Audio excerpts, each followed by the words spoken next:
So my name is Charity Tongoy. I work with DAD, and I'll be your MC for today. As we begin, we will start with 3 welcome addresses.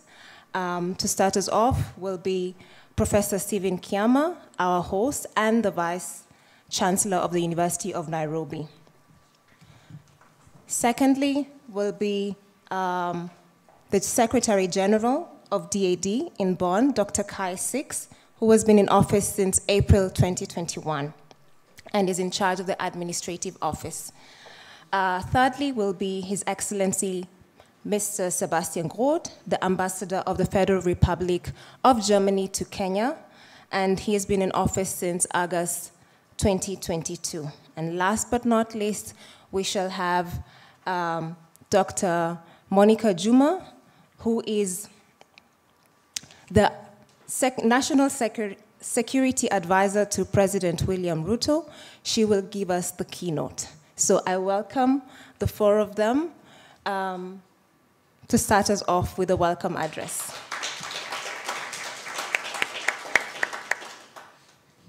So we're going to start with Professor Kiama.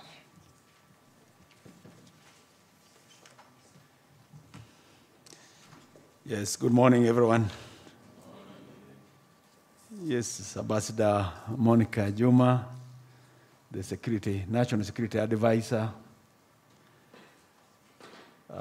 Dr. Kai Six, the General Secretary, German Academic Exchange Service, DAD, as well as Your Excellency, the Ambassador, Sebastian Groth, Ambassador of the Federal Republic of Germany, all distinguished guests who are gathered here, dear colleagues, scholars, good morning.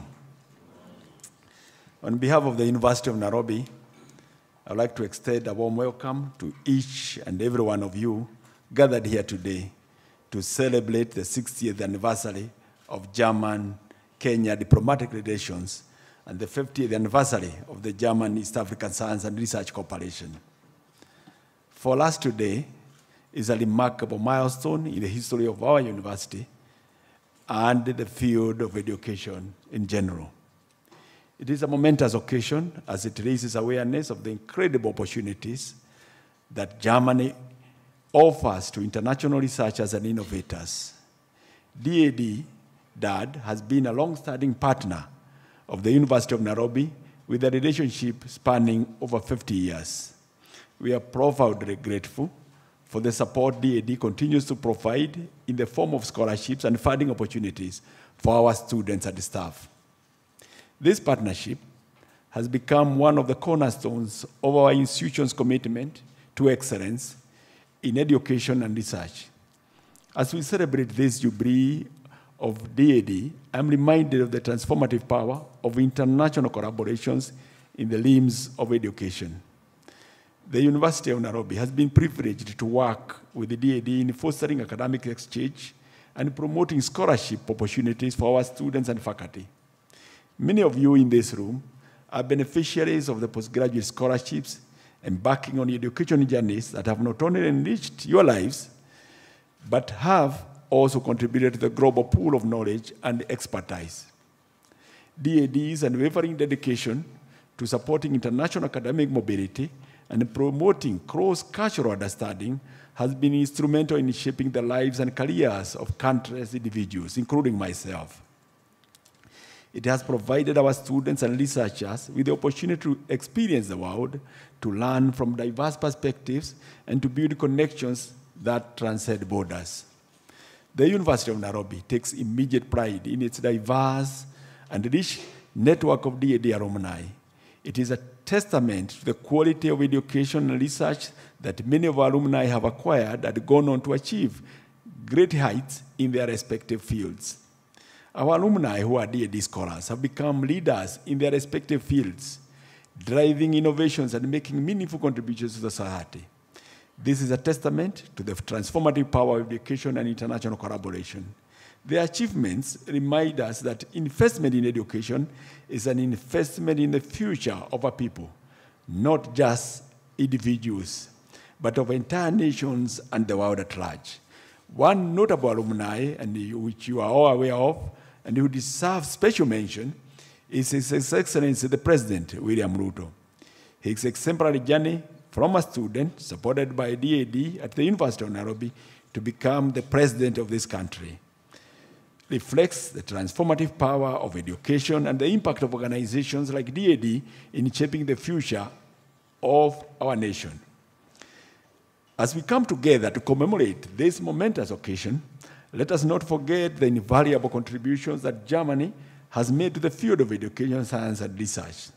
The collaboration between Germany and East Africa have been fundamental in driving innovation, fostering academic exchange, and creating opportunities for growth and development for our country.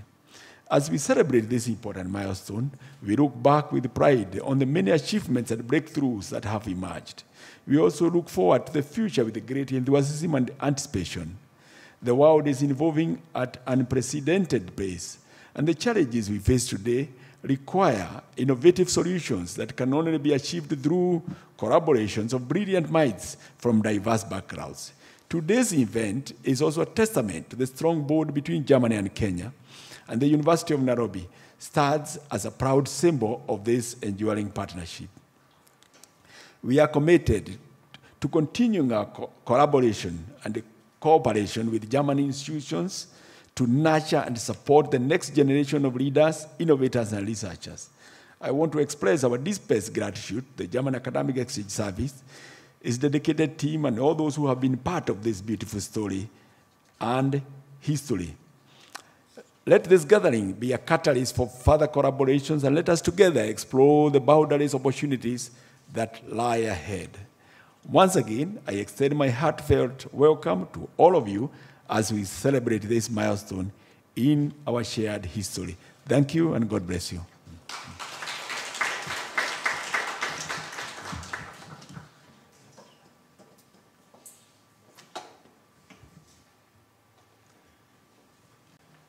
Dear Professor Kiyama, Vice Chancellor of the University of Nairobi and host of our event again here today, Your Excellency, dear Ambassador Sebastian Groth, dear Dr. Monica Juma, Chief National Security Advisor at the National Security Council of Kenya, distinguished guests, good morning to all of you.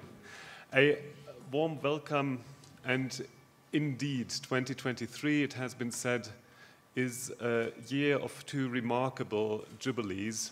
The 60th anniversary of Kenyan-German diplomatic relations and the 50th anniversary of the DAAD regional office here in Nairobi, which kind of marks also the beginning of East African-German academic relations.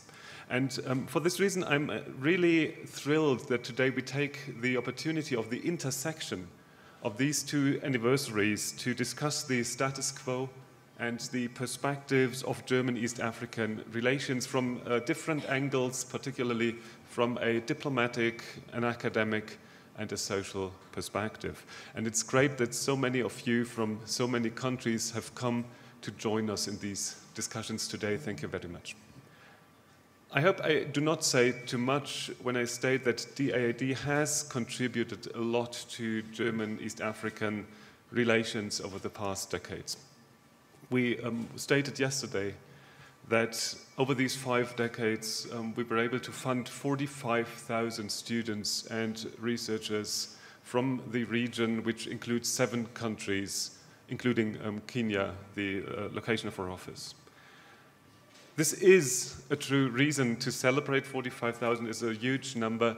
And again, thank you, Mr. Ambassador, for providing us with the appropriate surroundings for the celebration yesterday evening. We had a very nice gathering with our alumni and alumni there. So what is the driving force for DAAD behind this commitment? I think first of all, DAAD is an academic organization, of course, and so our first aim is academic quality, the improvement of academic quality. So what we want to achieve with our scholarships is to convey high quality degrees to students here, to enhance the quality of research collaboration, to instigate creativity in students and researchers through international exchange. But at the same time, the impact of academic exchange, and that's also important for us, reaches far beyond the ivory tower, the University of Kenya, of Nairobi tower, if you want, so far beyond academia. Scholarships like ours also contribute to create future leaders and experts who take on an important role in their respective countries, who take on responsibility from a political, from an academic, from an economic perspective. And also, these experts, these leaders also, and we saw this very clearly in our alumni meeting yesterday, these experts remain advocates and ambassadors of the German East African relations all over their lives. And I think this is an amazing outcome of the last days, that we were really giving so much evidence to this criterion. So, which for me means it is absolutely no coincidence that today we bring together the celebration of a diplomatic and of an academic jubilee. Rather, diplomatic and academic relations can at times affect each other, which is also why both DAD and the Foreign Office in Berlin nowadays very often lately have talked a lot about one term when it comes to academic relations, and the term is science diplomacy. And science diplomacy, as we understand it, and in the best world that we could imagine, means that diplomacy creates freedom for academicians, for academics to move freely, to exchange ideas, and to cross borders freely. And that, on the other hand, science contributes to the understanding of people, to a dialogue on the level of civil societies, and also to the solution of challenges which we all face together across borders. So now, of course, we also know our world is not exactly the best one we could imagine, which also means science diplomacy does not always reach these goals easily. In fact, to put it even more realistically, in our geopolitical world order, or sometimes disorder, science diplomacy can also be a big challenge, and sometimes needs to take into consideration delays, detours, and in very extreme cases also the termination of contacts, as is right now the case, for example, in the academic relations between Germany and Russia. So, science diplomacy is not an easy field, but it is one worth to engage in because it bears so many opportunities for a more peaceful and a more sustainable world. And this brings me to the end and back to German-East African relations. These are also not without challenges, and I think we will have ample opportunity also to discuss and name these challenges throughout our discussions here today. But in spite of these challenges, I have very high hopes and also a deep faith in the academic relations between the East African countries and Germany. Because over the past decades, the academic ties have grown so much, have become very strong. There exist, even today, many new opportunities for further intensification of our contacts. There are new fields, future-oriented fields arising in which we have only just started to collaborate. And over the past days, I think we all have seen how many people in all our countries are engaged to increase and improve our academic relations. So there is really a lot reason to have high hopes.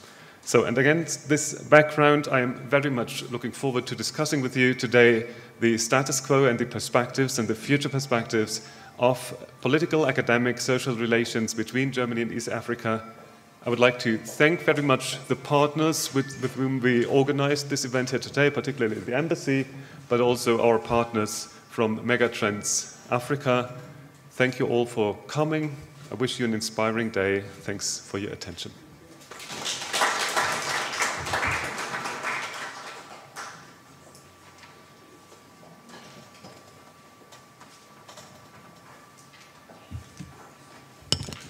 Good morning, ladies and gentlemen. First of all, to our host, Professor Kiyama, the second time after yesterday. A very warm welcome also to my good friend Monica. I'm very, very glad that you are here because we are very much looking forward to your strategic political input also in this discussion. Also my good friend Ambassador Moy, thank you that you are here. Of course, Dr. Kai Six, who came from Germany to celebrate with us 50 years DAAD presence here in the region. Also Ms. Beate Schindler-Kovacs, who is the regional representative of DAAD. All scholars, researchers, fellows from the University of Nairobi, and also a special greeting to the researchers from Germany, from the MEGA project, which brings together 3 different research institutions in Germany to look into mega trends in Africa, like urbanization, like the interests of global actors in the continent, demography, so things that are shaping the developments of the next years and decades to come. So good morning, everybody. I'm very happy to be here. I'm very happy that we have this conversation today on the occasion of the anniversary of DAAD. As Kai Six said, there is a very big overlap between the field of science, diplomacy, and, how should I say, real-world diplomacy, political diplomacy. We, from the political field, we need also your input from academia, from research, from think tanks, in order to develop good policies. University of Nairobi is a pillar of German-Kenyan relations, when Angela Merkel visited Kenya in 2011, she delivered a speech also at this university here, and she said, among other things, Germany wants to be Kenya's partner and friend, and I think that's what we are striving for the last 60 years and what we are trying to do for the next 60 years. Chancellor Scholz and President Ruto met, I think, 5 times in the last 12 months, which is, in my counting, unprecedented. And what I feel, and probably Monica can confirm this, is that there is a certain chemistry on the top leaders level, but there's also a lot of trust and friendship and cooperation on all the layers beyond the top level. If you look for example, the African Climate Summit that happened here 2 weeks ago, from the very beginning, it was very clear for Germany that we support this important event, and we did so via GIZ and via a very big delegation that came from Germany and participated actively, and we really welcome the outcome, the ambition, also the ambition for African agency, the ambition to change the narrative in international climate diplomacy, and that's something that, is so significant for, I think, the willingness of this government and this country to influence developments not only regionally, continentally, but also globally, and we need more of this. So anniversaries are good occasions to reflect a little bit on the past, but also to look to the future, and this is the title of this seminar today. Where are the challenges for our partnership, the opportunities? Where do we stand in 10 years from now or in 15 years from now? What mega trends also shape our bilateral relationship, like climate change, technological developments, the geopolitical, geoeconomic interests of other actors, both here in Kenya, in Africa, but also in Europe, of course. How does the international relation develop in general? The Financial Times had an interesting series about a new world order, or the shape of a new world order. And the first article, the title of the first article was Welcome at the a la carte world. The a la carte world, meaning that the nation states looking to international politics like on a menu, choosing for the starter this partner, for the main course that partner, and for the dessert this partner. And I think there is some truth in it, because we are moving into this very transactional, pragmatic, in a positive sense, pragmatic way of cooperating internationally. The big question is, what does it mean for multilateralism? What does it mean for the framework of international cooperation? What does it mean also for stability of international cooperation? And I think that's where Kenya and Germany share a lot of interests and values, trying, even in this growing a la carte world, to stabilize the framework of international cooperation. And I just want to mention 3 or 4 points of interest. So it's about strengthening the United Nations, and I say this in the very moment when the General Assembly Week happens in New York. It's, I think, also the fight for human rights. It's regional and global peace and security. It's climate change. It's global health. A very, very intense cooperation, for example, in Geneva about a new global pandemic treaty. This is a little bit under the radar screen of international politics, but it is very, very important, and we cooperate very closely with Kenya on this.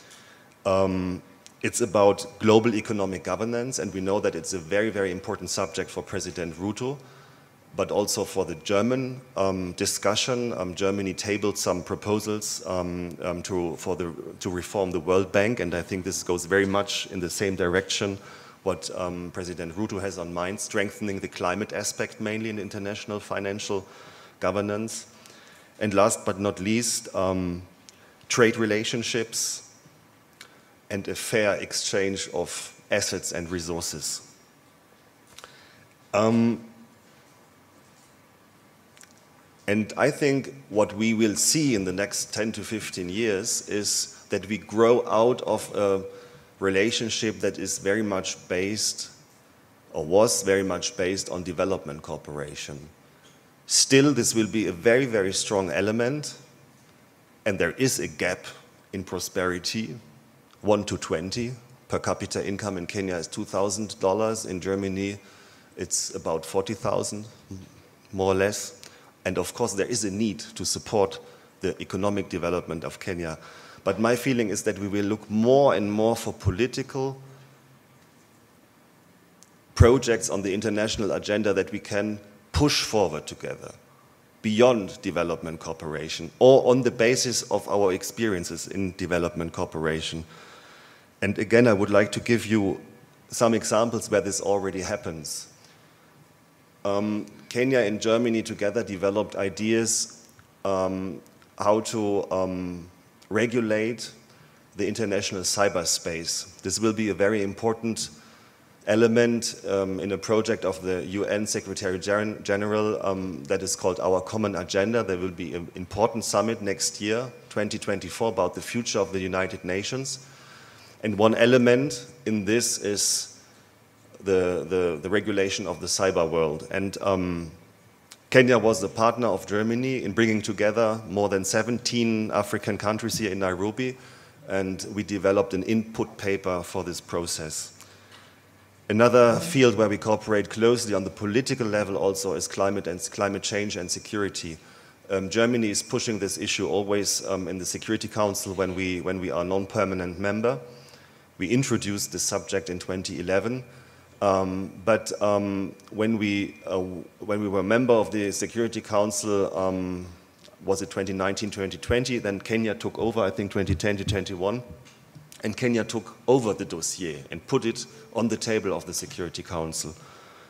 I think also on geopolitical subjects, like Russia and Ukraine, or Russia's war of aggression against Ukraine, there's a very deep understanding about the risks, which is not natural if you see the very complex discussion, especially here in Africa, and the perspective in Africa on this conflict, which is seen from here very, very far away. Donbass from Nairobi is 6,500 kilometers, and there are a lot of cruel wars in the direct neighborhood of Kenya. Still, for Kenya, I think there is no doubt how to assess in international legal terms this war, and to be on the sides also of the European countries and of Ukraine.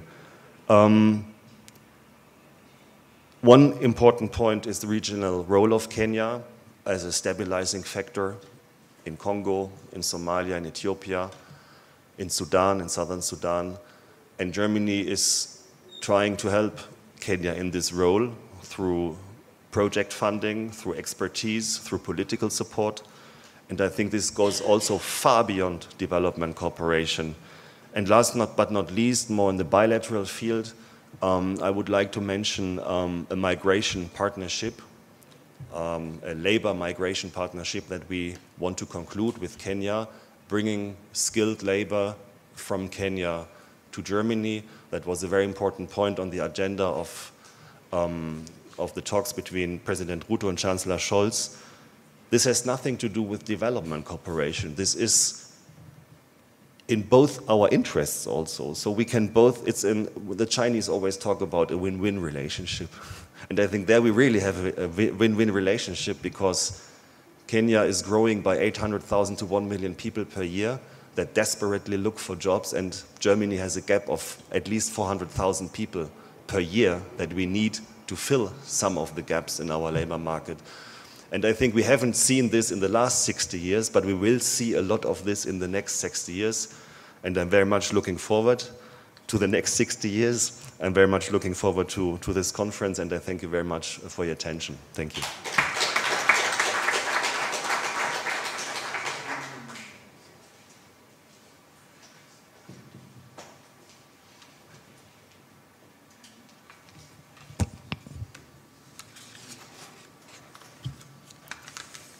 Professor Stephen Kiama, Vice Chancellor of the University of Nairobi, Dr. Kai Six, Secretary General of the German Academic Exchange Service, Excellency Sebastian Groth, Ambassador of the Federal Republic of Germany to Kenya, invited guests, ladies and gentlemen, good morning. Good morning. I am delighted to join this congregation at my alma mater, the University of Nairobi, in celebration of an important cooperation for our republic. As we celebrate 60 years of independence, we do so with partners that have been with us, and the Federal Republic of Germany takes a place of pride, being the first country to have officially recognized Kenya as an independent state. I commend the organizers of this event, which I believe is part of a series of commemorative activities for a relationship that is growing in leaps and bounds. I am honored to have the opportunity to reflect on the future of this special relationship. And my invitation to this morning was to share some thoughts on how we can find common solutions to challenges of today and tomorrow, and how we can also seize the available opportunities in the future. Today, as mentioned by those that have spoken before me, is a celebration of 50 years of Kenya-German cultural cooperation. This cooperation focuses on the development of the core driver of human development, that is, human resource. Focus on scholarships, on scientific collaboration, on promotion of sports, as spearheaded by DAD, is crucial in terms of the exchange programs, but more importantly, in terms of creating a competent cohort to drive the development agenda for our nation. At independence, the founding father of our nation identified illiteracy as one of the three primary enemies of Kenya. This framed a core character of our nation, which was to become the pursuit of education. And this actually defined the character of Kenya. It became the first order of duty for every Kenyan. This would provide a character for Kenya to become a source pool for human capital, not just for ourselves, but for our region and beyond. Today, our literacy rate stands at over 90%, with an increasing, growing percentage of graduate and professional training compared to anywhere in the world. The role of DAD in this pursuit of our national aspiration has been commendable. It has evolved with our history since its establishment of this office in 1973. Today, as has been said, we have an impressive alumni, including no other than our President, His Excellency William Ruto, who was a beneficiary of this scholarship at his master's level in botany at this prestigious university. His Excellency conveys his best wishes to this congregation.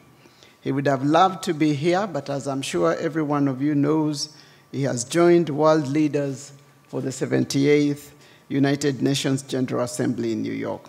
And so I'm delighted to convey his best wishes to this congregation. Further, I wish to express our appreciation for the role you play in advising our high school and university students and scholars about the possibilities of studying and undertaking research in Germany, as witnessed in the Mombasa and Eldoret Regional Education and Career Fairs in February and March of 2023, in which you participated actively. It is significant that even though there have been some rough times in the journey of this relationship, including phases when there has been shrinking of budget provisions, where we've had a closing of institutions, even more recently with the pandemic, we have seen a DAD that has adapted over time, that has responded to these circumstances, that has continued to redefine the appropriate focus in terms of training and research.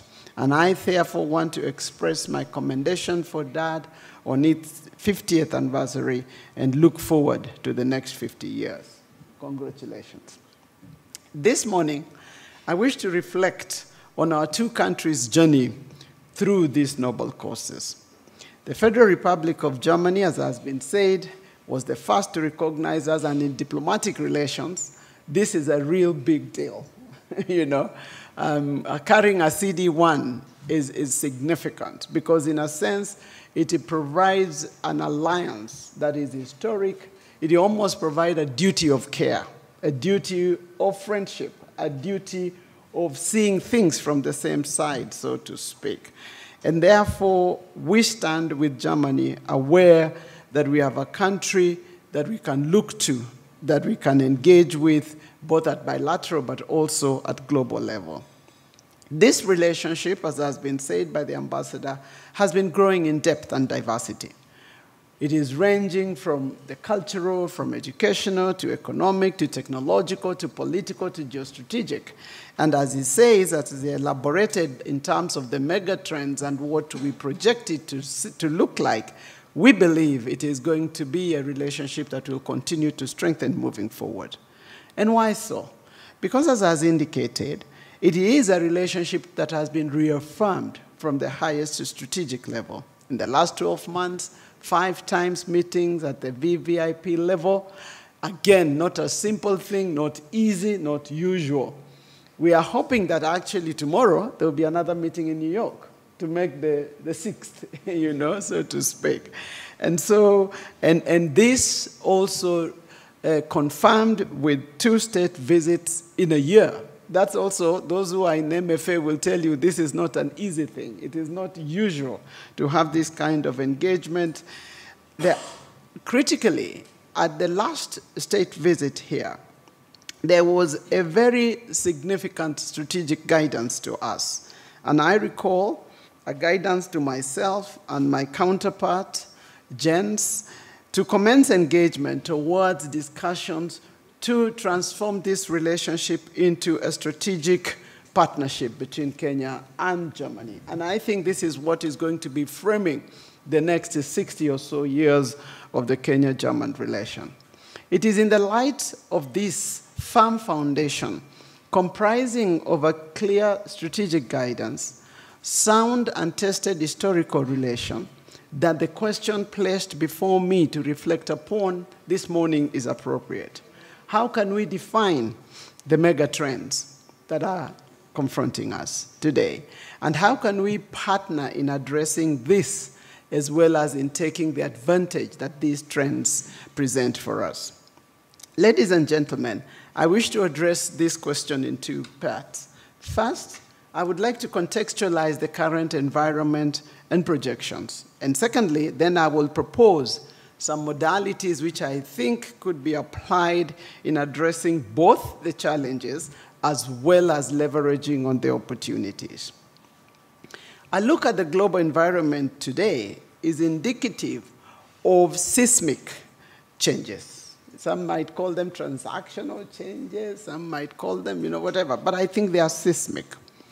If we reflect back some 35 years ago or so, we would be standing here speaking about the unification of Germany, as a trend defining the world, as the singular big event of the world. 20 years ago, probably would be talking about the transformation of the OAU to the AU, and what would the South, in terms of Africa, look like? How was it going to engage with the world? This was the big thing. You remember the NEPAD. You remember the meetings between NEPAD and the G7. This was the big thing. It was what was driving a lot of conversation, certainly in Africa, in relation to the rest of the world. 10 years ago, probably this discussion would be the effect of terrorism. We've just seen 9/11. We've seen a series of things. What is the world going to look like? How does the fight against terrorism look like? How is it going to change the structure of security, the way we think, the way we relate, the way we define, maybe the way we even label, the way we define regions of the world. And then we see a quick acceleration of things, and instead of having a major trend, we begin to see a series of events happening that are really of significant, each one of them of serious significant implications in terms of the way nations relate, in terms of the way decision-making at the policy level is made, and hence this whole debate about megatrends. What are the megatrends? Happening at the same time, conflating at the same spot across the world, not in any specific place. And what do they look like? Growing tensions between what we call the East and the West. Yeah? And that begins to take really a very pernicious format in terms of limits and or lack of limits thereof. Things that look like centers beginning to implode, and the tensions between the center and the peripheries, whether we are talking about countries or regions or global, centers are not holding very well. Rapid urbanization, particularly in the global south in Africa, the debate about the youth badge. Is it a curse? Is it a blessing? What do we do? The boundaries that have been protecting us and that we have been taking for granted begin to erode with serious consequences for statecraft. There's accelerated forced migration. There is a linkage between transnational crimes. They occur concurrently. There is rapid technological changes. There is crisis impacting human development. In the current General Assembly, the debate, the stock taking on the SDGs is rather worrying. We are seeing a stock take that is telling us about reversals instead of progress. And now we are afraid that the human development is going to be impacted significantly. We are faced with an existential threat of climate crisis that is really becoming, we are reminded every day. Today we are sitting with a crisis in Libya of proportions unseen before. We are sitting with a crisis in Morocco. We have seen it ravage the entire world in the last. Every day we wake up to a reminder of the scale of the climate crisis. The consequences of this have been unprecedented, of course. Deterioration in security everywhere you look. I mean, in our own region, there's some sort of, when somebody asks me about this region, I say, it's an active region. But you could say that of any region, whether it is Europe, the Americas. We are beginning to see even deployment of weapon systems that were unthinkable 5, 6, 10 years ago. Today, we are even speaking of possibility of deployment of weapons of mass destruction, including the possibility of nuclear. This was unthinkable 20 years ago. We thought we had actually reached the point of nuclear deterrence. We are having a serious threat and erosion to democratic values. In the extreme case, this is taking the form of unconstitutional changes of government. In our African continent, 7 since 2020, again, unthinkable. If somebody asked you the possibility of this 15 years ago, I think it would have been a very short debate that that was not possible, that democracy was on the advance, that it was inconceivable that we would have this level of affront on the democratic project. There is a general rejection of democratic processes. Now we are having concepts like election deniers. I mean, things like this. You know, this is crazy. You know, and this is becoming a common reference even in refereed pieces of work. There is increased strategic competition. And this competition is taking place in all manner of theaters, on land, on sea, in space, in technology, in energy, attacks on truth in the media. You know, social media, we've gotten to the point where discerning what is a fact from misinformation is becoming increasingly more difficult. And this competition is becoming more severe, more insidious, and has huge implications for decision making, and even for laying out in a scientific format what is real, what's not real. Transnational crimes are overlapping, reinforcing each other, and making it more difficult to manage and deal with. Let me just take an example of the linkages we are beginning to see between terrorism, trafficking of humans and drugs, contraband, all of them happening in the same space with the same actors. Money laundering and everything. And this makes it increasingly difficult to deal, to understand the scale of the challenge and deal with it. Increased volatility, reduced stability, undermining of the global systems and institutions. Increasingly, we are seeing a pattern towards rejection of multilateralism and cooperative action. Ambassador was just speaking about the a la carte menu. Today, more institutions are weakened and their legitimacy seriously dented, growing non-compliance and rejection of multilateral platform as a basis for mediating differences. Ordinarily, we would say if there's a problem, approach the ICJ. If there's a problem, approach that tribunal. Now, we are getting to the point where even decisions of those bodies are really not complied with, and essentially weakening the platforms for common action. And what this has brought then, there's a lot of description of this and discussions of this as an inflection point in history, a point where truly the concept of volatile, uncertain, complex, ambiguous environment is playing out in front of us. But what does this mean? Is this all hope? And I agree with the director's observation in terms of, is it all lost? My assessment is that it is not. We are having opportunities that we must focus attention on. The opportunity of technological advance, which I'm going to be talking a little bit about, the opportunities of increasingly the reality of integration, the reality of cross-border engagements, the realities of closer neighborhoods, that we are all in a neighborhood. And being in a neighborhood means this is an opportunity that we need to focus attention on, the opportunity of reform. That we are at an inflection point, there is no doubt. That we are facing weakened multilateralism, that is true. But generally, we are also at a point where there is significant discussions about how do we structure ourselves to manage better. And so the whole debate around reforms, Last week, we saw the admission of Africa to the G20. There has been consistent work on the AU reforms. We have seen increasing debate on the MDB reforms.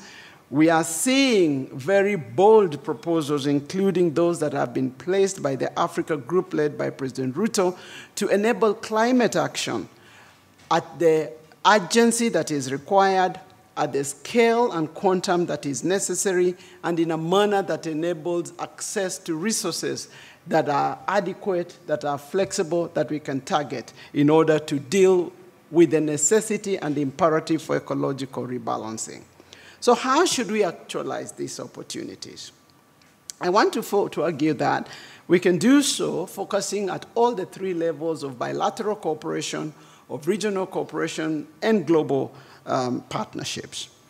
And to my mind, the first thing must be investing in partnerships that enables us to have a definition, common and shared definition of what these challenges and opportunities look like. I think history has shown, oftentimes, a lot of tensions have been created by the lack of a common understanding or the right definition of the problem. This is crucial because if we define a problem in a manner that we understand it and that is correct, then it is likely to forge a common approach. In my mind, the hosting of the Munich Security Conference in Nairobi next month offers a unique opportunity to dispassionately begin to assess the state of play and the opportunities for engagement. Similarly, a forum like this offers that opportunity to begin to frame the issues in a less reactive manner. I mean, we are getting to a point where we are reacting to trends, which is not really helping us in terms of framing it in the short, medium, and long term. So I think this idea around interrogating the state of play using a cross range of disciplines and perspectives so that we can bring as much context and we can build a fuller as possible a picture of what is going on in terms of risks, but as well as in terms of the opportunities available. In my mind, I think we must invest in strategic advantage to future-proof. How are we going to future-proof? I had some conversations last week and we were talking about, and there are concepts that have become very easy to use. Resilience. What does resilience mean? What does resilience mean?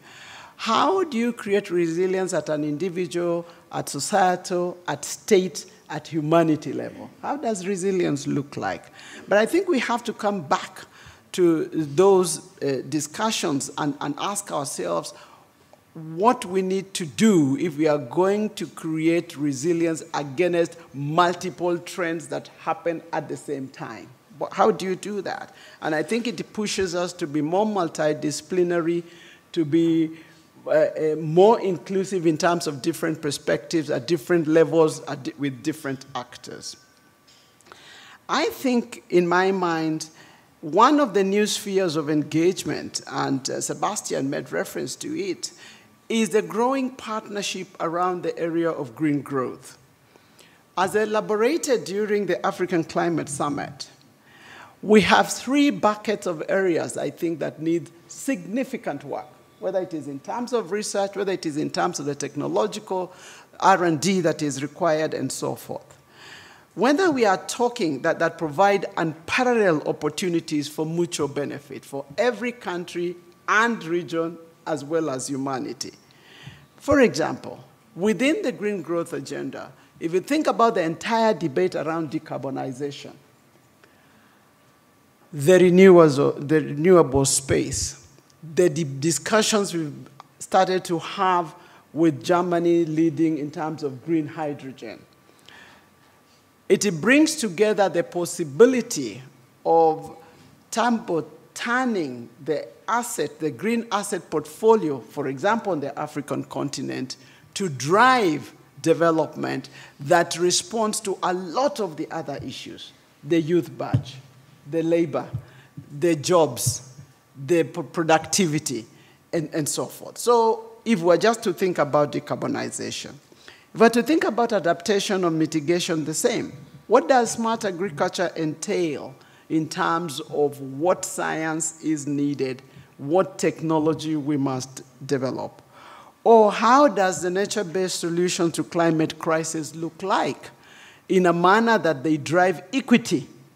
You know, because there is a danger that we could plunge into this in a way that leaves most of the people behind, the communities. How do we frame this in a way that it begins to bridge the gap around equity, around people, around rights, social justice, and things like that? So we see a partnership that can actually, in this area, this new frontier that offers a series of opportunities from resilience to large-scale development in manufacturing and other formats.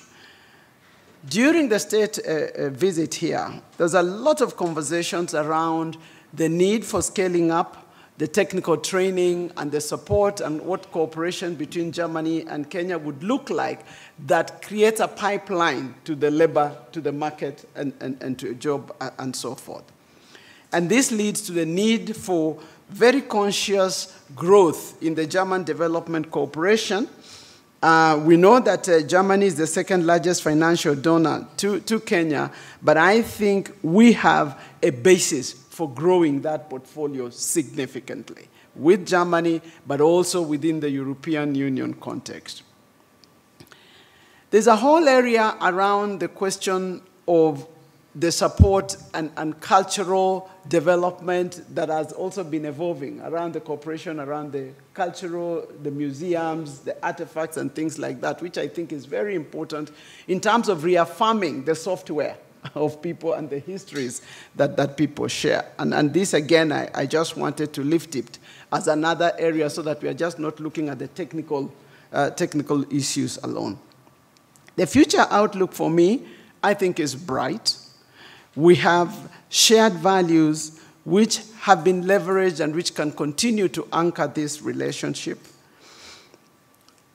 We, Germany and Kenya, sit as anchor states in their regions, and I think this also provides a degree of perspective in terms of how do you engage regionally. You become part of an anchor because, as we have always said in this country, we believe that the realization of our potential is inextricably linked to the prosperity of the region. And that is how the anchoring role in our administration has become increasingly more important.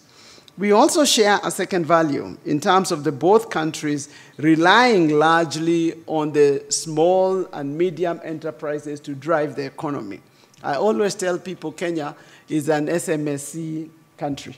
You know, we are small scale. We do things small, which means it has to be intense, it has to be high standards, it must be fast production. And I think in Germany we have a partner that mirrors this type of energy and this type of perspective. And I think this is the way to go if you think about carrying more people. Carrying more people means it is easier when you're doing it small scale. You know, when you're creating products that respond to the lowest level rather than the bigger levels that we have been used to. Because a lot of economic thinking and history has been a top-down, you know, thinking that you can create big and then you can cascade it downwards. I think that has not done very well in terms of the demand that has been created over time.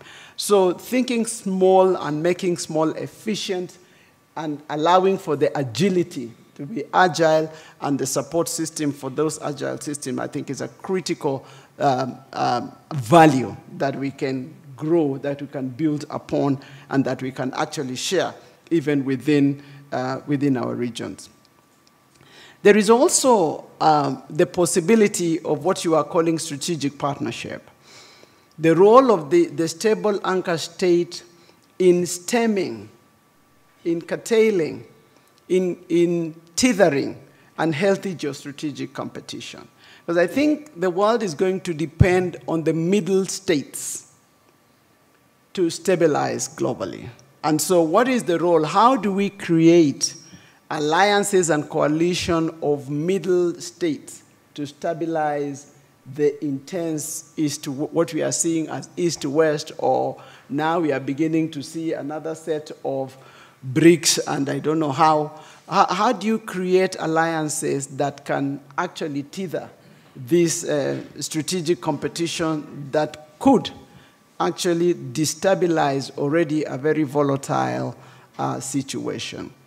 And so it is critical in terms of reshaping and redefining actions around big agendas, like the climate crisis. And I think there's going to be a test time between now and COP28, actually, how we drive the reshaping of that agenda, how we drive the consensus around the right architecture to support the action that is required at the scale that is required, I think will be a test case in this cooperation moving forward.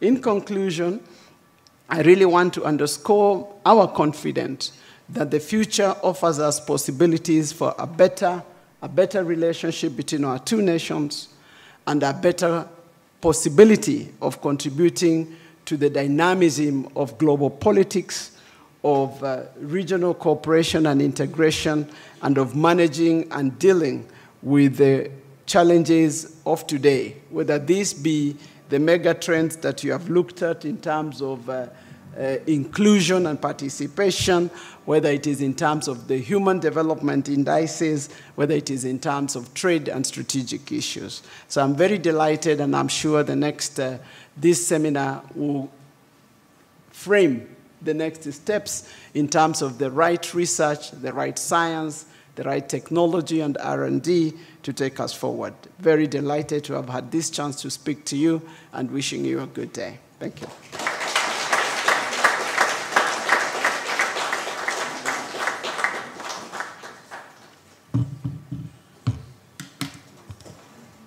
Thank you so much, Dr. Monica Juma, for the wonderful words and for gracing us this occasion with your presence. I want to also thank all that said a word of welcome today, Dr. Six, Professor Kiama, and Mr. Sebastian Groth. We especially want to thank Dr. Monica Juma for being here with us, and for that, we're going to gift her something. Ms. Beate Schindler-Kovacs, the Regional Director for DAD in East Africa, is handing her a present.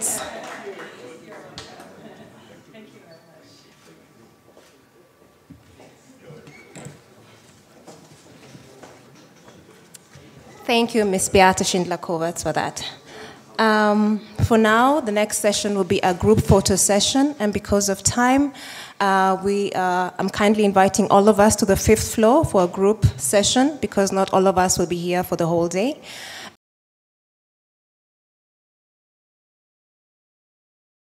Where the panelists will discuss.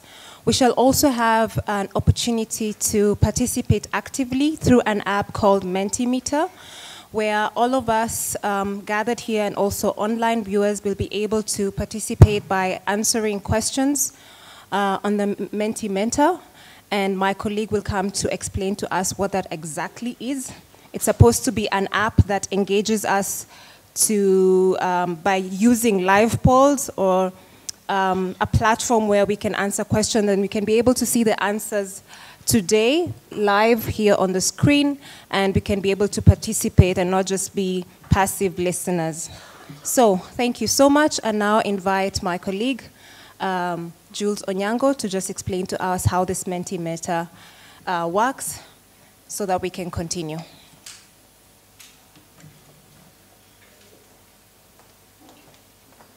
Thank you, Charity. So we would like to also capture your inputs as we go through the panel session. So we'll be using Mentimeter, and in order for you to access it, we'll have to use menti.com. And my colleague Chris will actually project the information on the screen. So since we want it to be interactive through, for the people at the back, I'm sorry, I'm not sure how, if the speaker is reaching you, but short of shouting and then distorting the sound, maybe. So with Mentimeter, we'll be using the menti.com link. I hope you can hear me at the back there. Okay, I'll just stick to the mic. So with Mentimeter, we'll be using menti.com, and then you'll be able to actually input the code that will be projected on the screen shortly. Then I'd ask you to just pace yourself so that while you can be able to complete the questions at your pace, we'd like you to also actually input them as we go along in the panel discussion. So at each point where you can actually input give us your input, we will be guided by Pauline, and it will be open to the audience. So we'll just project the code shortly on the screen, and then we can carry on as we carry along with the discussion. So, oh yeah.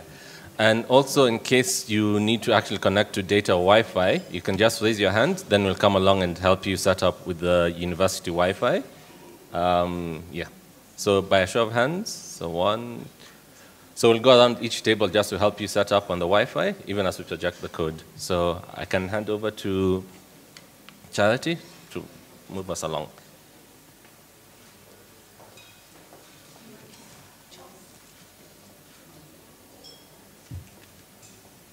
The university Wi-Fi is actually called UON Wi-Fi. And the username is DAAD, capital letters. And the password is in small letters, Nairobi 2023. My colleague will come round and help and assist you with that. So we would like to start with this session, and I welcome all of you, as well as our online viewers, to participate so that we can have an interactive session. And I now welcome all our panelists to start us off. Thank you so much. Ms. Pauline Cairo, the floor is yours. Thank you. So, as a way of introduction, my name is Pauline Cairo. I am a journalist with the East African newspaper. It's a regional paper with readership across the region, the East African region.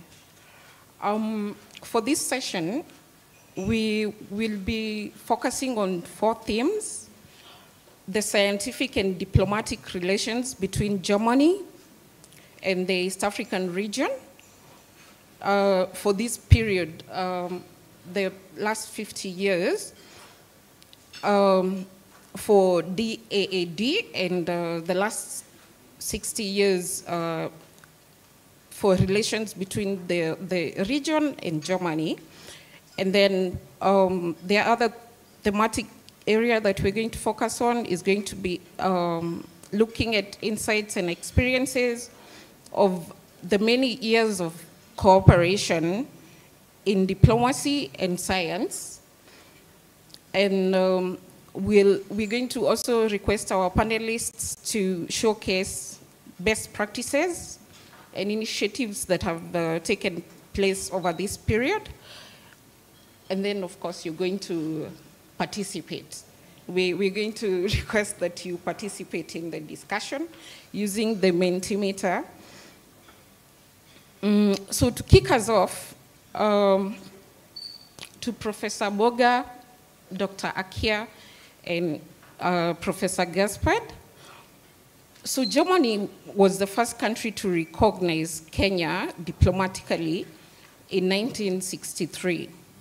How was and is Germany perceived in the region? And has this image changed over time?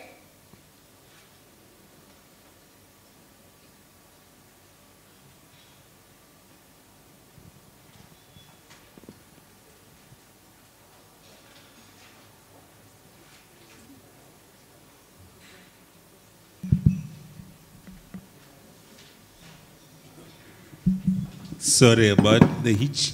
Thank you very much. My name is Professor Hamadi Boga.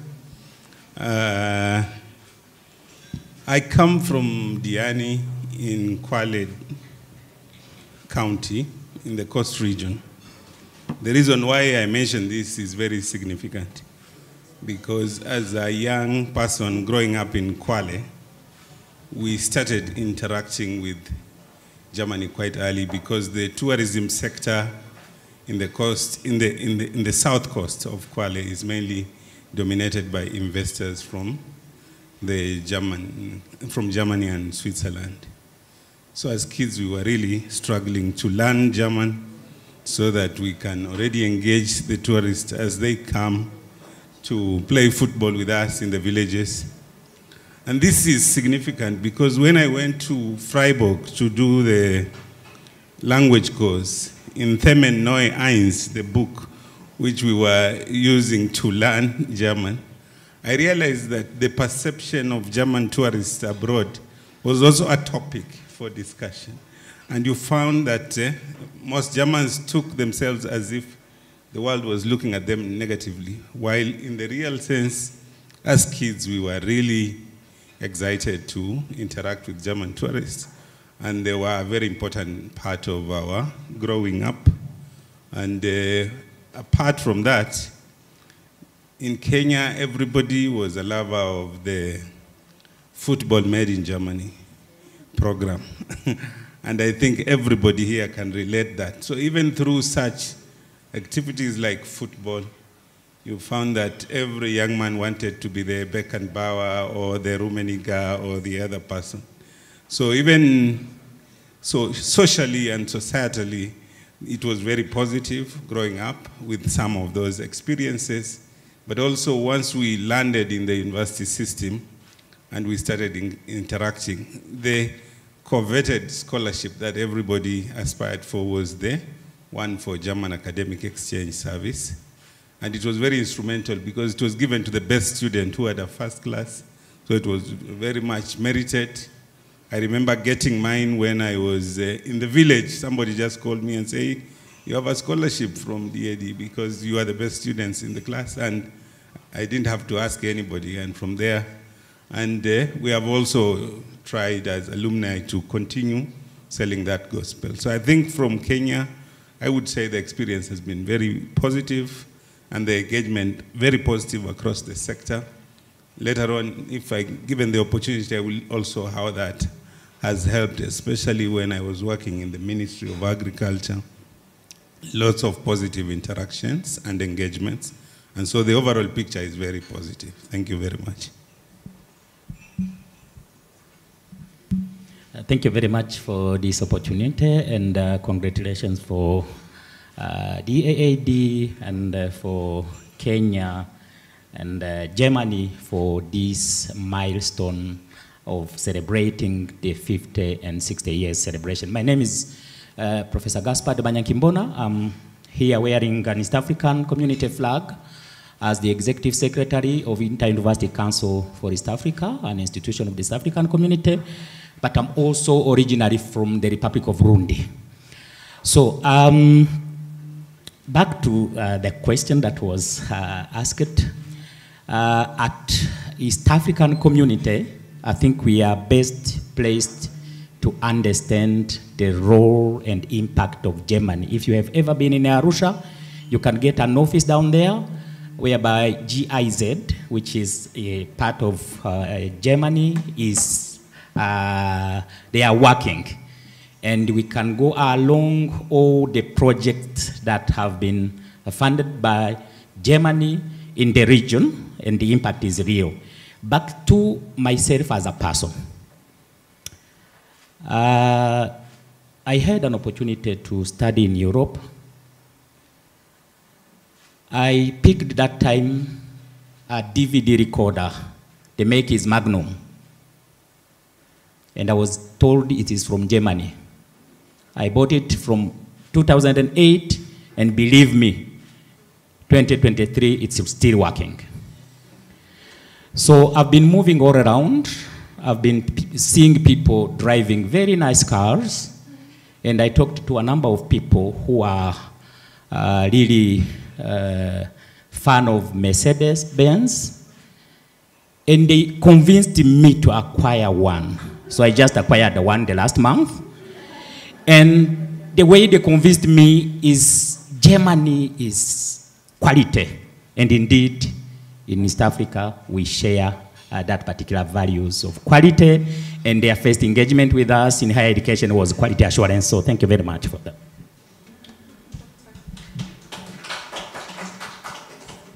Thank you very much. But before I begin, I would like to commend the government of Germany through its funding that facilitates us to be able to benefit from the DAAD program, and of which I must mention that I benefited from the DAAD funding in 2011 when I was part of the Transcrim program, which is the South Africa-German exchange program, which was Transcrim and was based in South Africa, University of the Western Cape, between Humboldt University.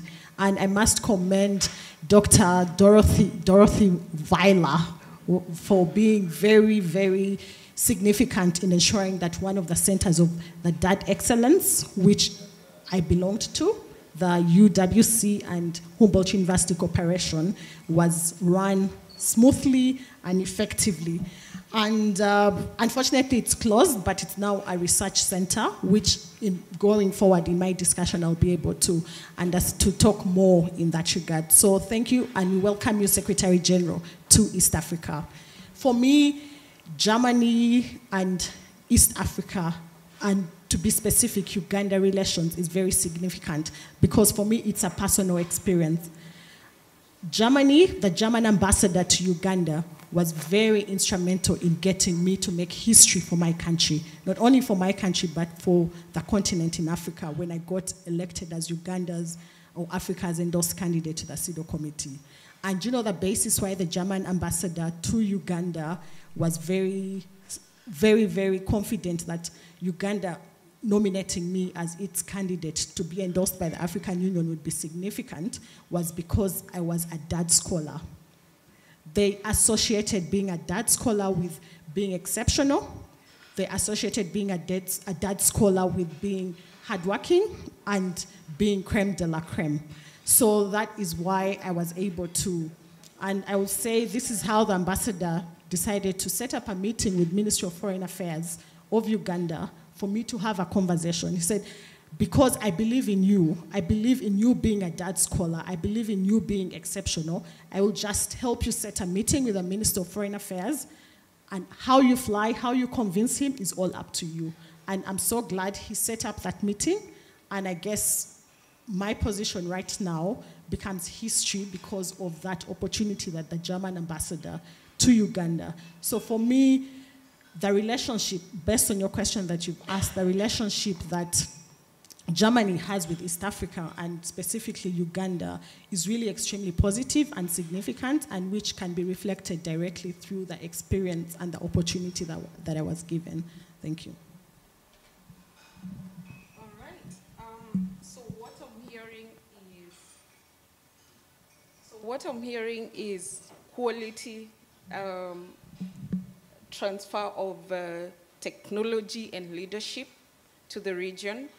And I also see the participants have also, picked out the same, the same feelings. I see it is positive in Uganda, admirable standards, a technology leader, improved supportive partnership, productive relationship, reliable partner, manufacturing giant, and Germany is perceived well. So to carry on with our discussion, on to Dr. Kai. The German East African academic exchange and relations, considering that and looking at the regional office for East Africa and the celebrations that we are we are a part of today, overall, how would you rate the performance of the German East African academic relations over the last 5 decades of engagement with the region and Germany?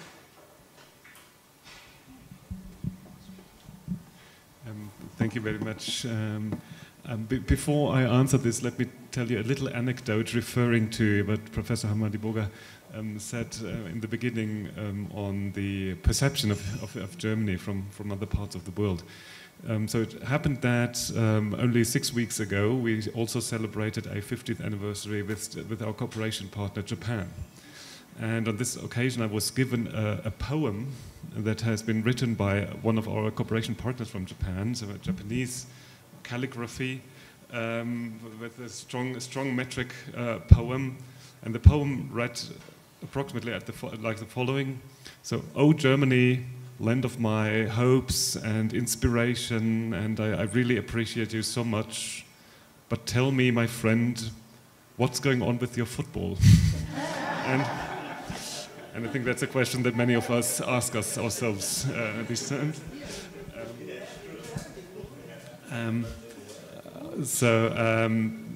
Coming to your question, sorry, for the anecdote.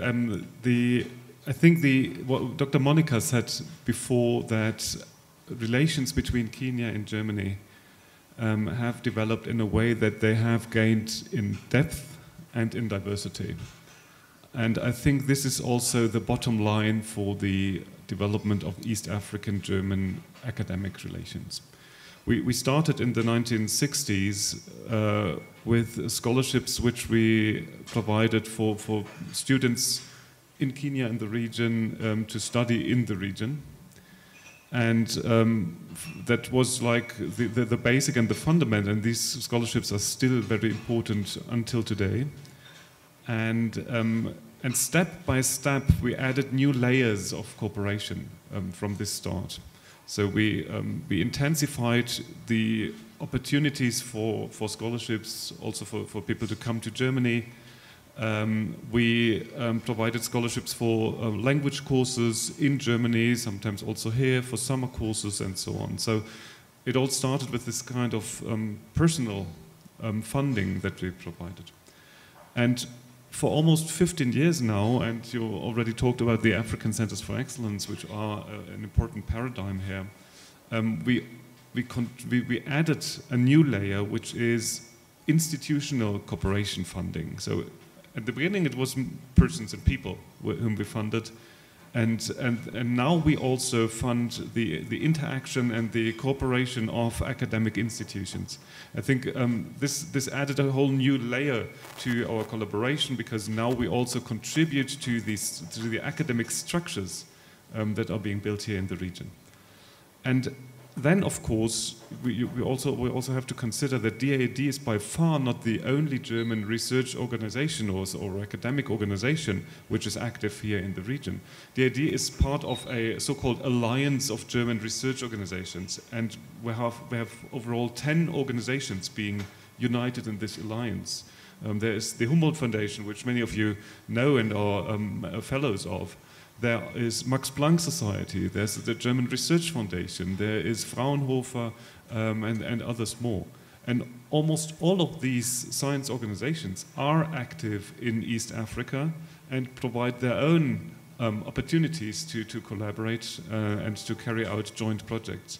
And so I would really say there has been a massive intensification over the past 50 years in terms of joint collaboration and research.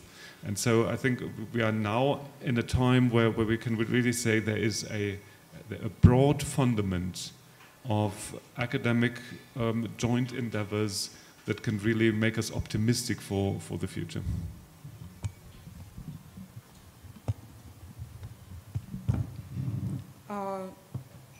Right. So what I picked out is that we have layers piling on, and we hope that this relationship continues so that, we both get to benefit. On to Professor Gaspard. Kenya and its partners in the East African region are important contact for Germany in a region marked by numerous, we have crises happening across the region. Germany is an important economic partner. How do you see the role of the region, and including the sub-Saharan region in resolving some of these issues? Thank you very much. The question is more of a PhD thesis. Yes, indeed, but I will try just to navigate through and give a number of opportunities that the East African region is having with the support of Germany and other partners. Now, I am always positive. I would start by potential. Our potential as the East African region relies first of all in our population. Now the region have been growing. It goes beyond what is geographically called East Africa. We are having now Democratic Republic of Congo with a population which can be roughly, I'm talking about East African community, and that is roughly 300 millions. So with that population, we have a potential, especially the young people, if at all we manage to train them. As someone used to say in a conference that happened in Bujumbura last week, it is gold on the bottom. And that gold, anyone, anywhere in the world is willing to get access to it. That's number one. Number two, our geographic situation, where we are. We connect inland to the Indian Ocean, and we connect inland to even Atlantic Ocean through Matadi ports, Mombasa here in Kenya, and Dar es Salaam. And that's a great opportunity for landlocked countries in terms of trade. It's also an opportunity, but again, I will talk about now infrastructure, because Germany also is supporting that particular area. If the infrastructure is in place, then the East African community can play a bigger role in the sub-Saharan Africa by only that unlocking of the landlocked country. I'm also going to refer to economic hubs and even technological hubs.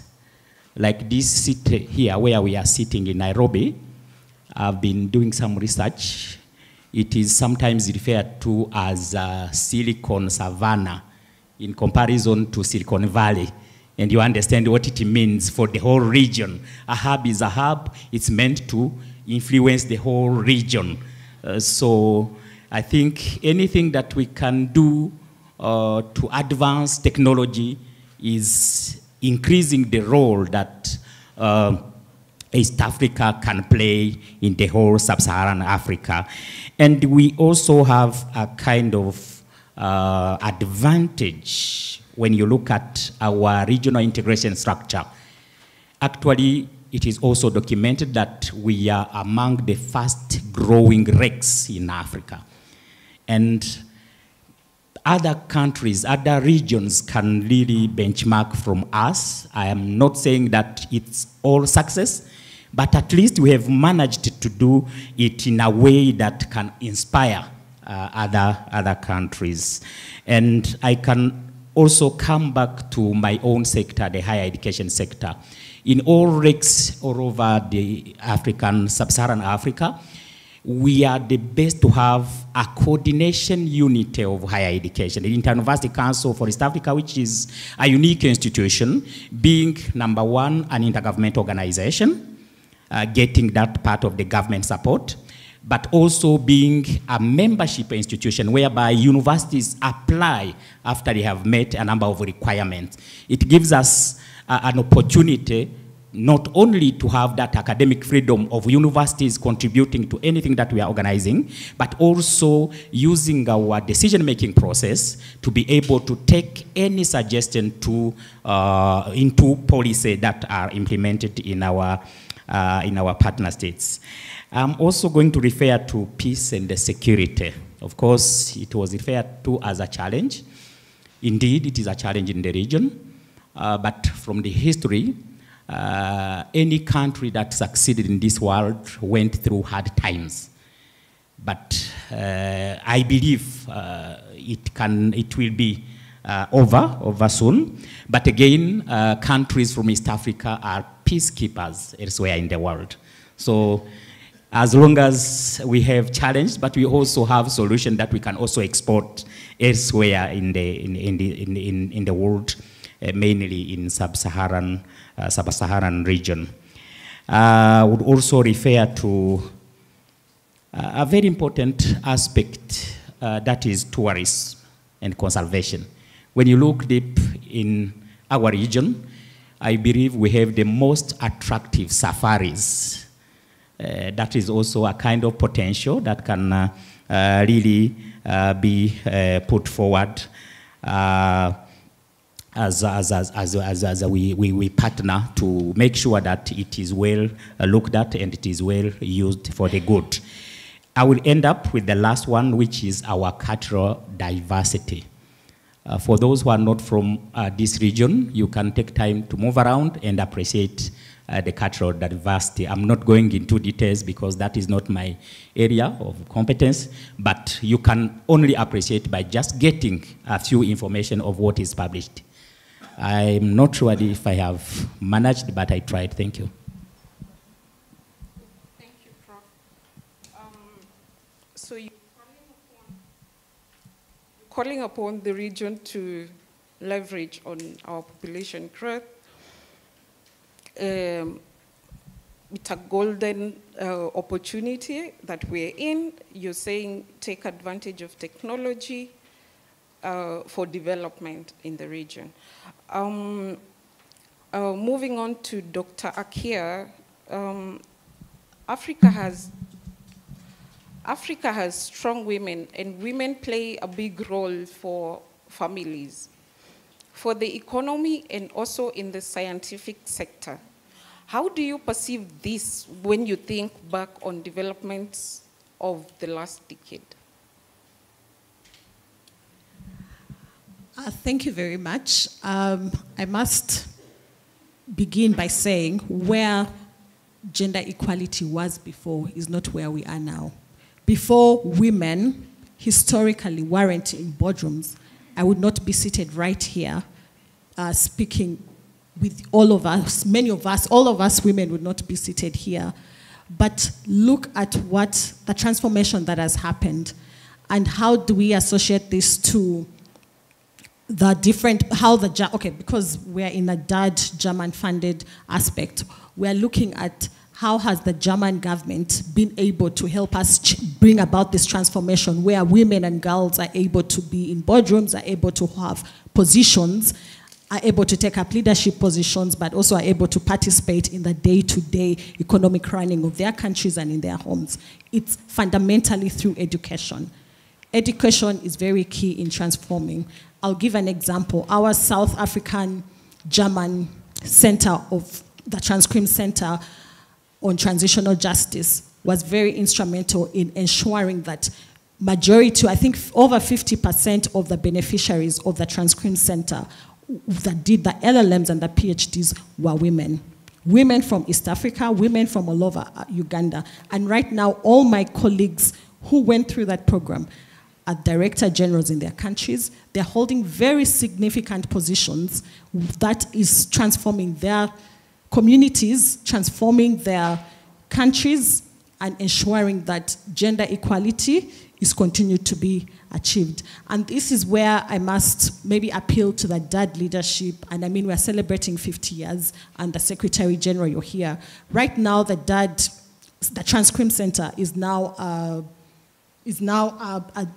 a research network and gives a huge opportunity for all the extraordinary and exceptional alumni to be able to participate in contemporary issues of international law. Right now, we are facing aspects of climate change. Who suffer most when the impacts of climate change happen? Women, definitely. The gendered impacts of climate change. And we're international communities having aspects of climate justice, the loss and damage aspect, where women need to be able to benefit. How can we tap into this research network to be able to use its exceptional alumni who have all the competence in working in all these contemporary issues, especially climate change and pushing for climate justice, to say how can we utilize maybe the women and both the men from the program to be able to push progressive legislation or policies that can address the gendered impacts of climate change. How do we explore the technological aspects? In Uganda and in East Africa, women are left behind when it comes to technology.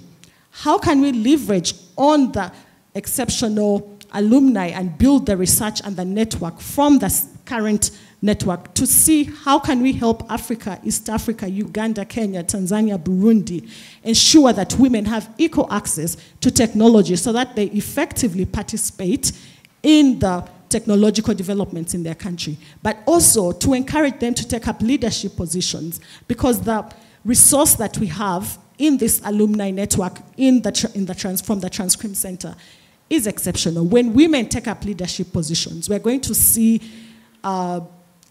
transformations, because women, it's judicial notice usually that when women take up positions of power, they often think about the nation as a whole. So how can we ensure that we tap into this very rich research network, and everyone here, because we are all distinguished professors, there are very many women here that the German government has supported through education and transformed their lives. If we had not had this opportunity to go to school, we'd be married. So many girls in East Africa getting married below the age of 10. I've interviewed girls who have gotten married at 8, at 7, and they don't have the opportunity to go to school. So in a nutshell, education through the German foundation, through the German government, through the DAAD, and thank you,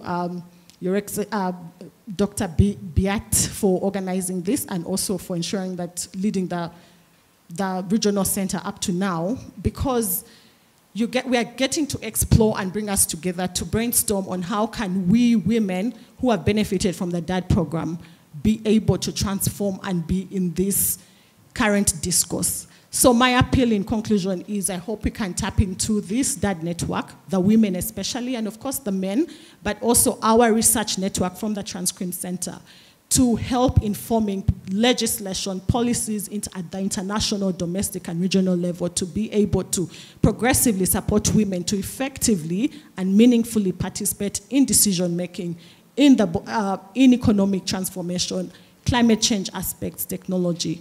Thank you.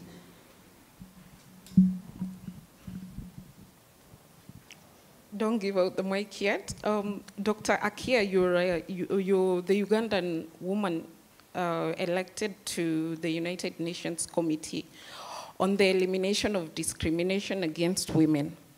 That's for the term between 2023 and 2026, making you the first Ugandan woman to hold this prestigious office. What exactly does this term mean to you, and what are you implementing, or what are your plans? Yeah.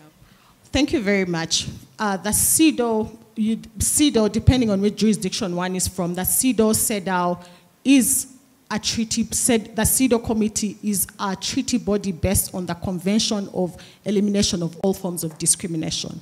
It was established in 1974 to get United Nations member states to develop different measures, policy, administrative, legislative, to address, to ensure that we promote women's rights, member states eliminate all forms of discrimination against women, but also ensure that there's gender equality, that women have equal access to opportunities as men. The CEDAW, the CEDAW, it has 189 member states. Uganda, Kenya, all East Africa has ratified. The only countries in Africa that have not ratified this convention are Sudan and Somalia. This means, this puts an obligation on all member states who are, even Germany is a member state, and I must mention that in May, life came full circle when the knowledge and competence that I got from the Transcrim program, because we learned international human rights, we learned international law, I was able to apply this to evaluate the government of Germany. So what the CEDAW committee does is member states present to the committee on how they are implementing women's rights and eliminating discrimination against women. So Germany appeared before us in May, and I was very humbled because now I was able to apply the knowledge that I had learned in my LLM to evaluate Germany. I commended the government of Germany for its efforts, its feminist diplomacy. I commended the government on its efforts on contributing to the gender and impacts of climate change through its contributions to the loss and damage fund, and of course, aspects of climate change. So in a nutshell, but of course, I also had to provide recommendations to the government of Germany on how best it can effectively ensure that it promotes women's rights. In a nutshell, my role is to really monitor and work closely with member states to ensure that we promote women's rights, eliminate discrimination against women, but also ensure that men are brought on board to promote women's rights. So it's a very significant role because now I get to use my expertise. I work on climate change. I worked with IOM on aspects of climate change and mobility. I've worked with the UN General Assembly and the World Bank to address aspects of climate change. At the International Criminal Court, I worked on with the judges of the appeals chambers. And all this is the expertise I take to the table, that when I evaluate member states, I'm able to provide them with all the right information and the recommendations to better come up with progressive legislation, policies, administrative measures that can ensure that all the women and girls have equal opportunities to education, food, ability to farm, because as you know, in Africa, many women are denied the right to own land or to even own property. Even if they're the ones who grow all the food crops, the men come and take away the food crops and sell and get money. So it's really, there's a whole effect. So that's, in a nutshell, that's what I do, and that's the expertise that I use, that I got from the DAD program that is very beneficial for me at this global level.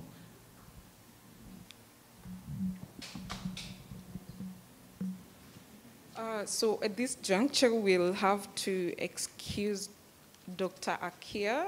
She has a flight to catch back home. We'd like to appreciate you. Thank you very much for your contribution this morning. Thank you.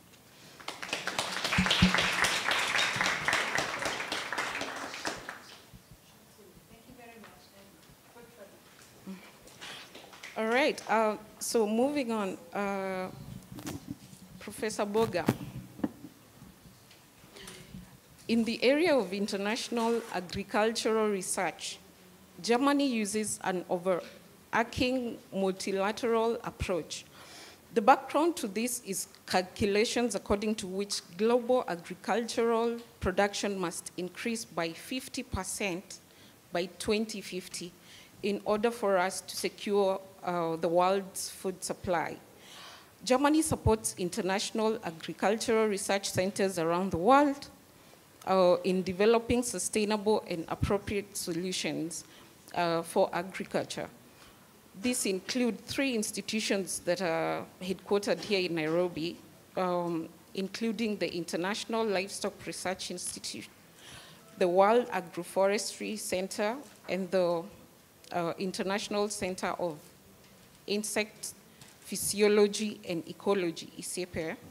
How do you see the findings and products of this research coming out of these institutions contributing to improving the nutrition and livelihoods of many of our smallholder farmers here in the region?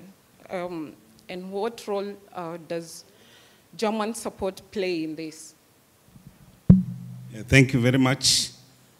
During the time, I've of course worked for many years with the DAD and the Alexander von Humboldt Foundation because of the history in the university. That work is very critical because most of the graduates from especially the agriculture-related courses end up either in ICEPE or in ILRI or in ICRAF and other research entities, but also in the universities because the system has to feed into each other. At ICEPE, the program of APIS which is DADE and supported, and is focusing mainly on insect science, has been there for quite a long time, producing a lot of graduates that are working across Africa, providing solutions. And ISIPE principle of approaching issues in a sustainable way, mainly tackling issues along agroecological approaches, not necessarily using chemical pesticides in the management of insect pests. I think it's something that is catching up and quite relevant, and especially here in Kenya, we have had three major invasive insect pests, like the fall armyworm was a new one that came in, and we worked very closely with ISIPE. And I know ISIPE was supported very well by the German government to develop solutions for the fall armyworm, which right now are applied across the board, including the so-called push-pull technique, which is ecologically more sensitive than just blowing pesticides at the pests. We also worked with ISIPE again around the locusts. When we had a serious locust invasion, I know also support came from GIZ in the control of those pest insects. And working with FAO, ISIPE, we developed solutions. And that was not only for Kenya, but also for the Horn of Africa, all the way up to Ethiopia, with a lot of collaboration from the German government. But internally in the ministry, we had quite a number of programs that were funded through GIZ, mainly to deal with youth. Youth is a big problem, so mainly to support youth to be employable, especially in the agriculture sector, and also around the topic of soil health, which is a major problem in Kenya because of soil acidity and the fact that our soil systems are not able to sustain productions. If I can give you an example of productivity in Kenya, you find that the yields for maize is around 1.5 metric tons per hectare, while US has a production of about 12 metric tons per hectare. So it's almost tenfold. Ethiopia has done very well, it's around 4 metric tons. So it's twice what Kenya is able to do. So, and most of the issues have to do with soil health. And those GIZ programs targeting soil health issues, especially in Western Kenya and county where productivity and the use of synthetic fertilizer has really degraded the soil. Other areas where we have really gotten the support and it's quite significant is technical and vocational training for youth, ATVET. It's quite significant. There is a big support to Bukura Agricultural College to train them, especially around the youth, especially around the milk value chain, all the issues in the milk value chain, all the way up to processing and post-harvest management. And of course, has been a significant partner working with the ILRI around food safety system, especially relating to animal products. So usually every 4 years or so, we negotiate the issues that we want to handle together, and most of it is science-based and with a view towards green production, use of renewable energies, but also sustainable agricultural practices among smallholder farmers, with a view of increasing productivity without harming the environment. I think this is a very important philosophical issue that we have been developing together over the years, and we continue to develop and bringing in the youth into the mix. To just conclude, I think the most important thing in this matrix, the focus on people. Because once the people are in place and they know how to reach out to each other and connect, it's easy then to come up with projects and develop them for the desired impact within communities. So I think the focus on people and the focus on exchange of ideas and people moving back and forth, learning new processes, has been instrumental in this. And we leveraged this very much, especially for the programs on dialogue, on innovation, on innovative education systems, to go and learn also from a systematic approach how to do certain things, how to run certain programs like research. I know in the evening, in the afternoon, we'll discuss research. There have been a lot of lessons from Germany on this, and I hope this will continue so that as we farm up our own systems by learning from those who are already doing it for many years.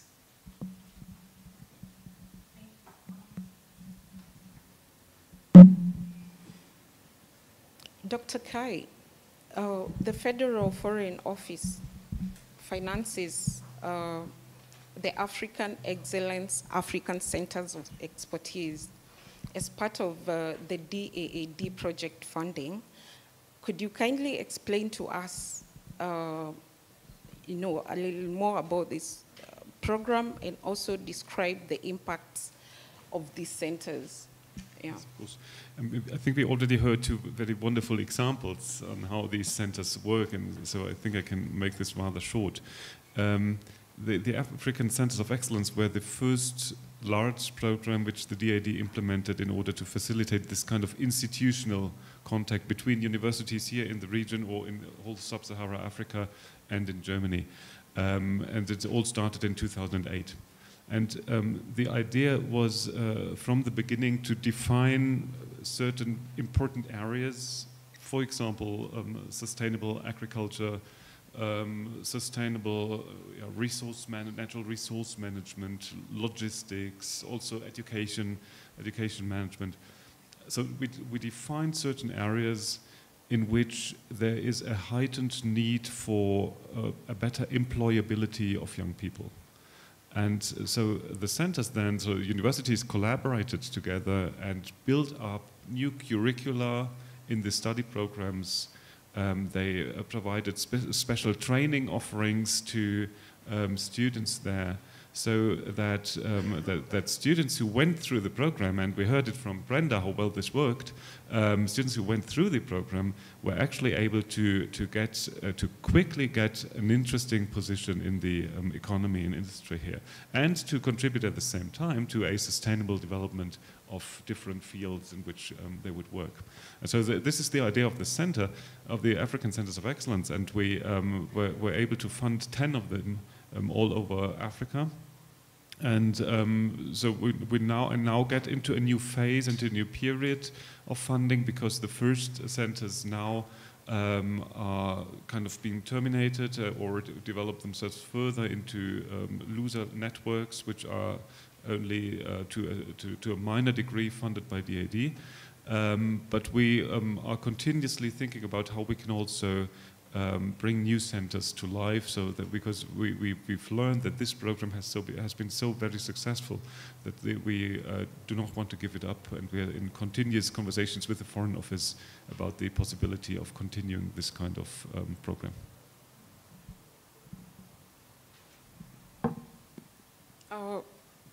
So for this question, we're going to engage the audience. So here's how she wants. And the question goes to Professor Gasper. For the East African higher education region, the EU and Bologna process are a kind of role model. What does this mean on the way to a unified East African education space? And again, what role does Germany have to play? Thank you very much for this very important question, which is taking me back then to my own area. I would wish to request how much time I have, because I can take a whole day for this. It's very important.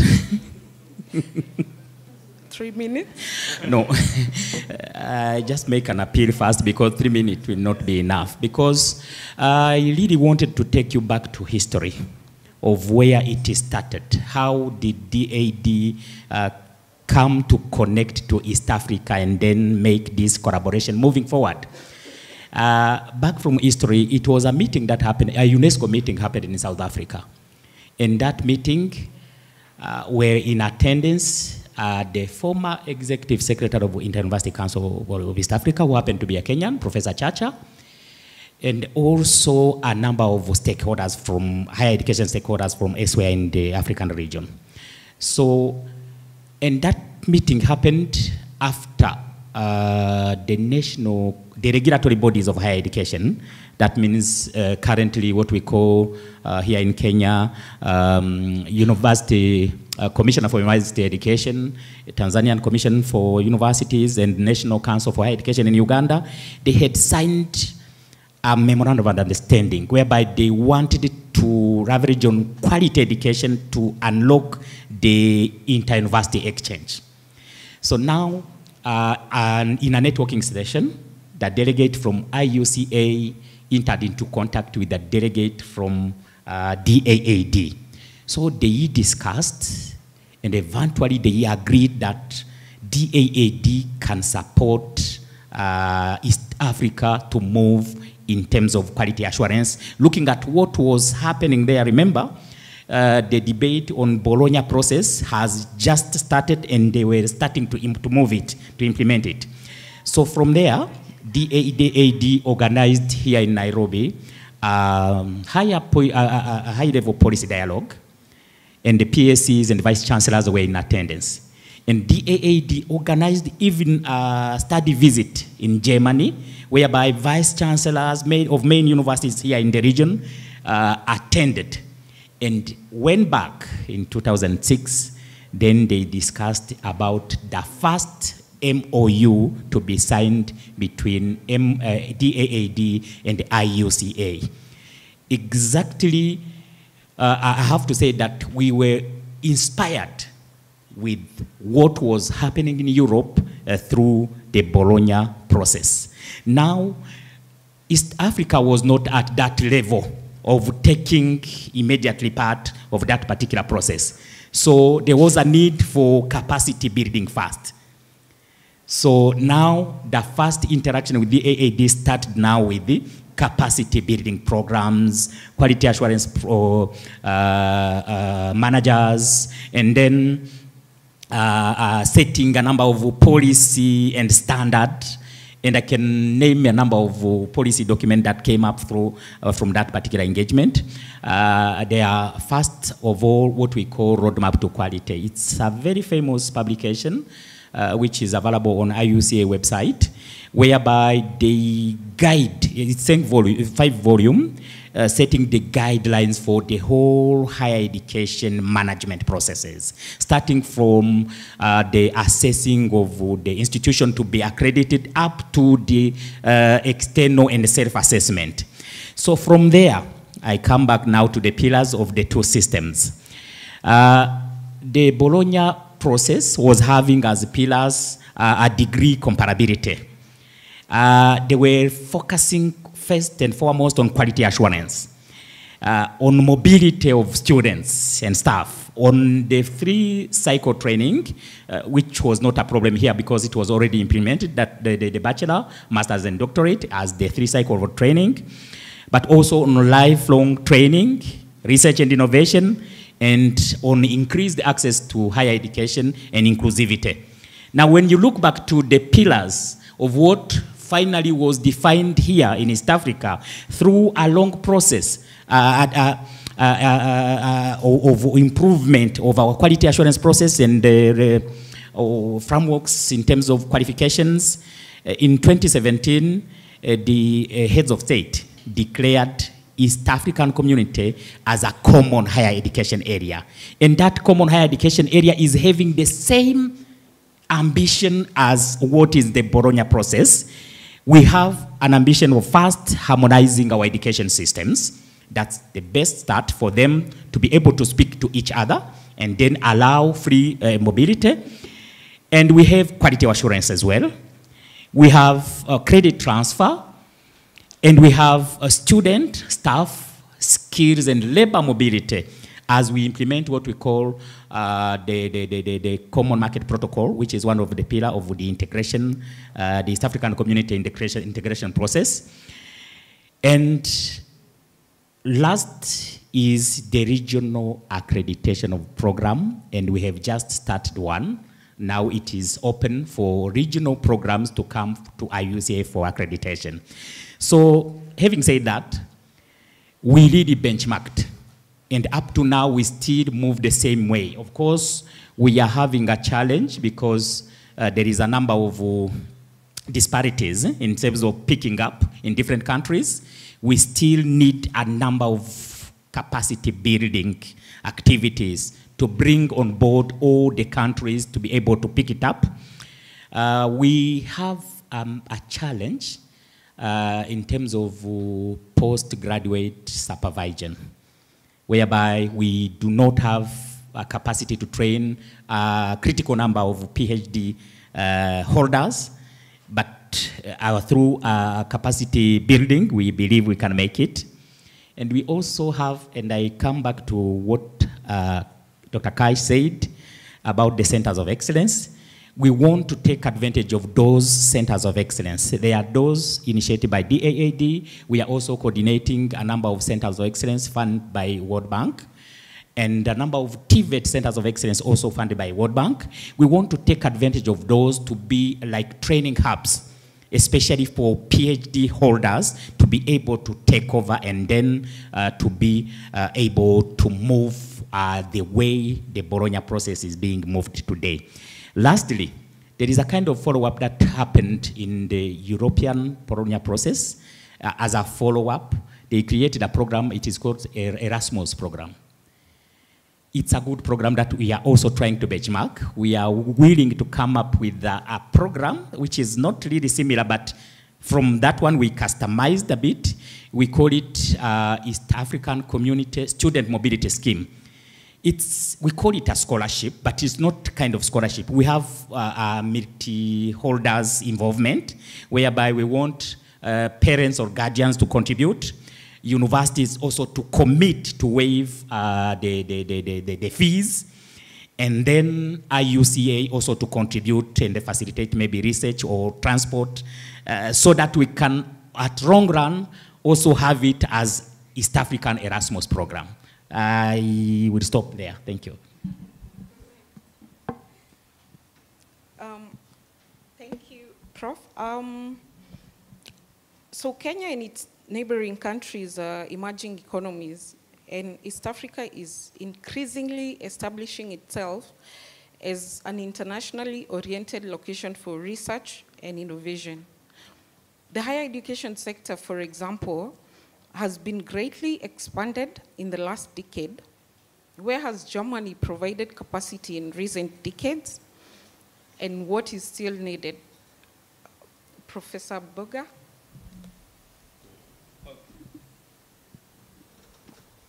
Yeah, I think Germany has done a lot. I'll give the example of the Semarem Center in Taita Taveta University. We went there 2007 to set up a mining school or mining education center. At that time, Kenya had 4 mining engineers. All of them retired, and we had to bring them back to start that center. And through the HADA docent program of the DAD, I found an old retired professor called Volkmar Kreizig, who I met somewhere in a hotel in Braunschweig. And he just passed by just to meet me. We talk about this, and to get to know me, and just to see whether we'll strike a rapport. And according to him, he said he liked the first interaction, and he just decided I'm going to come to Taita Taveta. And through him, we got a lot of colleagues from Berg Academy in Freiburg, Dresden, and Zittau. And they came in different fields. And we took students to Germany, to Freiburg, to Dresden, and to Tsitao. And through him, he was quite a networker. He brought a metallurgist from India. I don't know where they had met, but he persuaded him to come and support the department. As we speak now, we have PhDs in mining engineering, PhDs in process engineering, more than we need, and most of them are now finding their way into industry. I'm always happy when I go to Base Titanium, which is the biggest mining company in Kenya, and it's located in Kwale. Every time I'm in the village, they're walking around in Ukunda. You find these young men who studied at Taita Taveta coming to tell me that I'm the process engineer at the Base Titanium. So that is the impact of just some of these interactions that we have had. And I believe there are many such stories. And I think this is important because we are here forever. I think we need to sustain this. The government of Kenya and other East African countries need to learn from this and set up their own complementary system so that we are not always the ones asking for help, but also coming in as equal partners. And I believe if NACOSTI and the IUCEA, the National Research Foundations, are able to learn from this system how to structure interventions to target specific areas, would be able to move much faster. And I believe strengthening these research supporting organizations and the organizations managing higher education, I see the Commission for University Education here. I think that goes a long way into creating a strong system which will support the economy. And I feel a lot has been achieved, but I think because of all these global challenges that are emerging, as well as the dynamic nature of the economy and the world with artificial intelligence, digitization, climate in crisis, all of this, the partnerships need to be always redefined. We always need to sit back and look at what is the future offering us so that we can continue marching ahead together. Thank you. So, Dr. Kai-6, on to the same question, from where you sit, from your vantage point, where has Germany provided support and what do we still need to do? This one? Yes. Maybe I will elaborate a bit on the question, what is still needed? I think the first point of focus would be that we try to engage the European Union more to take part in our endeavors that we do here in the region. So there are already opportunities, for example, through the Erasmus program, which you mentioned. Erasmus has now, or for 2 years now, has opened itself to the world, so it's no longer just an intra-European exchange program. It does offer strong components and offerings for global exchange as well. So it's also I would also like to encourage everybody here to contact your partners at German universities, because there are options to collaborate through Erasmus, which are already quite interesting, flexible, and also sometimes generous in terms of funding. However, I think there is still ample room for the European Union to contribute, to work together with us in order to build on projects like the centers that we installed.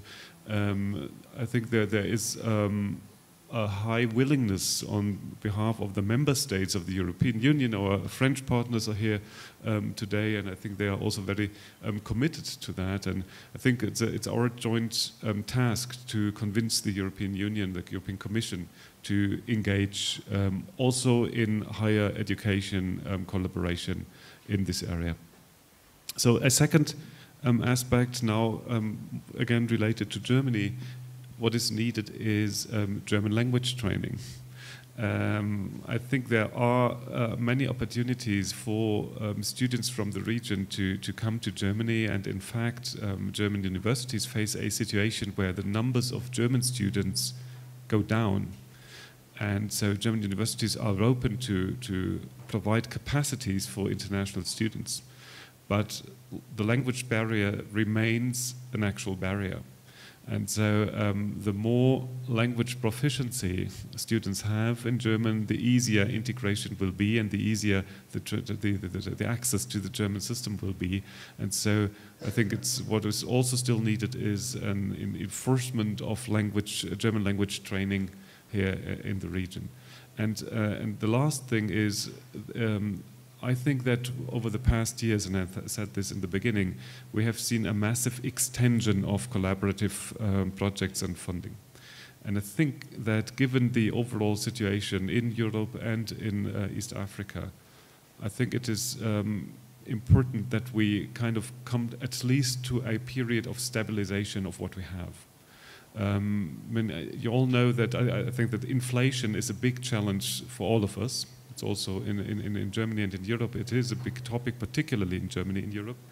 And it's also here, of course, a difficulty. And so there will be economic constraints to a further intensification of projects. So I think what we do need is to work hard so that we can solidify and stabilize what we already have. And as soon as the economy recovers, we can try to build on that and extend what we do together.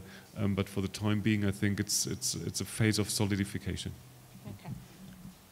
So to ride, and as we wrap this up, and to ride onto your comment regarding the language barrier issue, I'm just wondering, but what does DAAD do to aid this language barrier issue? We train the trainers, I would say.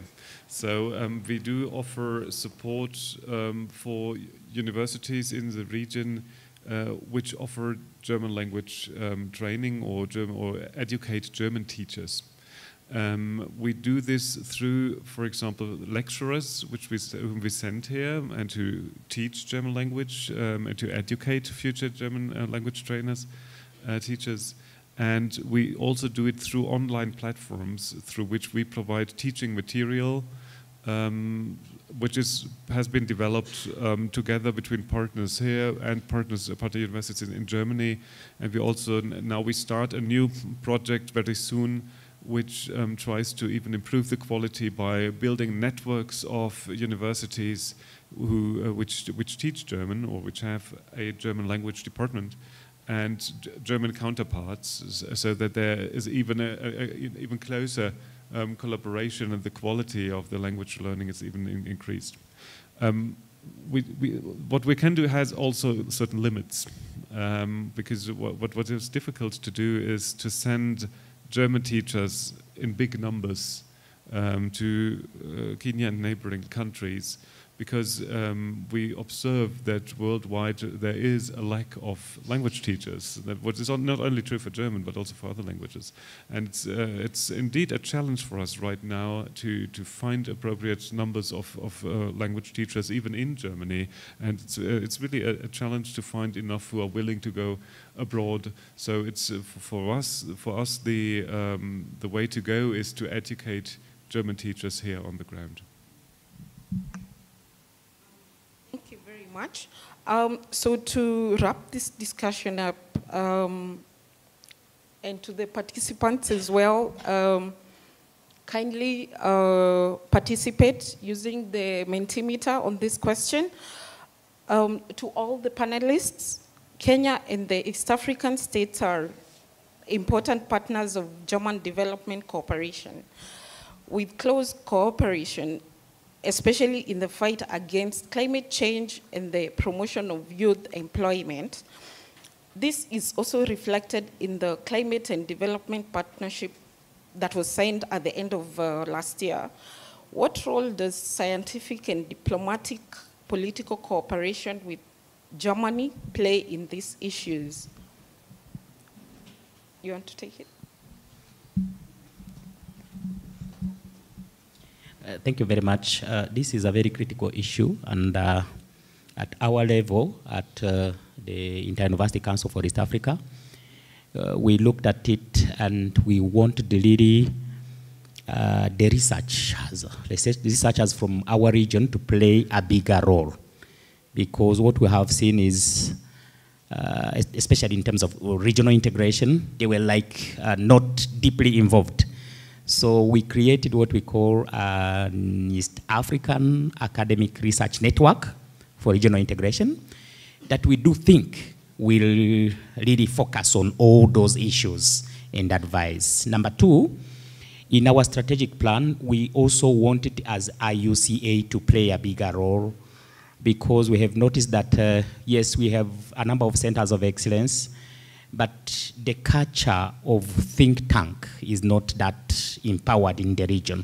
So we wanted to create a kind of think tank at IUCA, whereby we were going to bring on board a number of experts in different numbers of areas.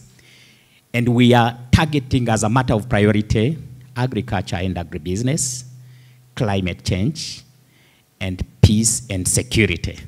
It's a kind of venture because we have never done this before, but we hope now to approach our partner for support in terms of sharing of experience, in terms of supporting experts that can support the whole process for us to be able to produce a number of policy briefs that will be forwarded to policymakers for them to make very informed decisions in those particular areas. That would be my submission on that. Thank you.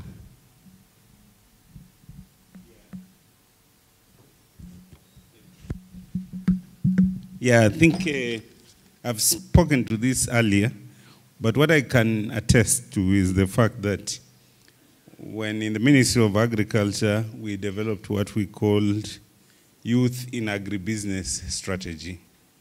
And it was supported by GIZ, because they have this special focus on youth employability, and the agriculture sector is the sector that employs most Kenyans, especially in rural areas, almost up to 70% in rural areas, up to 40% nationally. And as the programs and projects are implemented, they have a way of supporting youth with funding, also financing them to be entrepreneurs and capacity building them into be entrepreneurs, mostly focused in the Western Kenya, but most of the lessons are applicable across the board. I've been in Tanzania, also working with the Ministry of Agriculture there now as a consultant, and I see almost similar programs also there being implemented, targeting youth, women, and mainly focusing on bringing youth into employment through agriculture. The Tanzanians will know that there is a program called Building a Better Tomorrow, and some of the partnerships are from the interactions with the German government. In the area of sustainability, climate change, environment, again, GIZ was a partner in the ministry for the soil health policy, which we passed, and basically how we handle our soil health issues, knowing that all production mostly happens in the soil, and the way we manage soil is critical.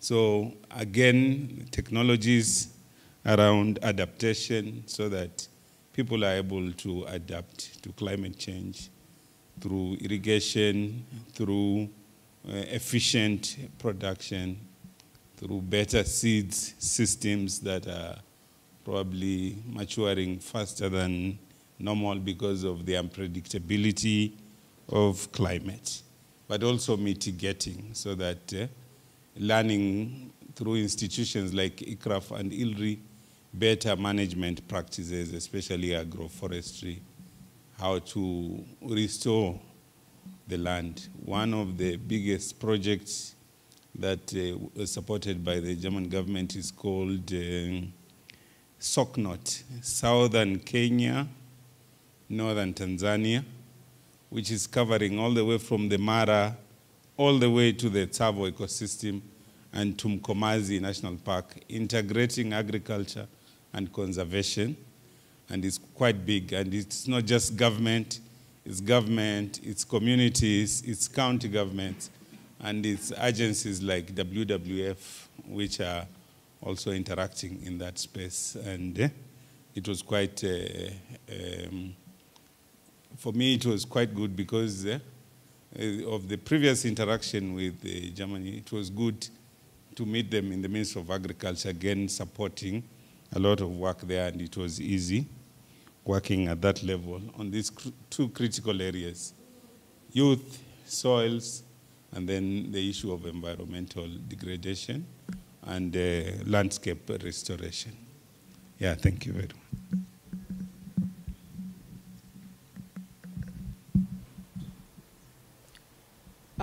Finally, Dr. Six.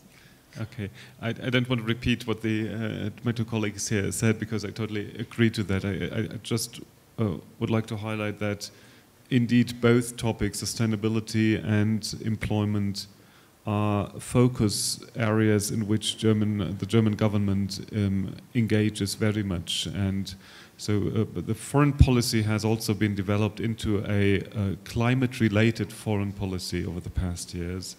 And so I think there are many opportunities for the interaction between the diplomatic political level and the scientific level. And if we will have, these are the areas, I would say, where we do have chances to even intensify or extensify the collaborations which we already have. This morning, the ambassador mentioned a possible migration agreement between Kenya and Germany, and indeed it is an important task for the German government right now to kind of make skilled labor migrate to Germany and to fill the lack of skilled labor that we have here. And so this might also be a minor part of the solution to the unemployment problem here in the region. And but I think it is indeed sustainability and employment are the fields in which we can further collaborate in the future. All right. I think that's a good point at which to end this discussion. And I'm told it's lunchtime. So the audience participated in the last question, and what do you have to say? So financing development, good policy support, allows exchange support, a policy-making role. I see financing development projects again down there, strategic leadership, improved development.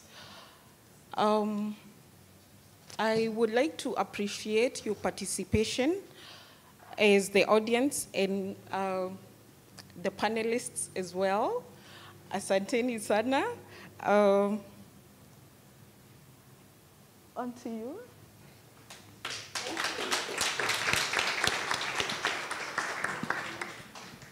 Thank you, everyone. Thank you for your wonderful words. I'm sure all of us have learned something. I want to thank you for actively participating. And now we want to thank, yes, thank you, moderator. Thank you, Ms. Cairo.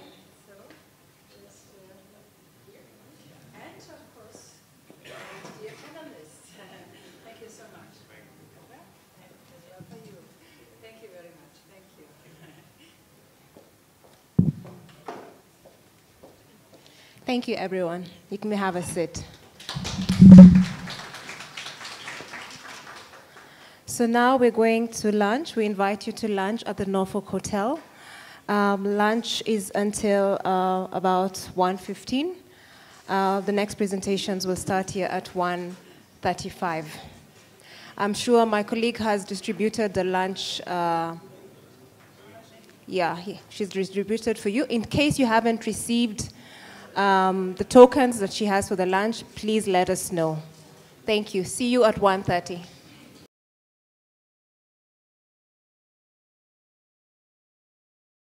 I just want to know if Dr. Eliud Musotsi is here with us. Okay.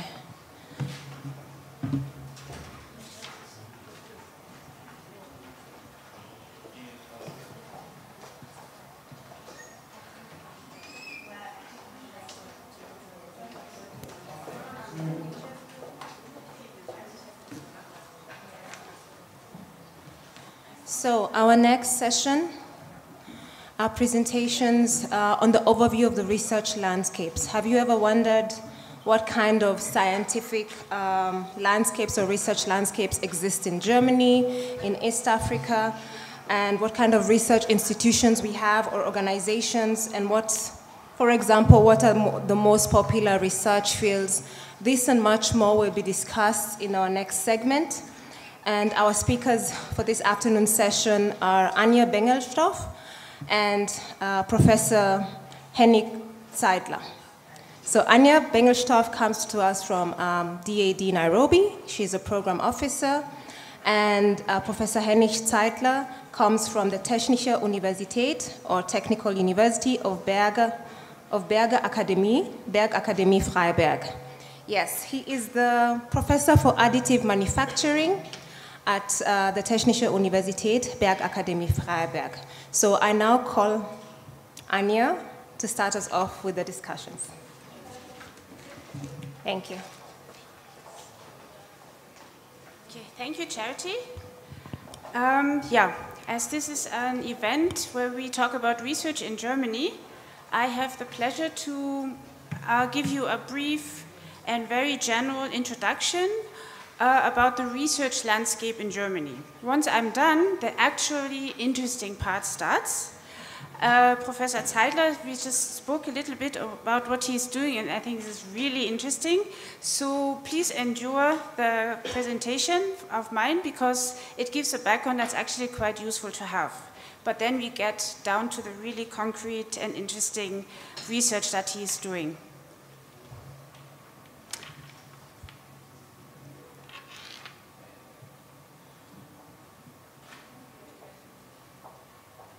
Okay, I suspect you cannot read this because I can barely read it from here. But these are basically facts and figures about Germany as a land of ideas. Germany has approximately 1,000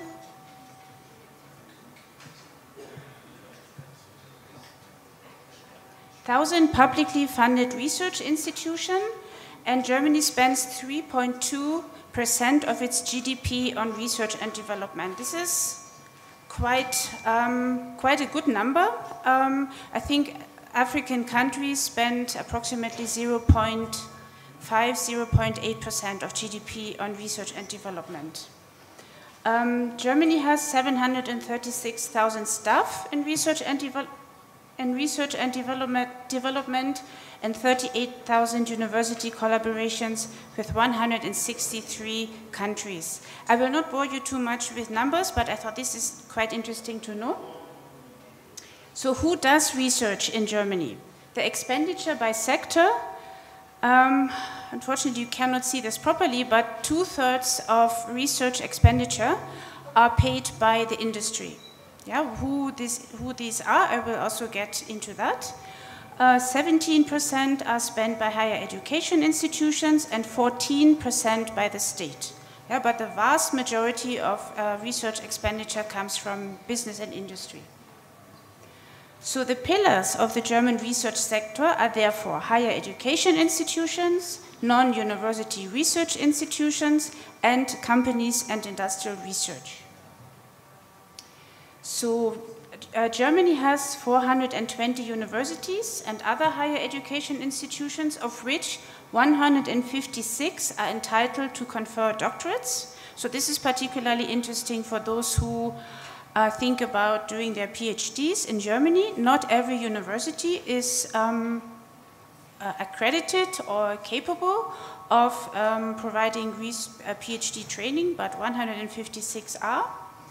At any given time, Germany has about 43,000 international students who pursue PhD studies and around 55,000 international academics.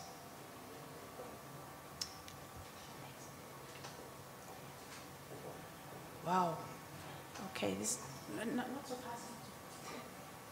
That's a bit difficult to see. I wanted to introduce the Big Four. The Big Four are the Big Four research associations or research societies in Germany that are non-university institutions. And we start with the Leibniz Association, which has 97 research institutes.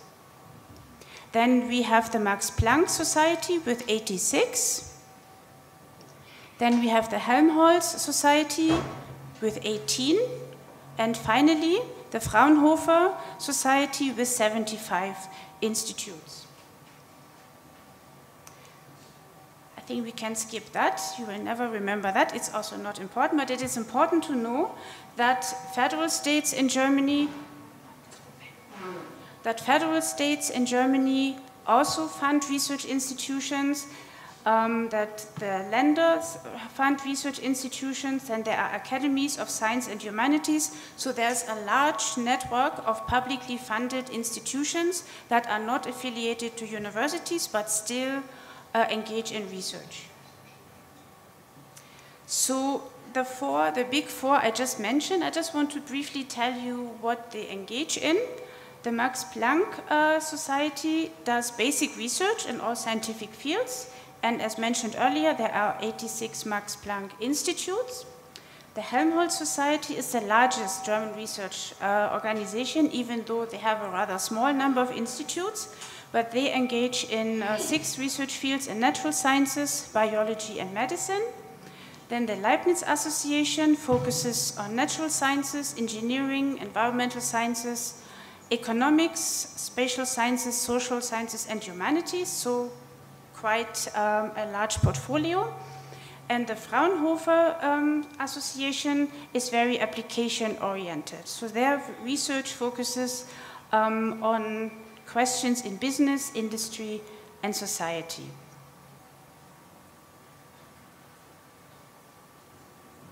So there we are at the 2/3 research funded by the industry and by business. So there are about 17,500 research companies, and the innovation driving sectors are pharmaceuticals, electronics, optics, automotive, architecture, engineering firms, laboratories, and the scientific research and development.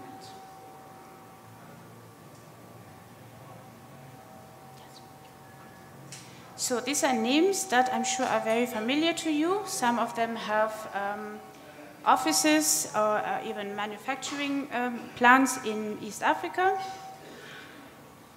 So Volkswagen, VW, BMW, Siemens, Bayer, SAP, Merck, these are all examples of the fields I had just mentioned. So the research funding is provided by the Alexander von Humboldt Foundation, DED, obviously, and the Deutsche Forschungsgemeinschaft, or German Research Society. The research performing institutions I had just introduced, and the private or public foundations that also support scientists are, for example, among others, the Fritz Thyssen Foundation, then there's the Stifterverband der deutschen Wirtschaft, and Volkswagen, VW, also has a foundation. So, this is an event of the German Academic Exchange Service, but I think it's never too late and never enough to point out what the DED actually has to offer, because every year, more than 111,000 scholars are funded across the world. 111,000. Yeah? So when they say the DED is the largest funding organization in the world, we are not kidding. So the DED budget in last year was 774.8 million euros. Scholarships and grants are available in all disciplines, and the DED has 68 offices worldwide, one of which just turned 50. I wonder which one that is. The Alexander von Humboldt Foundation, it's smaller but no less prestigious, I would say. They support approximately 1,000 scholars every year. Their budget is slightly smaller, 130,000 million euros, and there are more than 30,000 Humboldtians worldwide. One of them was Professor Hamadi Boga, who we met earlier. He was even the Humboldt ambassador, but I know there are more in this room. Can you just point out who is Alexander von Humboldt alumnus, alumna? There we go. There you are. Yeah? Okay. So the German Research Society funds research in Germany. So that means as a non-German research institution or university, you cannot apply to be funded by the Deutsche Forschungsgemeinschaft, but the Deutsche Forschungsgemeinschaft gives funding to research organizations, to universities in Germany who can collaborate with research institutions abroad. So we have they have about 30,000 funded projects per year and a really, really big budget of 3.3 billion euros. So I promised it's quick and really to try an attempt to give you a broad overview how funding of research and where research is done works in Germany. So more information is available on the website of Research in Germany. It says research-in-germany.org. Yeah, so this is where you can also download resources, where you can find more detailed information, even for finding a supervisor in Germany or research contacts, and also more in detail about Germany as a research landscape.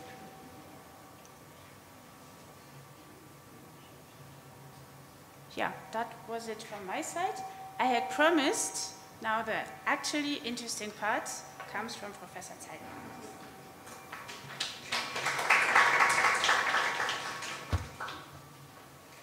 Habarigani. Unfortunately, this is about the Kiswahili that I'm able to speak, but pleasure to be here. That's good enough. That's good enough for a start. All right, I'm working on that. Will you be able to start the presentation? Right, so you've given us a very hard task on entertaining you after a plentiful lunch. So I hope I can manage to keep you awake. As I'm a professor, it's very difficult for me to speak less than 90 minutes straight, but I'm trying to make that happen today. So until the presentation is loaded, I might also start introducing myself briefly. As was already told, my name is Henning Zeitler. I'm heading the chair of additive manufacturing in Freiberg at the university there, which is in the eastern part of Germany. And the university is already quite old. We are 258 years, a bit older than DAD East Africa, but we had a lot of DAD scholars and personally also at my department, so I'm very happy that I have the opportunity to speak today to you.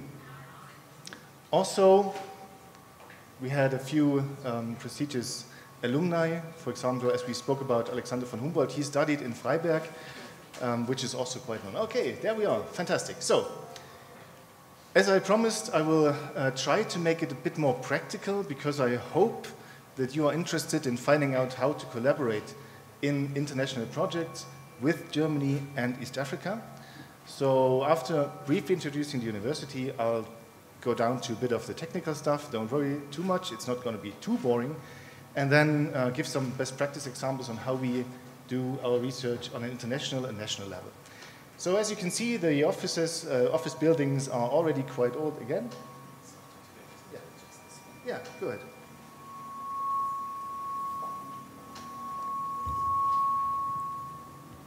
Like this? Perfect. Okay. So now let's work on this one. All right.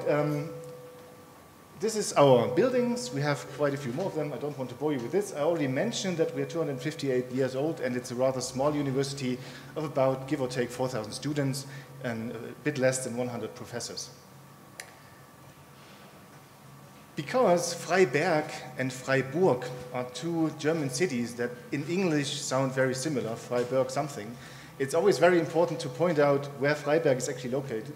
So in case you want to visit us, which I would really like to see, you will end up in the right place. So the arrow is indicating Freiberg, which is on a global perspective halfway between Berlin and Prague, on a local perspective between Dresden and Leipzig on the eastern part of Germany. I had really the coincidence that a friend of mine was telling me he was waiting for a train connection at the station and asking me for coffee, and I said, I can hardly believe that because the Freiberg train station only has one track. And it turned out that he was in Freiburg, which is somewhere next to the Swiss border, a couple of 100 kilometers away down there. So please, if you want to visit us, make sure you come to Freiberg. All right, already told you about the university. It's called the University of Resources because we focus on, I don't know if it's actually possible to call it focus, but we work along the whole process chain from mineral exploration to getting resources from the soil, minerals, materials science, production technologies, and recycling. So along the circular economy. And we heard already today and yesterday that we have also collaborated with the Taita Taveta University to set something up like this here in Kenya a long time ago.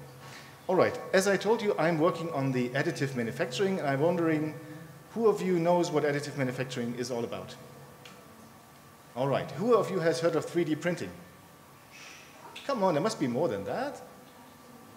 Yes, at least a few. All right, so additive manufacturing is just a broader term for 3D printing. So I'm going to tell you a bit of 3D printing, and since not all of you have heard of it, I'm giving you some examples to start off with. And because 3D printing and AM are covering a very wide range of applications, I'm trying to focus today on things that I hope are important to all of us, namely sustainability, circular economy approaches. So addressing some global challenges like climate change and scarcity of resources is also something we deal in the mechanical engineering, believe it or not. So this is what I'm talking about today, because we think there are also some opportunities in that. For example, developing technologies that can increase the efficient use of resources. Right, now I promise I will not bore you too much, but I need to tell you at least what additive manufacturing is, because not all of you might have seen it. You can see here on the right-hand side two technologies of 3D printing, one with metal on the top one, and one with ceramics or concrete, or as we will see, also bio-based material on the bottom. Top one is wire arc additive, bottom one is binder jetting. Most of you might be familiar with the paste extrusion or filament extrusion of polymers. Now, this additive manufacturing is a very wide topic, and AM is, well, considered a key enabling technology. And this is why it's also quite interesting to us. And you see that there are a lot of different ways of doing AM, and that's about as theoretical as we get. Don't worry, I'll focus now on what we are doing. So along this process chain, we are working on technologies, we're working on materials, we're working on design. So you can also note that basically it's very important to work interdisciplinarily. And not only interdisciplinarily, but also interculturally and internationally, because this is an international topic. And while we do a lot of different technologies and technological approaches, as you can see here, some of them in the center, this is binder jetting of some glass. We have biodegradable parts here. This is surface post-processing of metal parts. We have filaments from recycled material. This is already what you saw, wire arc additive of metals. We also do materials testing, obviously. I'm trying to focus today on one specific area, which is bio-based materials. And bio-based materials, in our opinion, can really make a beneficial contribution to the circular economy approach, because they regrow, they degrade, and maybe they could also limit the use of plastics a bit better. And nowadays, this picture of a peach is not really unintentionally there, because what do you do when you're finished eating that peach? You have a stone left, and that stone you throw away and it decomposes, which is fine. But if you consider this being an industrial process, at a factory that processes, for example, canned peaches, you will have millions of those peach stones every couple of days. And nowadays, these resources are not utilized. Mostly, if at all, they are burned for energy, so this energetic use, and we think maybe we can do something more with that residue material, not only the peach, but we also did peach, but maybe we can use these new AM technologies with these new, which are in fact old materials. And this is what I want to tell you a bit more. So just a number of residue materials that we have already worked with, and some of you might see that they are both industrial and household residue materials, but for the time being we focus on industrial materials because we have a lot of material that we can handle there. So there's a lot of different things, from grasses to wood, seashells, lignin. I'm not going to tell you all of them, you can read them for yourself. But basically everything that is available at an industrial scale can be used.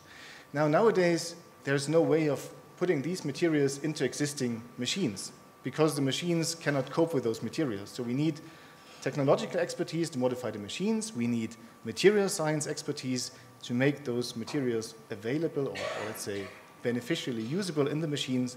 And we need to bring those people together. And not last, we need to have designers who know what those materials can do in their products. So we need to do a lot of technology development. One application that we did is, as you can see down here, this is binder jetting of a Miscanthus grass. This is a very fast-growing grass plant that you can find all over Germany and other places. And this material is typically used industrial for building insulation processes. And within this process of creating those insulation materials, the small dust particles are leftovers and they are burned afterwards. And exactly this residue material we can use in the printing process. And you saw here that we produced some, I don't know if you can actually see it, but you have to believe me that this is an adapted package that is used in an industrial casting process for complex shaped parts. And this package is printed out of the waste of another process, solely using bio-based materials, and it can be either put on the compost afterwards, or it could be even shredded and reused again. So this is one application. Adapted packaging. You know, packaging is a major issue when it comes to, well, waste production. All right, so we're working on that, and as this speech is about research in Germany and international research, I'll try to show you how we go about doing research in Germany, how we do this internationally, and hopefully also igniting some thoughts of collaboration with you. So what we want to do is we want to have a part that's in the end biodegradable, so you don't have to have a huge landfill. You can just put it somewhere and it will decompose not in 25 years or so, but in a couple of days. So this is just putting this bit in water, and this is a real-time video, so within 15 seconds you can see it's already liquid. Now, while this is very nice for packaging, it's probably not so good for a building, right? So we have to, of course, adopt all those processes to the application that we are looking at. Some examples of short lifetime applications, which are quite feasible for this technology. And I always like the one up here. This is an architectural model, and the lifetime of an architectural model is anything between 30 seconds and a day, depending how much the customer likes it or not. But here with this, you do not have to worry about creating a lot of waste. You can just shred it, print it again, and reuse that. On the right-hand side, you can see this is a stage prop for theater. Also, this is quite nice, although these are all not large-scale examples, but some of them. All right. Now, additive manufacturing, 3D printing is in the media all over the place. It's a very hot topic, if you want.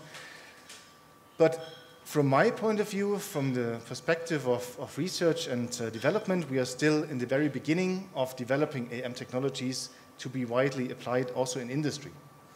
And therefore, I'm considering additive manufacturing today in a way that we only see a very limited bit of the overall big picture. So now, how do we go along and find out more in terms of AM? Just to give you a number, if you consider a conventional manufacturing process like milling or turning, these have been around for more than 1,000 years and they're still investigated and adopted. And additive manufacturing was first used in 1982. So you see the discrepancy here, right? So we have a lot of work to do, and I invite you all to take part in that discovery. Now, research, we're talking about research. How do we manage to discover that, and this is something that we can apply to all disciplines, I suppose, well, first of all, we need somebody who discovers things. Now, it's great if we have one discoverer who goes somewhere and sees new islands or whatever, but if he never returns and tells anybody, it's no use. So we also need somebody to report his findings so that somebody else, a larger group, can actually use them. And then it only works out if somebody actually tries to put this in something applicable, something down-to-earth, usable. So this is what we want to do, and how we are doing this is what I'm going to give a few examples of.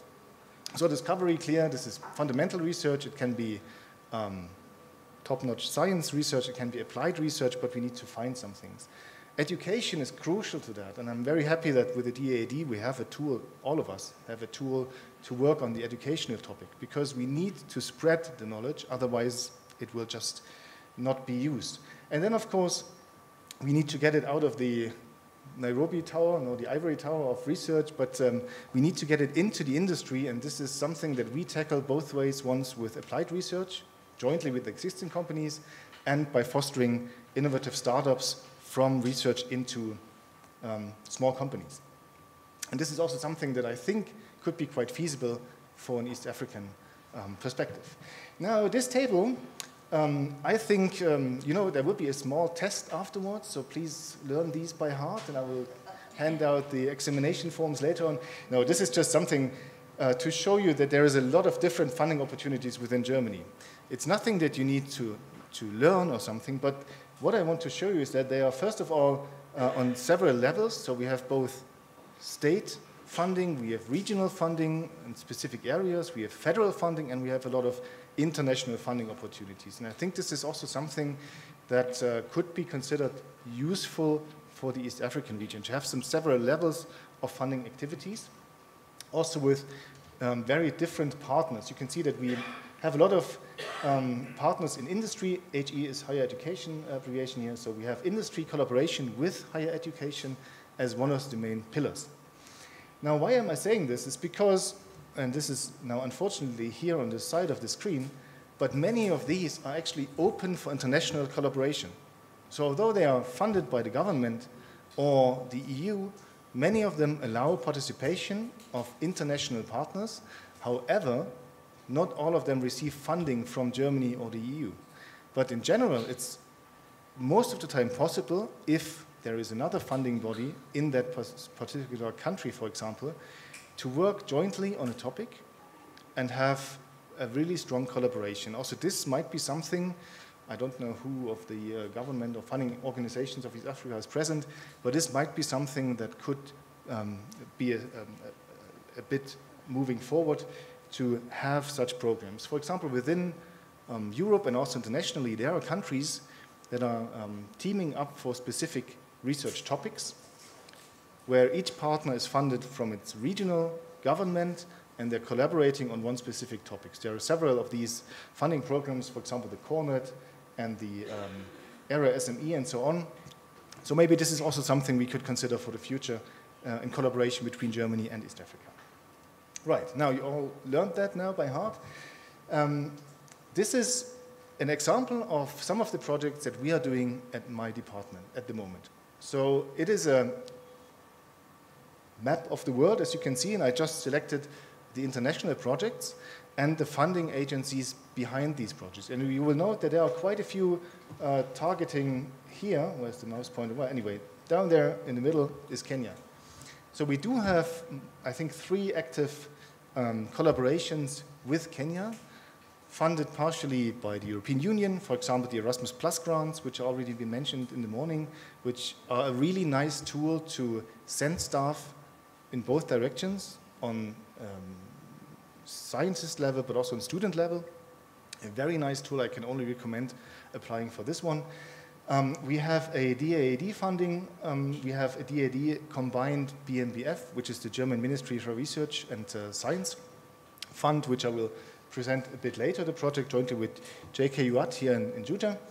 And we also have, in the application stage at the moment, a proposal on an international level funded by the DFG from Germany and the National Science Fund in Canada and the UK counterpart. So 3 funding agencies joining for one research topic that's located in Kenya.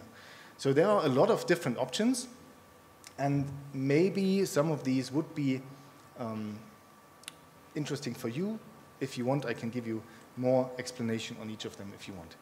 Now, what I wanted to do is, I told you that we have this applied research, we have the fundamental research, we have the spin-off bit of research, and I wanted to give you one example each. Maybe, I don't know if we have enough time, maybe I'll skip one, with a context to the topic of renewable materials.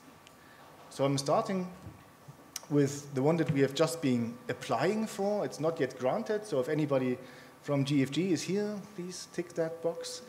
But we just applied last week as a joint project between Crandall and Lincoln and us in Freiberg, and JKUAT here and two companies in research institutes in Kenya. Oh, yeah, this is my second bit of Swahili, actually, of Kiswahili. So let us use cactus, because the cactus is an invasive species here that is not put to use, and we are trying to find out a way to use this both for nutritional purposes and as a raw material for production, with the target of implementing this in the communities, so having a low-key approach, as we also talked about in the morning, that can be used locally, with local resources, by local people, creating local benefits, with the aid of international partners who team up to do that here. So this is a project that we are applying for, and there are some of those available. So on all different topics, I'm quite sure there are international calls for proposals open. So typically such a project takes about 3 years, has a budget, depending on the funding agency, anything between 10,000 euros to 600,000 euros. This sum is somehow in between. We have 3 principal investigators that basically all have a connection to Kenya and selected Kenya to be the role model for this approach that we are doing here. Again, if there are any questions later on, I'm very happy to answer those. So another one that is, so this was basically my example for fundamental research, right? We need to find out details, very theoretical, a little bit of practical, but it's fundamental research. If we go to applied research, this is a German project where we have typically a consortium of university research and companies. And this is something that we found very, very fruitful, very beneficial, because you have both perspectives. You have the perspective of the end user who wants to save or earn money, and you have the perspective of the scientists who wants his or her results to be used. And I'm not sure if this is actually available in Kenya, but if it is not, I would really suggest that approach to be considered. Now, this is a project jointly with 2 universities, the University of Chemnitz, the University of Freiberg, and 2 companies that are from the packaging and chemical industry sector, where we developed a process to utilize the packaging producer's waste for its own packaging. So if you think of a cardboard box, that producer or that company, Richter and Hess, there produces cardboard boxes. So those are cut, folded, and shipped away. Now, typically, such a cardboard box, if you purchase any electronic device, has some styrofoam inlet that package the electronics, like not only the cardboard box, but there's some insert into that cardboard box. And this is so far not recyclable, and it's quite, well, bad. Now, what we are doing in this project is we are taking the cut pieces, basically the dust that is created by the cutting process, use this as a raw material for binder jetting, for additive manufacturing, and print those inserts from the waste of the company. So that the company now is able to deliver a package, including the insert, without having to purchase the styrofoam parts, the styrofoam material from outside, so it saves money on that. It saves money because it does not have to get rid of its own waste, because it's using that for the insert. And even more beneficial, it's a one material product now, which is much easier to recycle. In Germany, that's also an economic benefit because it is lower on taxes if it's only one material and easily to recycle. So it's basically, I don't like that, but it's a win-win-win situation, as we call it. But anyway, it's good for all sides, and it really makes a difference. And it's quite simple to implement, too. So trying to find new applications here really worked out. Of course, we needed some development, and this is where the other company comes in, to find a binder, basically a glue for those paper particles that is also biodegradable, because it's no use if the paper is a waste, but we are then using polymers which are not decomposable. So here this company developed a resin, or glue if you wish, based on wood, on wood resin, which is also biodegradable, and both now have a use case. They can sell more products, they tap into new market areas, and it's even, and this is also very good, more economically friendly. Right, so this was my example for an applied research with industry, and I promised to speak about what we're actually doing here with Kenya. We have a project that's called SustainAM, Sustainable Additive Manufacturing, if we wish. The long title is about 2.5 lines, and I'm not able to recite that by heart. But what we are doing is transferring the knowledge that we I just explained using local residue material to the Kenyan landscape. So we were looking jointly with the partners of JKUAT to see what are the materials that are leftovers in industrial production and agriculture here, and then figured out ways to use these in additive manufactured products.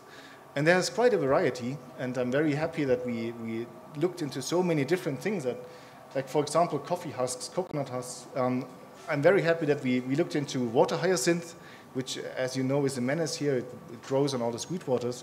And we can take that, dry it, chop it up, and use it as a printing material, which is then also biodegradable. So it's also something that might be very beneficial, not only on the ecology and economy, but also at the local scale, because maybe it's now an endorsement for those people to get rid of this water hyacinth from the water. Right, we looked into different technologies to adapt that. And we also, and this is very important, looked into ways of communicating this into, well, people, to enabling people to use this. So as this is a project, you might or might not see it, which is half funded by the Federal Ministry of Science and Education in Germany and half funded by the DAAD, it both has a part in science and research and a part in education and qualification. In this case, we are having joint schools alternately in JKUAT here in Juja, or JKUAT, I'm trying to do JKUAT now, JKUAT here and in Freiberg. So we have staff from JKUAT coming to Freiberg, working on our workshops and our laboratories. With the funds from the both funding agencies, we had the chance to set up a lab of additive manufacturing excellence here in Juja that has at least partially the same machines that we operate in Freiberg, so that the staff that we invite to Freiberg learns at these machines and can then teach the students and the same machines here, which is very, very beneficial. We have schools for master, bachelor, and PhDs here in Juja twice a year.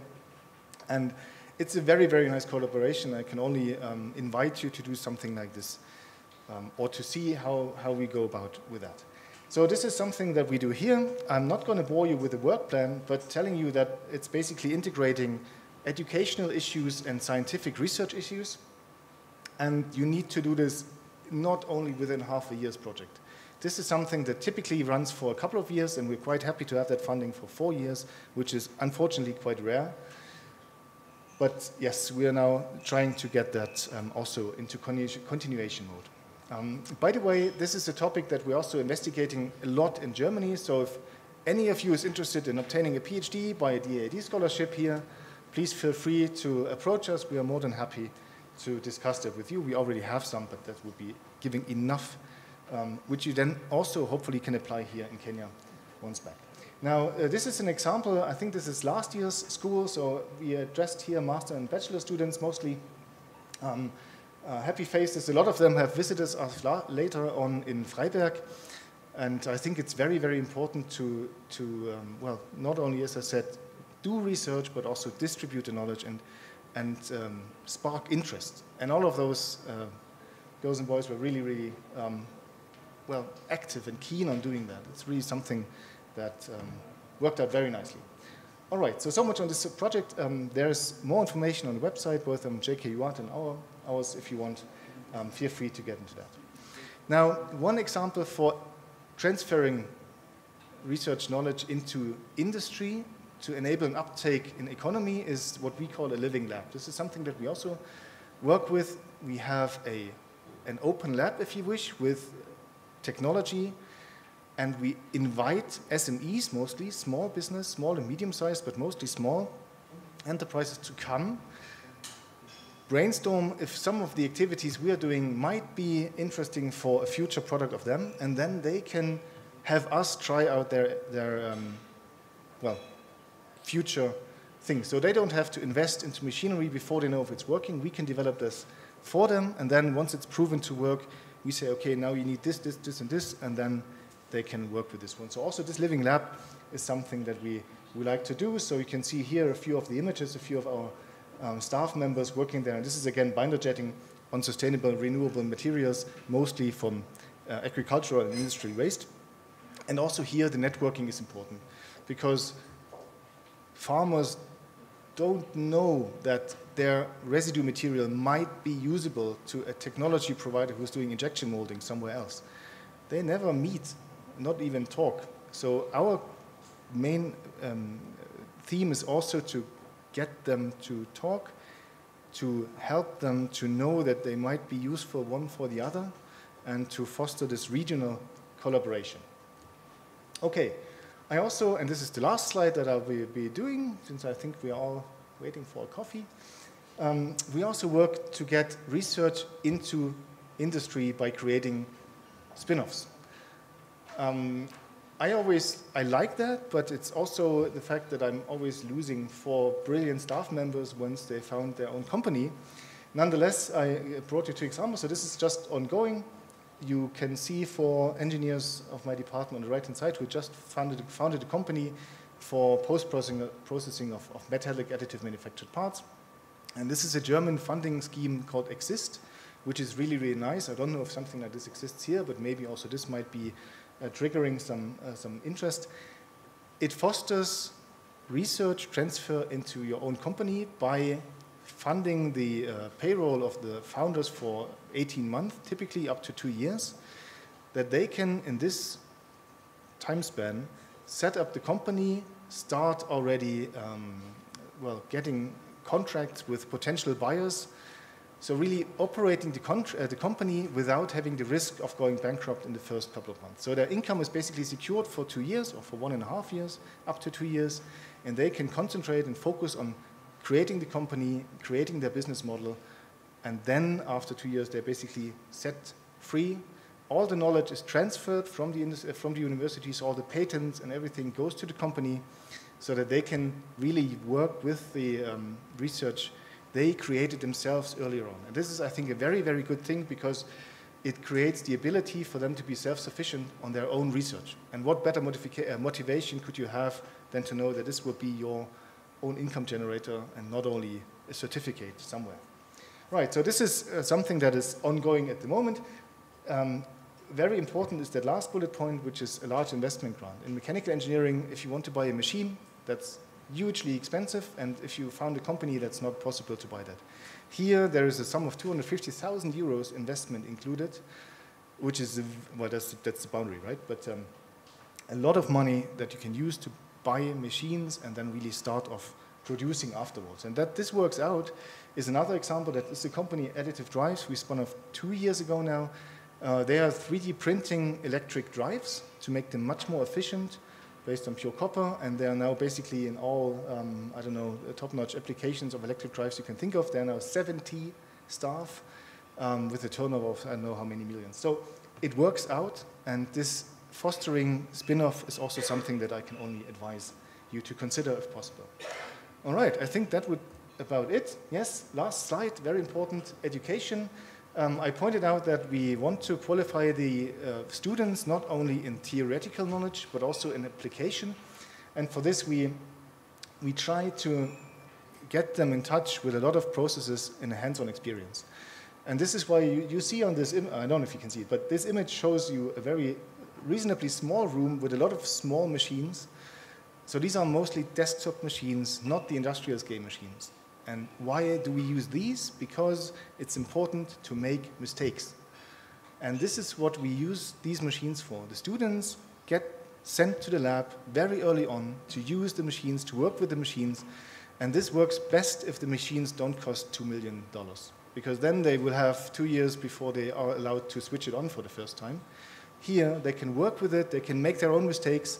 And this is, I learned that is very, very good because they identify and you learn by making mistakes, and this is what we want to enable them. And this very, small and not very nicely looking quarter here. This is a so-called cross-lab project where we allow this also for students who are not physically present. This is a machine additive manufacturing controlled thing, basically a robot that operates a small printer, a small milling tool, and a microscope and a camera. So the students, even from abroad or from wherever they are, can virtually, so online, control that robot to work with the machines. And not just run a program, but really work with the machines. Also, the machines fail, and the builders fail, and they will have to find ways of working with this. So even if you cannot set up a lab in every single building, you have the opportunity to grant access to that from a distance. All right, so that should be it. We do have bachelor and master programs in additive manufacturing, and we would like to do these in English too. At the moment, they're only in German, and we discussed in the morning that it would be nice to have some English taught subjects, or at least actually course programs, which is quite difficult on a bachelor level. So at the moment, we're setting up an English master of additive manufacturing. Maybe this is also something we can do jointly with the curriculum building activities of DAAD. And in the future, we're also looking into English taught bachelors. Not at the moment, but they are. Actually, we were the first in Germany to do this, so I'm a bit proud to say that. Okay, good. Now, thanks for that. I want to say that we need to work interdisciplinarily on that, and I know not many of you are mechanical engineers, which is not a problem to me, but of course we need engineers, social scientists, we need chemists, biology experts, all of them to work jointly on that topic. Right. And wrapping up, that means we have a very diverse landscape of research in Germany, as I wanted to show you with some examples. I think what's very good, what's nicely working out is a combination of fundamental and applied research with qualification. We do already have international collaboration beyond just qualification, so there's also the opportunity to do research together, and I'm very much inviting you to do that. And maybe if we can find ways of locally adding the counterpart to do bilateral research programs as we do in Europe, that would be fantastic.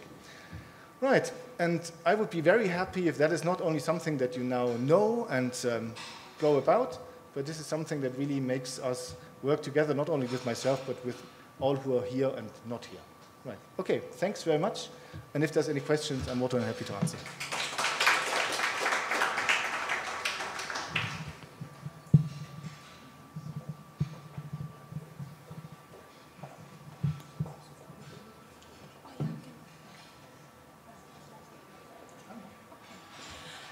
We're now taking questions from the audience, if anybody has a question. Okay. Yes.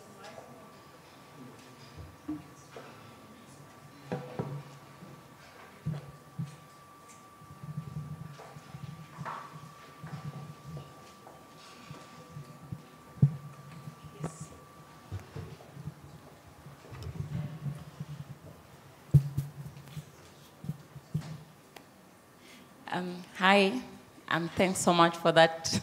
Yeah, it's me. The great talk. I think there's always a new person in Rome I didn't know about AM. So my question is about the sustainability of the whole process if you adapt bio-based material as your raw material. So in case, for example, the water hyacinth becomes very successful and your end product becomes a good business model, is there a risk that farmers will prefer to grow water hyacinth if it gives them more money than fish, and then you have now food, you affect the SDG for now food security? Or if the cactus now brings more money than maize, is there a risk that then I need money in Kenya and this is more lucrative? Is there a risk that now they might prefer to go for this other stuff? If, for example, making use of my farm byproducts as for AM gives me more money, is there a risk that now instead of using it as organic manure, I would rather than sell it? And what does that do to soil fertility and food security? Yeah, very, very good question. And this is exactly why we have to work interdisciplinarily, because honestly, I do not know that. I'm a mechanical engineer. I want to know a lot of things, but this is beyond my knowledge. But luckily, we have partners who know about that. So within the first project that I was pointing out, this Tutumia cactus, there are agroeconomists, and there are people from biology, there are people from social scientists to exactly address these issues, because we know this is a risk. And one approach that we already do is we try to show that these technologies are not only feasible for one specific material. In fact, I would like that, but this is a technology development tool, goal, to have the AM technologies very, very flexible in terms of raw material intake, so that we are not only using the water hyacinth exclusively, but you can use basically a lot of things that are somehow similar to these properties. And that makes this risk, I think, a little bit lower. But of course, it is something that needs to be considered.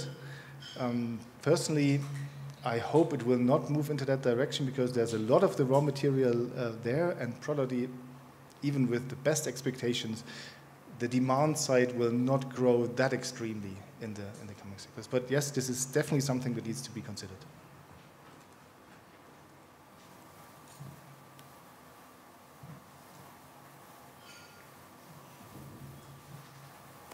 No further questions? All looking for coffee, right? I get that. Okay. Thank you.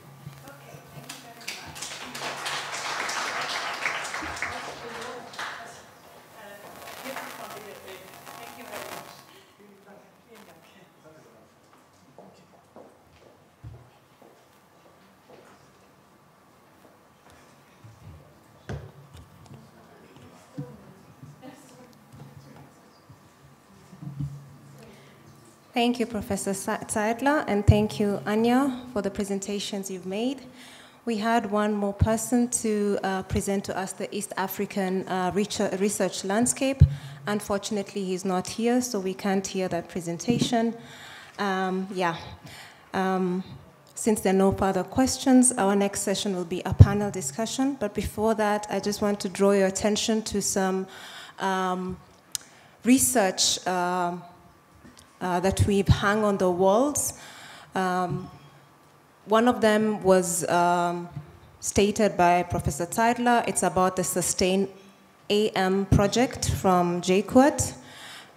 It's one of the scientific or researchers that have given us info, and we're able to print that for you. So many of them are at the back. I can see two here at the front. So during the break, after the next session, you will have the chance to go and have a look at them. Also on the walls, we have some profiles of DAD alumni, so feel free to also have a look at them.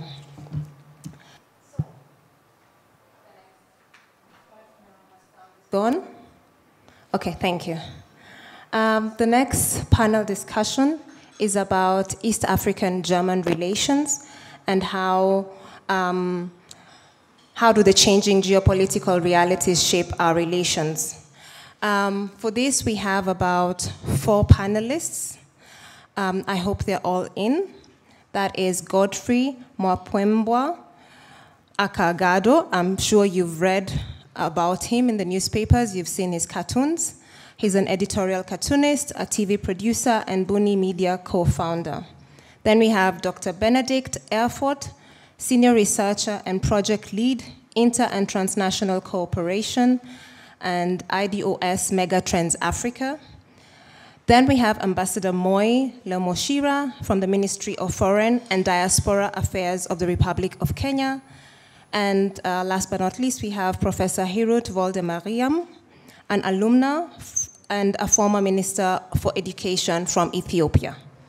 I call the panelists to the front, and we will also have a moderator. The name is Professor Karuti Kanyinga from the University of Nairobi. Are they all in? Yes, thank you very much.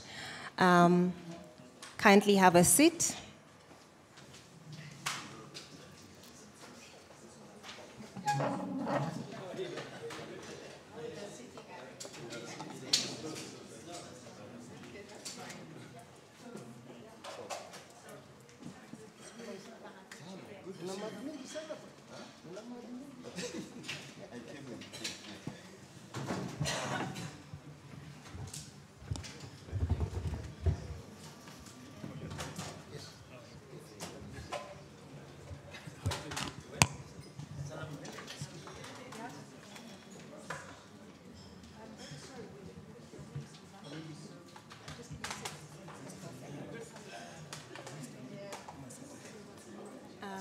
Just let me get, he's the...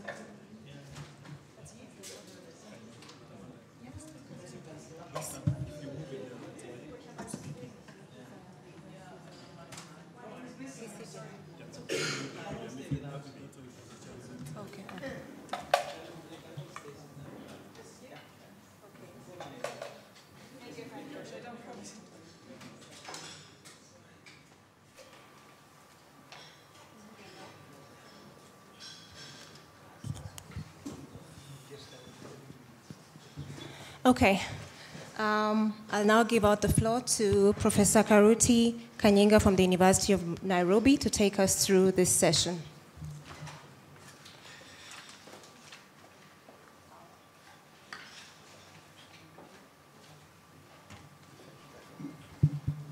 Yeah, good afternoon, everyone. Good afternoon again. I was seated at the back, and I don't think the sound was very good, but that's the nature of German-Kenya cooperation. I hope so. The sound will become audible as we look at the relationship between East Africa and Germany during this particular panel.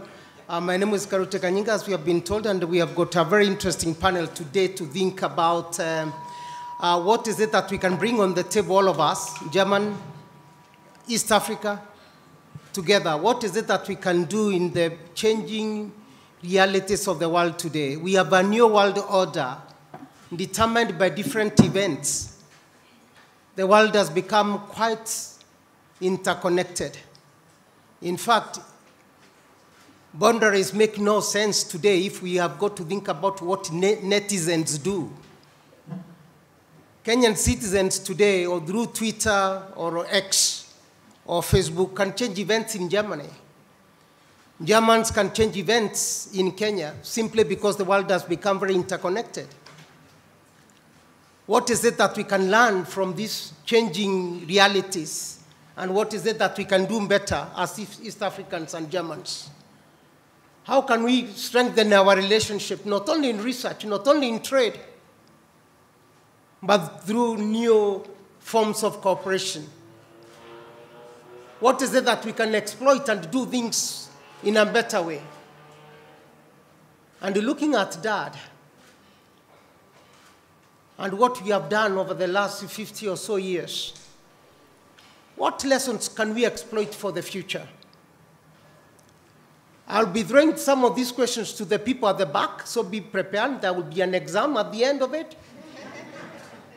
Because this is a university and you can never leave the university without an exam. So pick your paper very carefully. There'll be an exam and someone will be marking.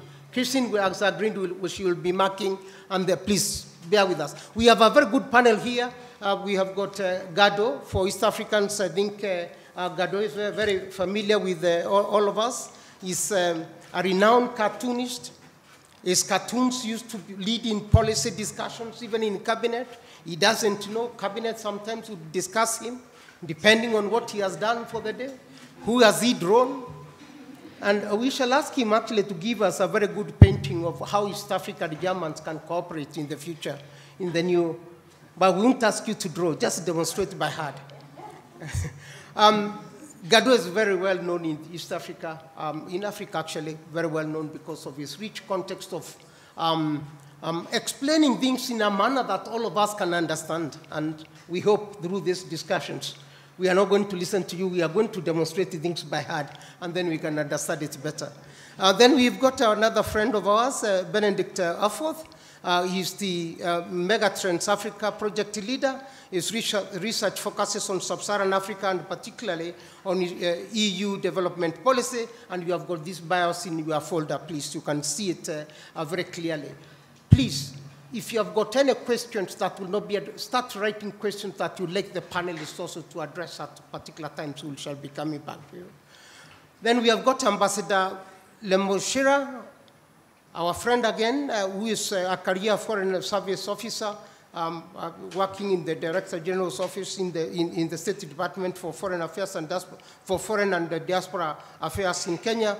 His areas of expertise include foreign policy and national security, regional politics, and global power. That's the best person to tell us how Kenya, Tanzania, Uganda, and the whole of East Africa can cooperate with Germans with Germany and get the best out of that relationship? How do we conquer the world if we join together? That's what I will be expecting from you. Sorry. And then we have got Professor Irut Wadman. I think she was introduced earlier. She is an Ethiopian writer, teacher, politician, and former minister in the Ministry of Science and Higher Education, Minister of Culture and Tourism. I can't read that CV. It's long enough. You know that we have got the right people for this particular session. And the answer that lies here, the answer to the big question of what is it that we can reap in terms of relationship between East Africa and Germany lies with this panelist, this group of eminent East Africans, experts, ambassadors. Let me begin, perhaps, before even we proceed with the panel properly. Let me just draw a question to each of them and see how it comes out before we get into details. We are in a new world order. There are new realities. How can we face this new world order where China is a new king in the block? And by the way, on a very serious note, Kenya's per capita income was higher than China in 1991, right? But now China is 18 times than Kenya. But that's a story for another day. They will answer those questions later on. But we have new realities. What did we do as East Africans in terms of cooperation with the Germans in order to adapt to these new realities? Ngado, can you draw a cartoon on that? Thank you. I think I've done so many drawings on that that I've exhausted my my creativity. First of all, thanks for the invitation to DAAD. It's an honor, and as a Tanzanian, I think I feel honored because my German roots are much deeper. Actually, he's a Kenyan, he's not Tanzanian. But I think I would like to start by saying I was a little disappointed when I read the brief of this panel. And the reason being that I'm a little bit biased, but I think when I looked at the brief, the discussions left out something very important. And I think I would like to start with that from the very beginning. It talked about, we can look at climate change, we can look at, technology, and all these big topics, food security, but there was no mention of the creative sector. And I would like to start with that because that is very prominent in everything we do, from the policy level, government papers, and so forth and so forth. And I want to start with that simply by saying that I think the omission of that is always problematic. I think the creative sector, not the creative industry, because I'm referring to a sector that has not developed. I mean, for you to be an industry, you have to be making a lot of money. And I think I would like the German-East African relation to relook at that the creative sector is always the soul of any nation. And I think it is also the catalyst of all these other sectors, whether it is you're talking of technology, whether you're talking of climate change, whether you're talking of innovation. I think the creative sector is at the center of that. And I think our policymakers always forget about that. And I think that is a sad reality. We have to deal with it. I think a lot of people are talking of China. They are always talking about when it comes to the amount of concrete that they pour. But the truth is also the Chinese are investing heavily in the creative sector. Kenya is the only country, or East Africa, we are the only countries where we start discussing the pros and cons of science and the arts. It's ridiculous. There's no this or that. They have always been hand and glove in terms of human progress. And so I think I would like to challenge our policymakers today to relook at that, because I've seen these discussions in schools and so forth. There is, as we talk today, there is a huge talk of AI and what it can do. Well, at the very center of AI are issues of ethics, are issues of humanities, and so forth. Those are, belong to the creative sector. So we need to relook at that, and I hope the German-East African relationship can look at that. I think to wrap up, is always interesting when I hear policymakers and academics talk about the creative sector. They always treat it like, in terms of, you will hear words like talent, and you'd hear words like, it's almost like, let's talk about the economy, and then we can go back to these creative people and figure out what exactly can we do with them. So it's a problem, and I think it is in our structure, it's in our education system, and I think we need to relook at that if actually we want to make these significant and big leaps, not only in terms of the relationships with German, but actually if we want to make global relationships. And I think there are quite a number of, we don't need to reinvent the wheel when it comes to this. There are examples, very good examples that we can look at. Thank you. Thank you very much, Gado. People at the back, you'll tell me whether you want people to stand so that you see them or they get seated here. It's upon you. If you want rights, you say they stand up, but I'll let you to decide on that, right? You'll tell us what you want at the back. But let me go to Ambassador Moi Leshurma. Where can we relate better as East Africans and Germans to conquer the new realities and the challenges that we are experiencing? We have been told to focus on creative sector. We've been told that that's a new area we need to start thinking about. Ambassador, given your experience, where do you see as the best opportunities for us to be in? Thank you. This is Gado's work. He's made sure that my microphone is off. Yes, you see? It's very creative. If there was a candidate to start, it must be me, but because I'm not that very tall. But let me just first thank DAAD and the German Embassy for this opportunity. I also want to appreciate that it is very timely, the conversation we're having now. But you put us in a very hot spot to justify our understanding of the future. Before I make comments about where we need to go, I would like to make some illustration. Whether you look at Eastern Africa from the worst perspective, as a sea of turmoil, or whether you see the East African region as an expressway to prosperity, Germany has remained a consistent, reliable, and a friend of this region. That is our experience as Kenya.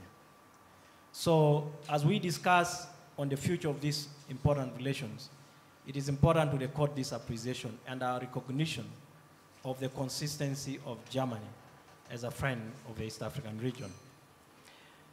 In my view, I think the conversation of the way to the future should begin with identifying who we are.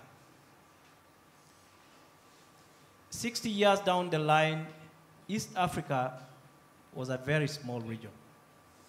In fact, if you look at the correspondence and the communication for this event, in some areas it's called East African, in others it's called Eastern Africa.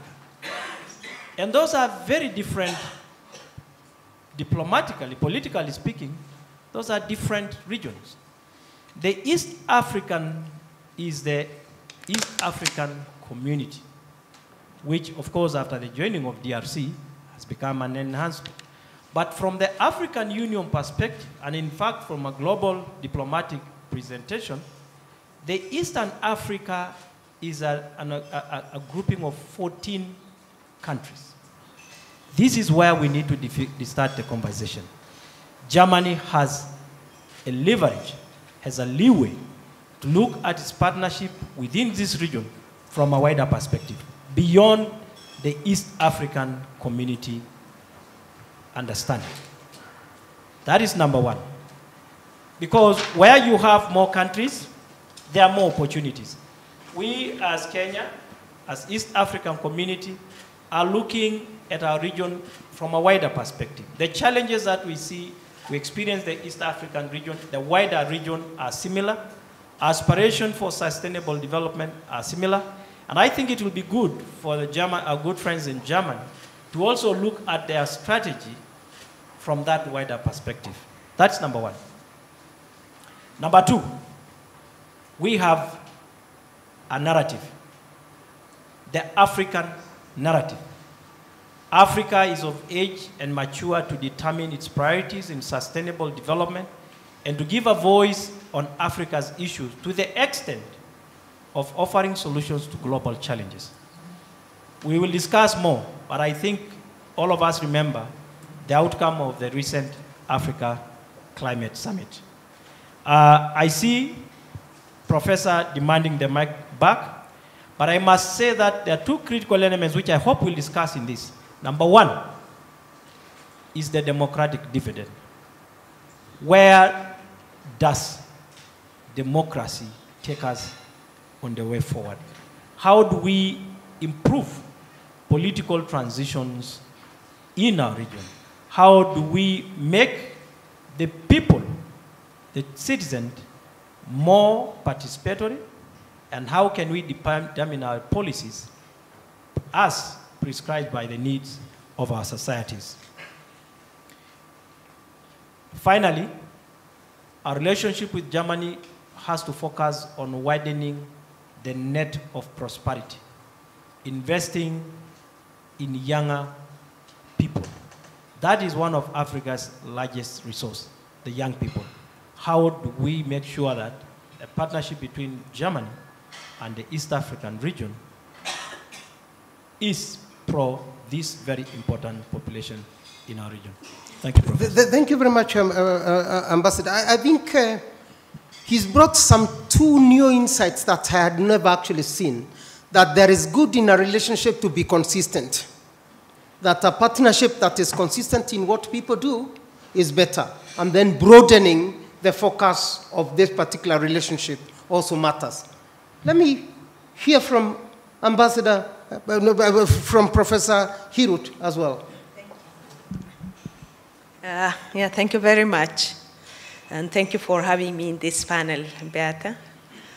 Well, of course, this new world order, the issue of new world order, has been an issue of discussion and debate across the world. So I'm glad you brought it here also with the Deade family. So the thing is, I think whether we like it or not, it's there already. It's there, and we have to deal with it. The sooner, the better. And if we have to compromise rapidly for and future for all of us. I mean, with the rising of China, India, and others, this Asia-Pacific countries, influencing the market, influencing, the economy, the politics, and so on. That's becoming visible. We can't avoid it. It's there. It's felt. So, I mean, if you go to East Africa, of course, to Ethiopia, the infrastructure development, investment, the trade has been controlled by Chinese. Even currently, science and education sector. People in Ethiopia, the well-to-do, they started sending their kids to China for first degree, because they say, Chinese are doing well, they're good with engineering, infrastructure, and so on. So let our kids also get that kind of skill and knowledge kind of attitude with the Confucius institutions here and there, with yoga and so on. Also, there is a kind of cultural, imposition. Cultural values are also being imposed. So the thing is, there is kind of change in the power balance from west to east, kind of. What shall we do? It's a good question. I think, first of all, with Germany, I mean, Germany has been working with East Africa and the whole Africa for so long. We have already this capital, political and social economic capital. If you see Ethiopia, we started relationship with Germany in 118 years old relationship we have. 118. We are going to celebrate the 120 in the coming couple of years. And Emperor Haile Selassie took a visit of Germany in 1954. So, I mean, we have a long history, long foundation, and positive attitude towards Germany. And with this humanitarian aid, development cooperation so far, I mean, wonderful history and background and experience. So we can use the market, we can use the resource together, and Germany is wonderful with its technology and science innovation, and contributing to the global challenge like climate change and so on the front. And Germany is also the fourth economy globally with a robust political system, and also everywhere in the big international affairs, I mean, key player in European Union. So there is a huge potential for us to get together and then compete with the new powers.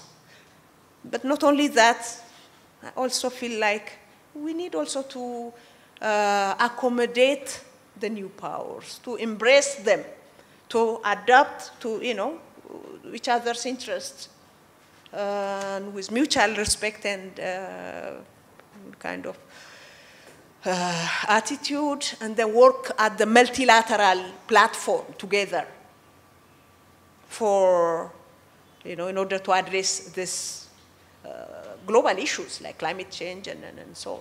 So we can work together. We can develop new positive attitude toward them, and then with discussion, dialogue, and a conference, and then start working together, while at the same time strengthening the already existing, very strong, enhanced, well-proven relationship, bilateral relationship we have. That's what I. Benedict, thank you very much, Prof. I'll be coming back to you. Please be writing down your questions, and they will be marked right now. Thank you so much also for the invitation by the German Embassy and the university. We are very grateful also as a research and advisory project to be here, to be present at the panel, but also to discuss with you. So my gratitude. Before I answer your question, let me go one step back. And we have talked about it quite a lot this morning. We talk about it at every event. We are transitioning into some sort of new world order. You are already convinced we are in the new world order. Some people talk about the transition phase. But what we all know is that the world as we knew it, the international system as we knew it, that is something of the past. And if you're interested in international relations theory, you very much know also that these periods of transition are the most volatile periods, are the most dangerous periods. We talked about weapons of mass destruction this morning. The National Security Advisor, I mentioned them. And so we run from one crisis to the next. So it's a very bleak picture, the entire global environment within which we try to cooperate. And that is the challenge. But I mean, from nature out, I'm a pessimist, but I don't want to spread this. So I also have a positive spin to it, and that is that this transition phase does not only create volatility, it also creates new rooms for maneuver, new windows of opportunity.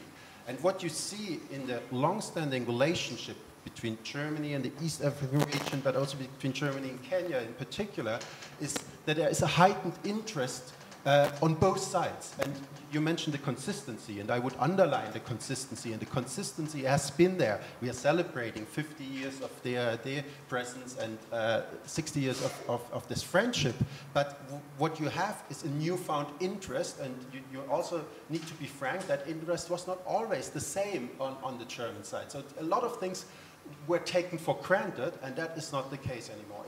One last point maybe, if we talk about the new world order is coming over us and we have to accommodate, we do more than that. We have an agency. We can shape this new world order through cooperation, through bilateral cooperation, through regional cooperation. Is currently reorienting itself is vis-a-vis other great powers. So when we look at the European action in Africa, look at the infrastructure strategies that are put underway, oftentimes it is about how to counter China. And I would argue that is not the best way forward. It's part of the strategic relations. But in order to have really ingrained relationships and to create a relationship that creates these win-win situations, we need first and foremost concentrate on what makes our respective regions better in their cooperation, and then think in a second step about the whole geostrategic implications of the partnership. So focus on the partnership itself and not on the partnership as an instrument to achieve something else. That belongs as well. I mean, we can't talk away geopolitics. It's a reality. But you cannot construct a partnership only around geopolitics. But not partnership as an end in itself. But there is something I would like to ask the audience. I think as Professor Hiro Chu said, let's embrace China. Let's embrace the new actors. How many of you are willing to embrace China? That East Africans and Germans should have a relationship that embraces China. That's what she is saying, that we cannot be looking forward to tensions. Let's embrace one another. That's what I thought. Can you clarify? No. And we want the audience really to ask. Just to clarify, I mean, when I say embrace, accommodate, it's not just arities, but through dialogues, conferences, communications. You know, we should understand what their interest is. They should understand what our interest is. Let's find some common interest to work together so that the world can forward, go forward. How many of you are disagreeing with her? Raise up your hand at the back. Or agreeing, of course. You seem to be agreeing. Give her the mic. Why are you agreeing with her? I think everybody has got something to bring to the table. And you have to look at the benefits of Thank you. each partner. Just hold for the mic, because there are people at the back who are not hearing and who will not hear you. Or you can hear us at the back. So what I was saying, you can hear me? Yes. So my name is Catherine Ngila, Professor Ngila, the Executive Director of the African Foundation for Women and Youth in Education, Science, Technology, and Innovation. Okay, having introduced myself, what I was saying is that you cannot say, just because you have got one partner, you get rid of all the other partners.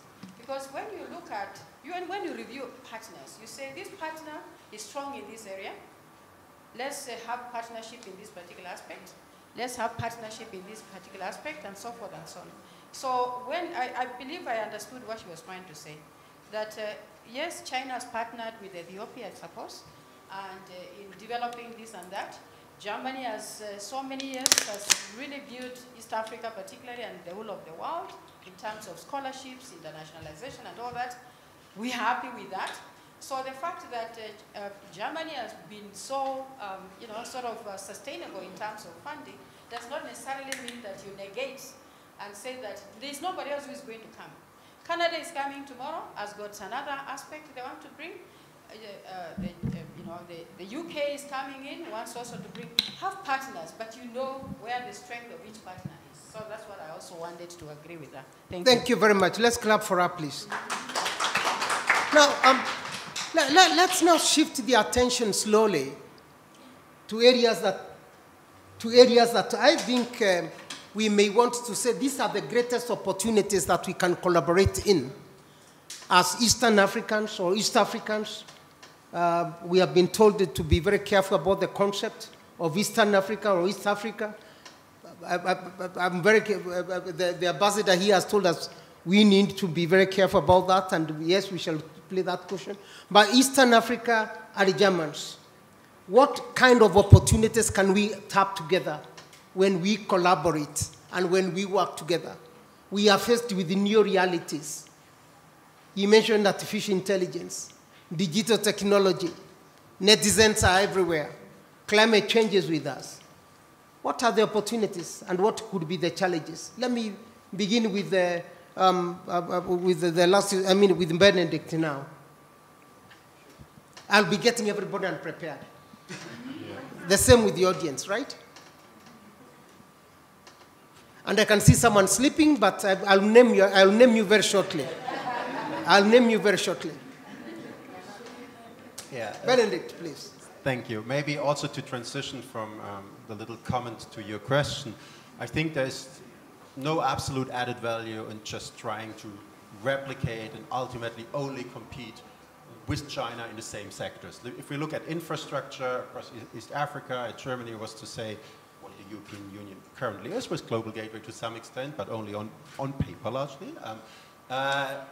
To say we're going to compete only in the infrastructure sector, that would not make a lot of sense, because the German-Kenyan partnership and also the European-African partnership defines itself through complete different values and complete different strengths. And my answer to your question would be to concentrate on those strengths. And if we want to be more concrete, and those sectors have already been mentioned, areas where cooperation can and should be fostered is clearly the green transition, where we have an aligned agenda, and you saw it in the Nairobi Declaration. You see it in the new foreign policy that is advocated by Germany, which has a huge sustainability dimension, so that the green transformation is the one point, and the second point is also cooperation on digital. And we are already doing this. The European Union and Kenya, for instance, are working very closely when we talk about data protection regimes. And data protection regimes are significantly important. They are non-material, so it's not material infrastructure, it's non-material infrastructure, but it is significant to facilitate cross-border trade, to improve the commerce across continents, across countries, and by extension also to create employment and jobs for the youth. And I think we should focus on exactly these strengths where we are good at, rather than to replicate other models only. Thank you very much. Let's clap for him. I think we have started identifying very good areas for cooperation. Gado. Just to add to what he has mentioned is that Africa has the youngest, is the youngest continent, and that's very important. I think we talked about sometimes that is always phrased in terms of employment, and I can understand that. But we have to look at it from that perspective. And then, most importantly, it's that when we talk of corporations, I think it's always German and other partners, which is important, but also corporations amongst East African is very important. I think that is also lacking, you know, in all these discussions. And I think, again, if you are to look at what the continent has to offer, it is immense, but that cooperation, the dialogue, they are all framed in terms of Germans, China, Canada, America, and US, and I think that there is also a disconnect to that. It's important also these discussions that are taken also when we talk of cooperation. What does that mean between Kenya and Congo, between Tanzania and Uganda, and what can be done? It is still today, it is actually problematic for me to visit Addis, not because of my drawings, which are problematic, but just as an African. So you find that, you know, we cannot be talking also about all these big topics without also trying to figure out this, because it is a problem when it comes to tackling all these big projects, whether be it climate change, be it AI, and other topics. Thanks. Professor Hirut, but it's raised a very important point that even if we are thinking about cooperation together, we have got some internal interest and relations that we need to sort out some things first so that we can strengthen the partnership. And I think that's a very valid observation. Prof. Yeah, we have already a number of areas on which we are collaborating so far. So we have to enhance and strengthen those areas like science, technology, addressing climate change issues. But then I think we need also to incorporate new elements into that, like investment, trade, why not? Yeah, as it has been already said, there's a huge young population in Africa, you know, jobless, most of them, because we cannot create job opportunities for all. But they are, most of them, trained and educated. So Germany can make use of that power. You see, China is doing well, number one, because of its population as well. That's a big capital. So we can collaborate and make use of that power for, you know, investment and trade in different areas. So that's one thing. But then basically peace and security, that's also one thing I really want to, that us to look at. You know, we have a common threats like terrorism, cyber something. But beyond that, a number of conflicts and wars, you know, going on in East Africa, in my own country, Ethiopia, Sudan, and so on. I think we need some support on that. How to, you know, although we have our own indigenous knowledge, but still, I think that should be also an area for the future to work on peace and security, joint projects, initiatives, you know, and kind of that. Before I go to Ambassador, a question to Christine here, and it's going to be marked. How many companies, what's the trade volume between Germany and China, right? Because what happened in Europe sometimes when labor costs became high, many companies migrated manufacturing to China, right? Which are the major companies in Germany that have migrated their works, their manufacturing, their everything in China, and where can't you bring them back? Just think about that and start, as we don't mind the beer companies, of course, but just think about that. I will come back to you. Let me finish with the ambassador. Thank you, and I would like to commend Gado and Professor for insisting on going fast, because they have left me dry. I don't know what to say. Remember I said that the Eastern African region has a narrative for the African continent. It is something we share. It is something that underlines our aspirations. And it's what presents the collective future for Africa, Agenda 2063. But I would like to bring this to our region. The number one thing that Germany and East region can do is we want to continue to rely on them to believe in our spirit for realization of integration. I think this region is a natural one community. That's number one. Number two, Germany and the East African region are partners to stand in for a multilateral system. The evolution of globalization means evolution of a more multipolar world. A world that needs a firm and stable middle ground. Germany can depend on our region, on Kenya, in this commitment to multilateralism. Politics, they say, is everything. And I think being together is very important. On coming to things to do, if I was to put the top of the listings that I would like us to do with Germany and this region, and that has inspired our conversation about where does the Kenya foreign policy direction takes, is the issue of science and technology. Mm-hmm. We have said that science and technology is not scientific enough to be considered outside the foreign policy strategy.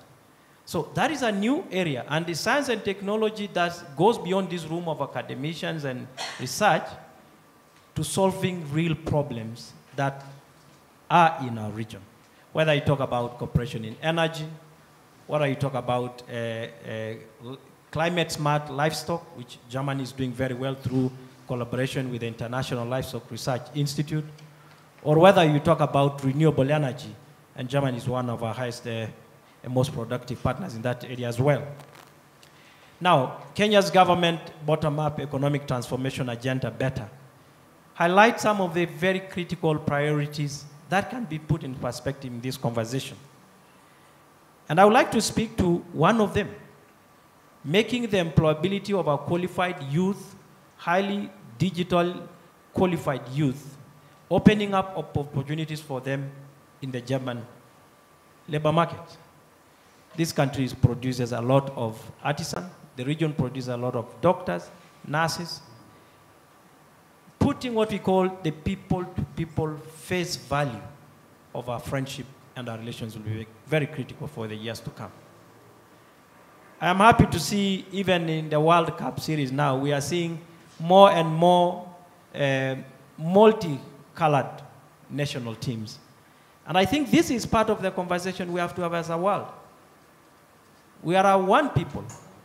The challenges that Germany experience are a bit different from what is experienced in this region. But at the end of it, we are one human race. Let me just conclude my submission on this by mentioning a particular issue that I think is very critical in our conversation. The future is going to be defined by how the world solves the current problems. Professor Airutu just talked about the issue of peace and security in this region. In my view, no factor has the greatest dividend than bringing peace, sustainable peace and security in the East African region. If we are able to overcome the challenges to our security, the threats to political systems emanating, for example, from terrorism, I think this region would be a better, attractive investment proposition for the German business people. Thank you, Professor. Thank you very much. Let's clap for them now again. We are going to have commercial break for just only 2 minutes.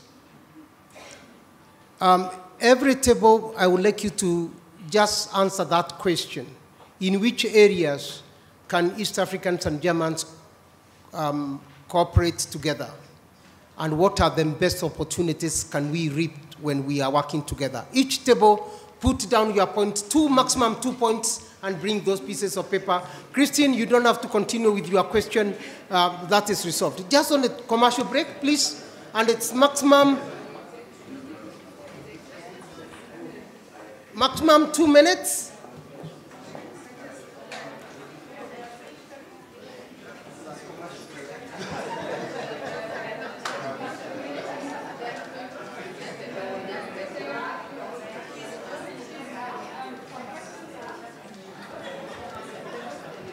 And please put them down because we shall have, pick the papers up.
I'm German. Oh no, I saw from the program. Yeah.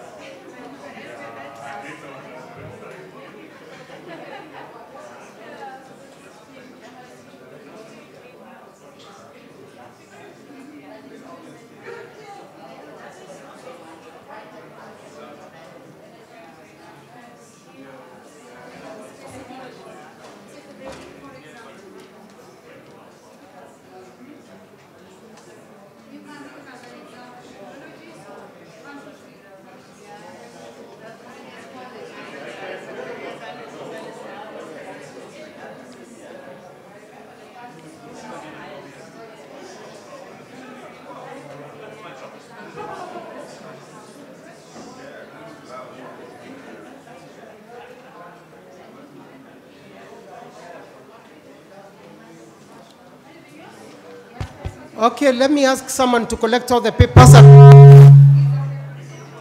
Someone to collect all the papers and bring them in front.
Is there anyone holding any paper? Is there anyone holding any piece of paper? Please bring them over.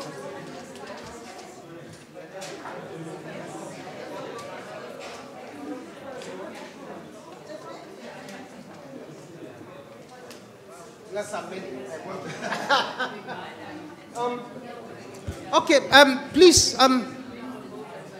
order now, please. Order now.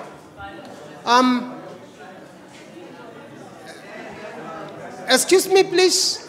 I would like each of the panelists now. I've handed over the papers to the panelists. And I would like each of the panelists to come and spend 1 or 2 minutes to respond to what I have given them.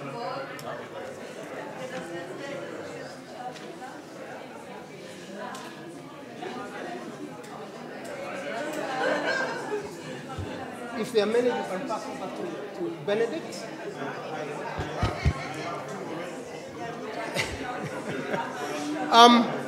Excuse me, please.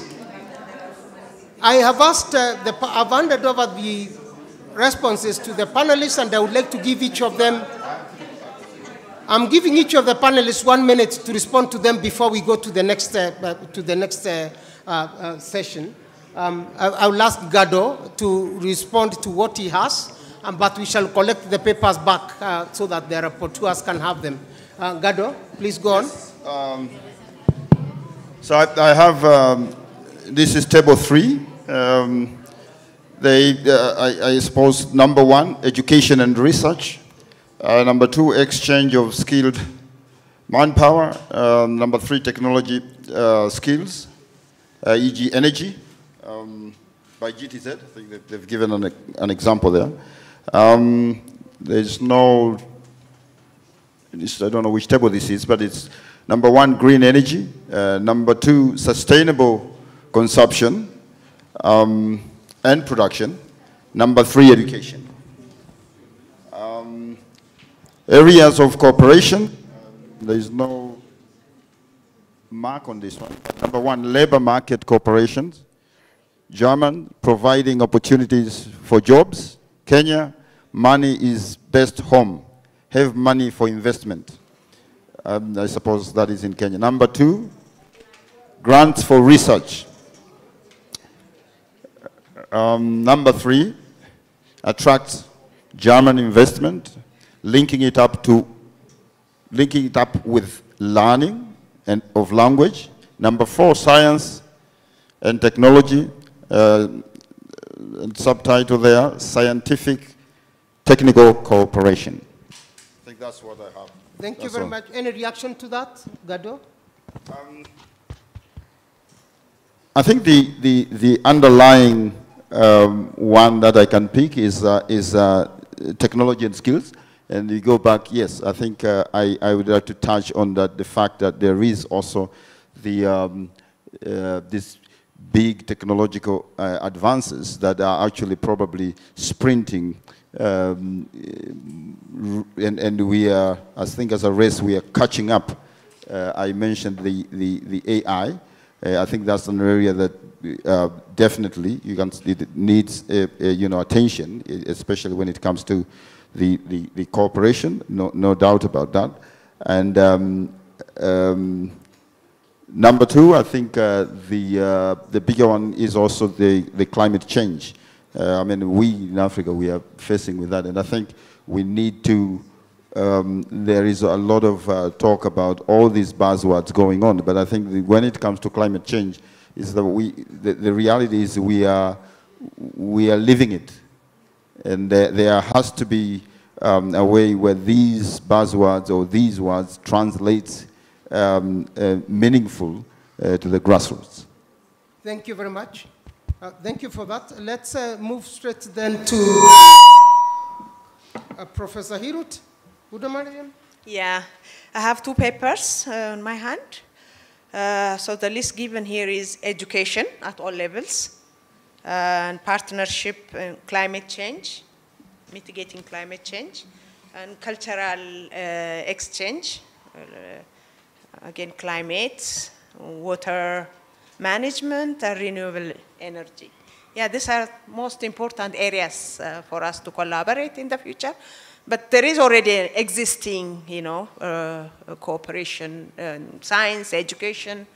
The cultural thing is really impressive because the more we know each other, the more we understand each other, the more effective and productive our collaboration would be. So this is also another area, people-to-people relationship and partnership and collaboration.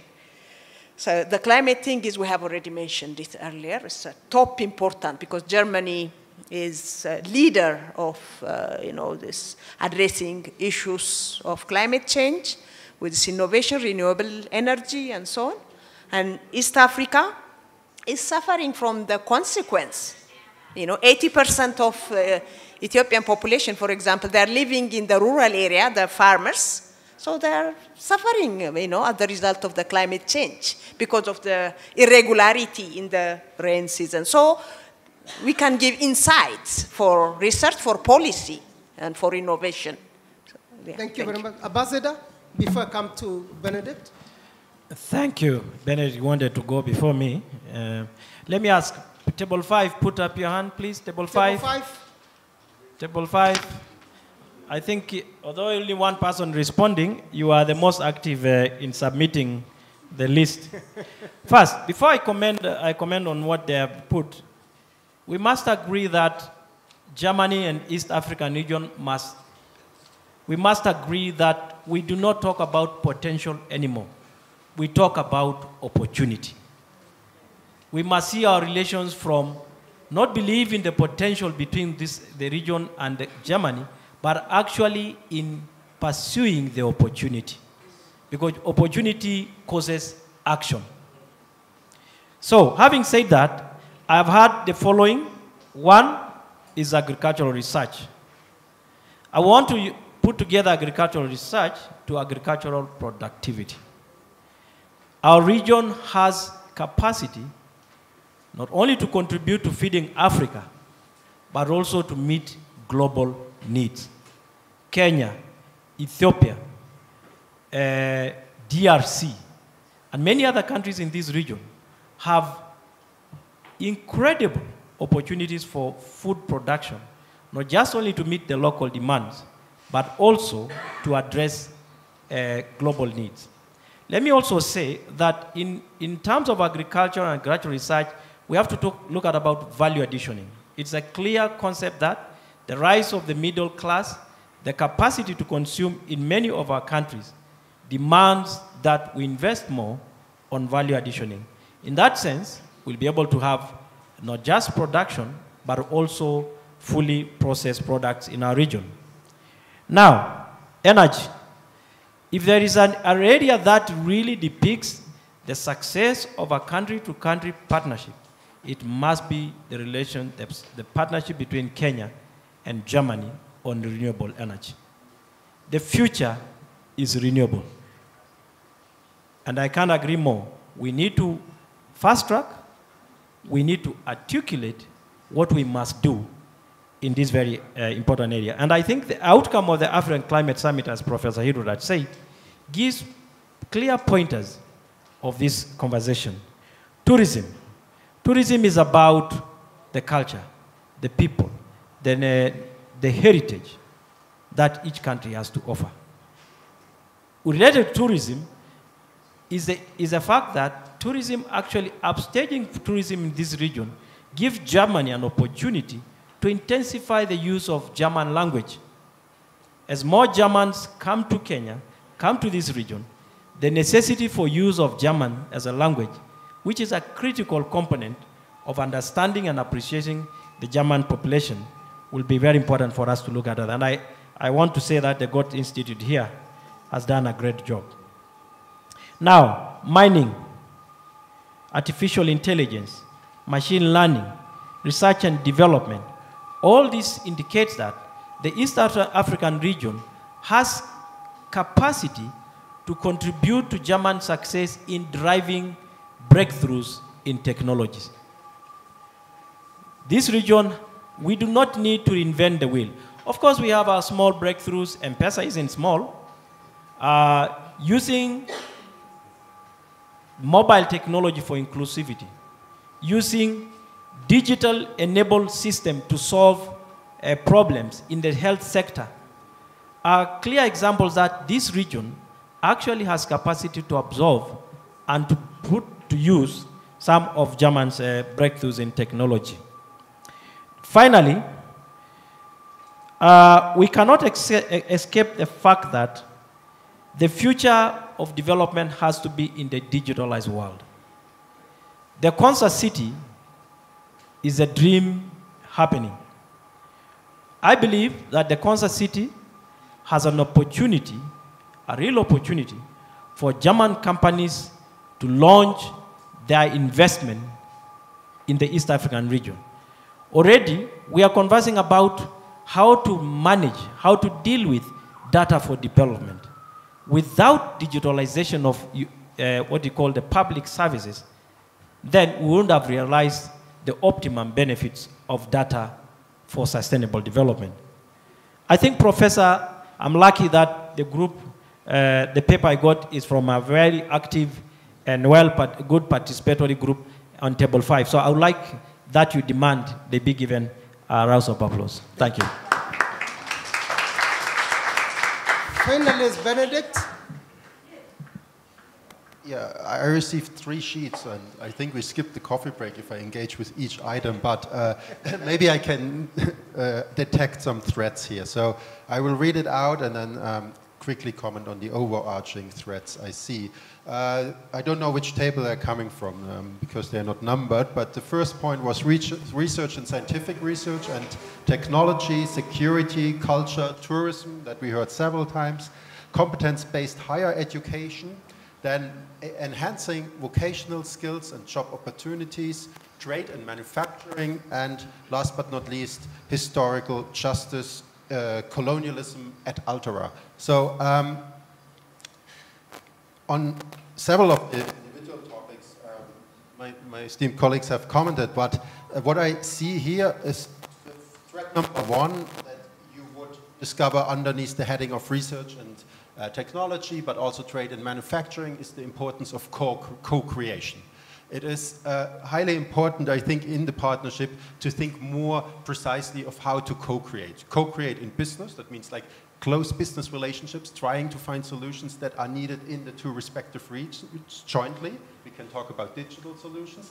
Digital solutions are not universal. They need to be adapted to the needs of the specific context. So you cannot have one solution for all needs. For instance, M-Pesa is a highly successful technology, but also a very adapted technology. And engaging in co-creation, the partnership can identify the best solutions for the needs in both countries or both regions. So that would be the first point. The second point, co-creation also at the university level is highly important. There's still too little co-creative research going on. So we in our project, as many others of the participants, and the DRD especially, I think, is very much engaged in co-authorship and co-knowledge creation. And that is something that, if you look at the international journal rankings, is still something we have to catch up as a global community in general. And I think that the work that the DAAD is doing and many other funding organizations is going the right direction, but we need more of that. And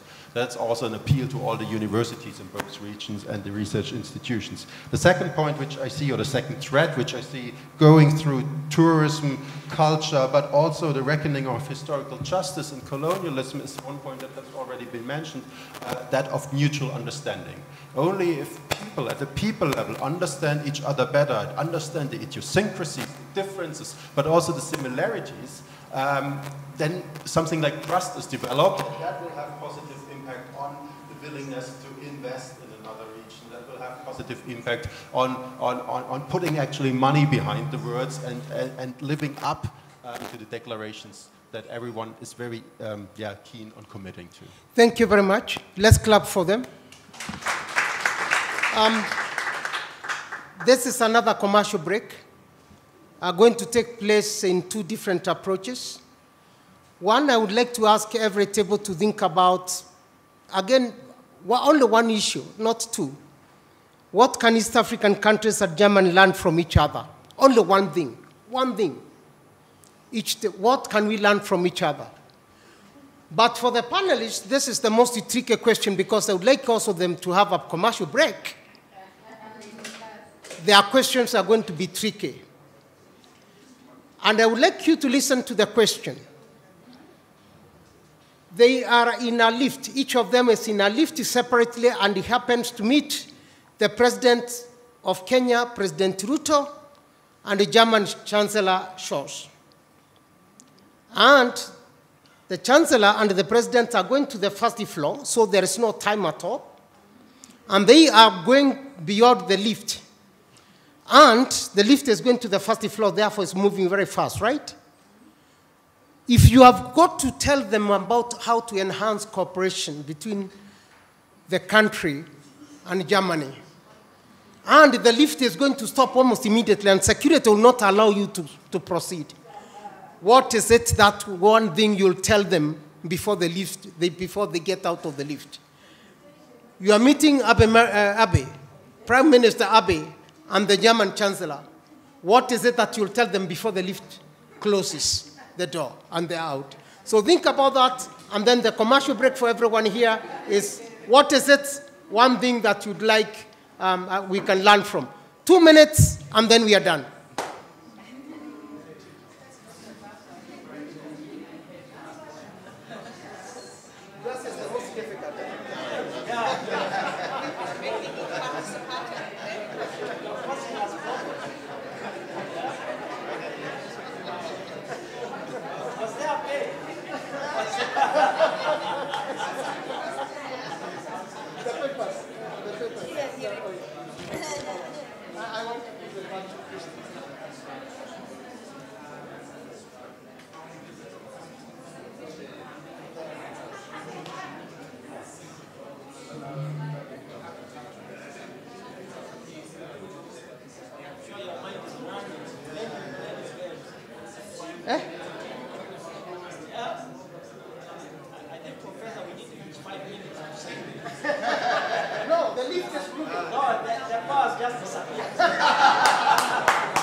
Please collect the papers. We don't have time. We have just only 8 minutes to time.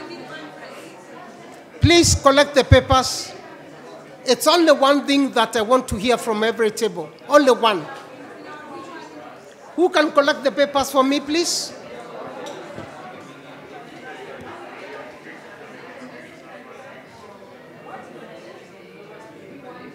Pick the papers for me, please. Several people so that I've got 8 minutes.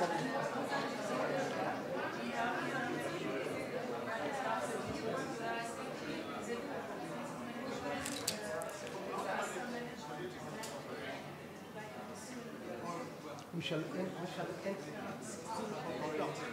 so that they know we can also finish on the dot. Yes. On the dot.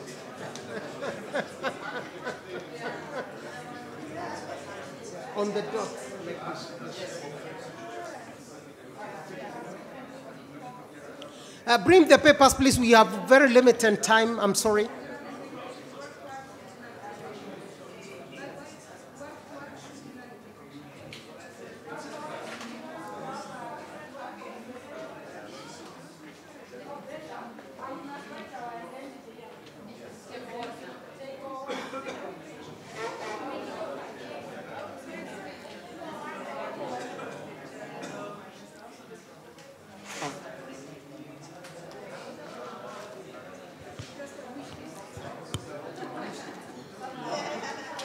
Yeah, thank you very much. I think, once again, I will hand over the papers to the panelists to react to them.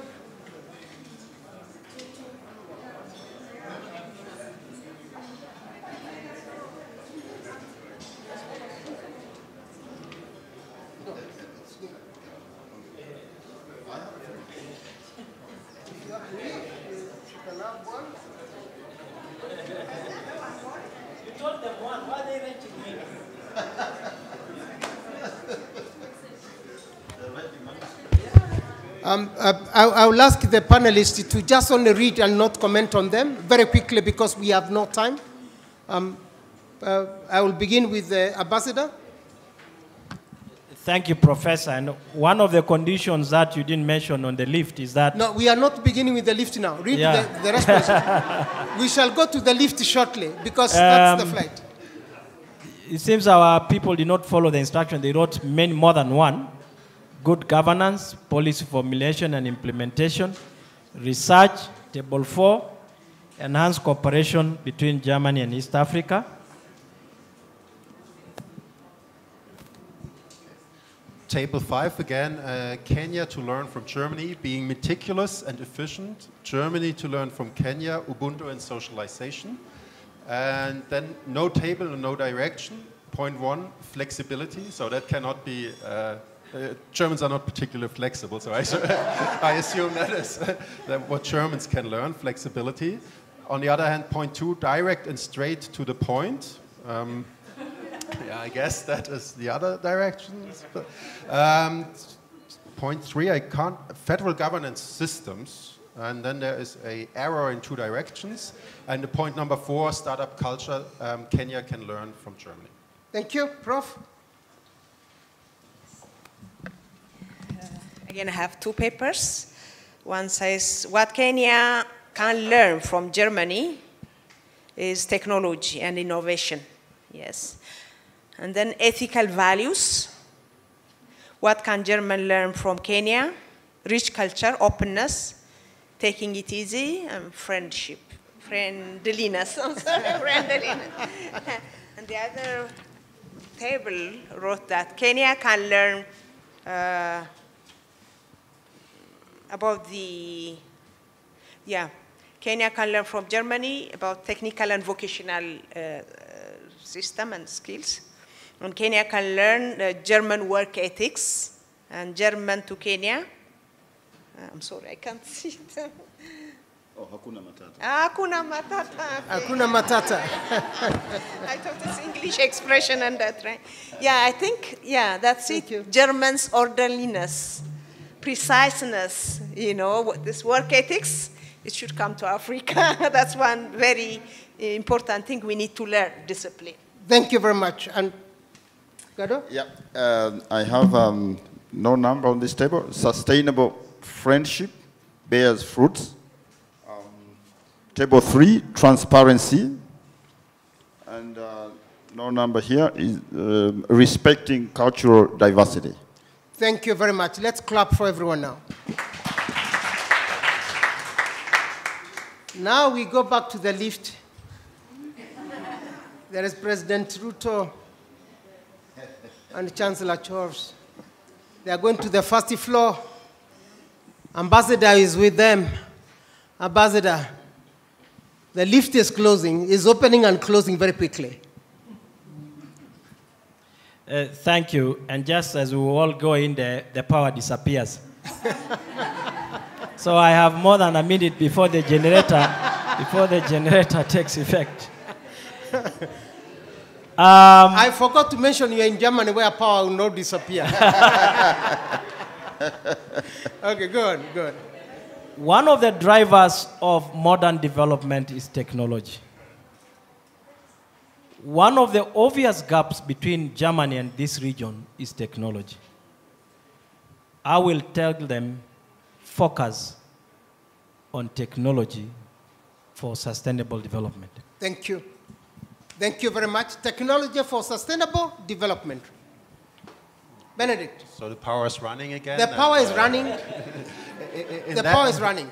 In that case, I would go for a recommendation along the lines of giving meaning to this partnership among equals by focusing on concrete projects and concrete outcomes based on the constant relationships and on pragmatism.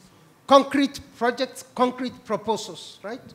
Yeah, okay. to give meaning, to give meaning to the partnership. This partnership of equals. Everyone is speaking about it, but we need to live it. But the lift has closed. Yeah, okay. Yes. concrete proposals to give meaning to partnership, to be very concrete. Yeah, technology. Abe is there. Abe is there. I'll tell him that technological innovation, advancement is the key thing that we have to embrace in order to change quality of life of our society and then to, of course, have a sustainable future. So, yeah, that's what I can think. Technology for sustainable future. Yeah. The lift is closed. Gado? I think for me I'll tell them to do everything in their power to safeguard and to guard democracy and all the gains that we have gained through democracy. Because it is through democracy that all technology and all these other things that can be done, that can be achieved. Thank you, and the lift has closed. Right? Let's clap for them. Concrete proposals, technology, concrete partnership, technology again, right? And then democratic values to be embedded in our society. Ladies and gentlemen, please let's clap for the panelists. Let us clap for them very well, please. We are slowly coming to the end of the session, and I think I can give a commercial break. The reason why I agreed to become a moderator is because I thought there would be beer. You know, someone tells me when you go to Germany, there must be a beer every time. So I came and I looked at the reception, there was no beer. So I didn't see any beer here. You know, when I was registering, I looked at the table and I didn't see it. But then I realized, no, this is in Kenya. So I realized, no, things are very different. Otherwise, ladies and gentlemen, we have come to the end of this session. I wanted us to end at 16 on the dot to show Germans that we can also adhere to time.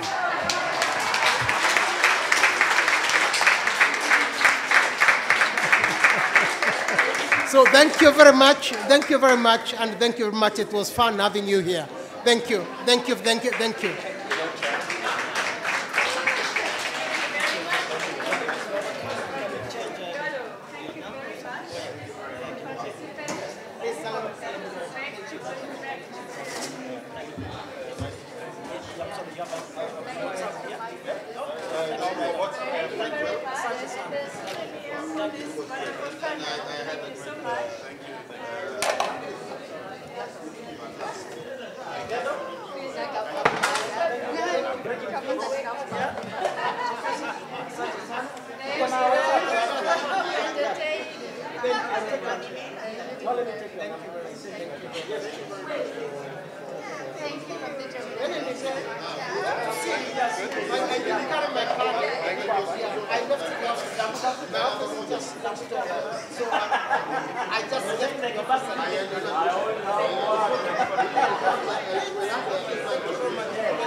because we still have problems of time.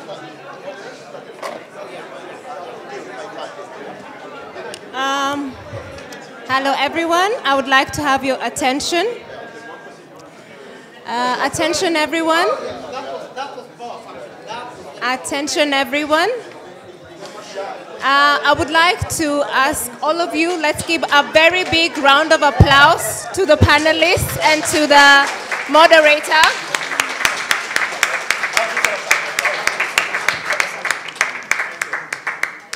Thank you so much for gracing us with that wonderful discussion, for involving us to all participate. We are very grateful for that. And so now we're coming slowly to the end of our Science Forum.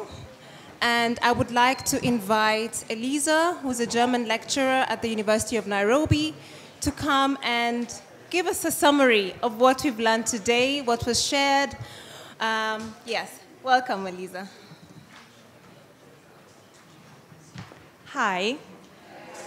Good afternoon. I am going to summarize, as I did yesterday again, what we did today. I'll try to be brief. So I welcome you to the conclusion of our second and last day. So as I said, I will briefly sum up the day before a well-deserved coffee break. So today in the morning, after the official greetings, we followed our keynote speaker of the day, Mrs. Monica Juma, who described the challenges we're facing today as humanity. In a changing world of crisis and threat, in a volatile environment, alongside the opportunities of technological advance and the world seen as a neighborhood. This keynote speech was followed by the first panel of the day, which focused on the relations between Kenya and Germany. And it started with how is Germany perceived in the region? Next to cars and video cameras and football, we found out that Germany is perceived as a reliable partner. And we moved on to the developments of the past decades, stressing the importance of education. Moving over to the way research can support development, stressing the importance of African centers of excellence, and closing with thoughts on the East African community integration process, its perspectives, and its importance. This panel closed on a positive note on fruitful cooperations for the future, followed by a lunch break. And after that, Anja Bengelsdorf presented the research landscape in Germany, some facts and figures, and introduced us to the role of industry in research expenditure. And that was followed by Professor Zeidler, who elaborated on the ways the German research landscape integrates a practical point of view. At least I learned many things about, additive manufacturing, 3D printing, and sustainability. He introduced us to their interdisciplinary international work at TU Bergakademie Freiberg on the different collaborations, the different possibilities for partners to engage. And also a very interesting concept of the transfer of research results directly into startups.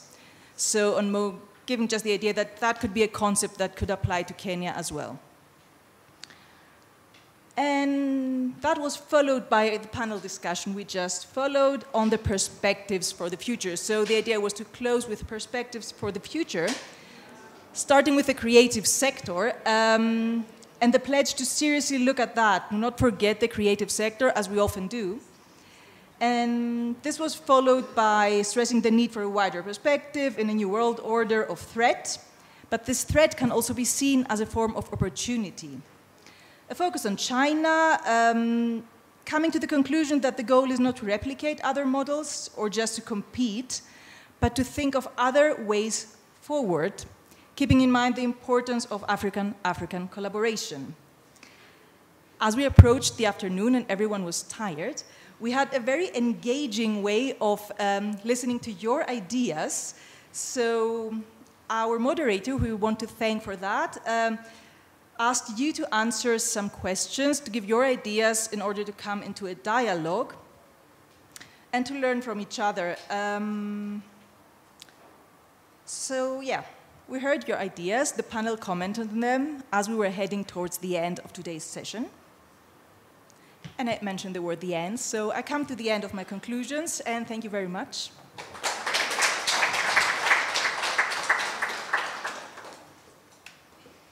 Thank you, Elisa, for the concluding words. As we end this wonderful session, I would like to invite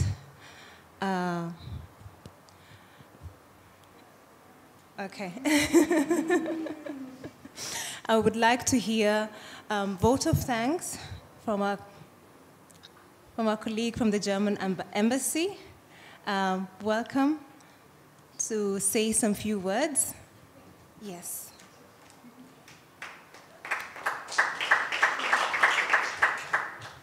Good afternoon. My name is Kerstin Fimmer, and I'm the head of cultural section of the embassy.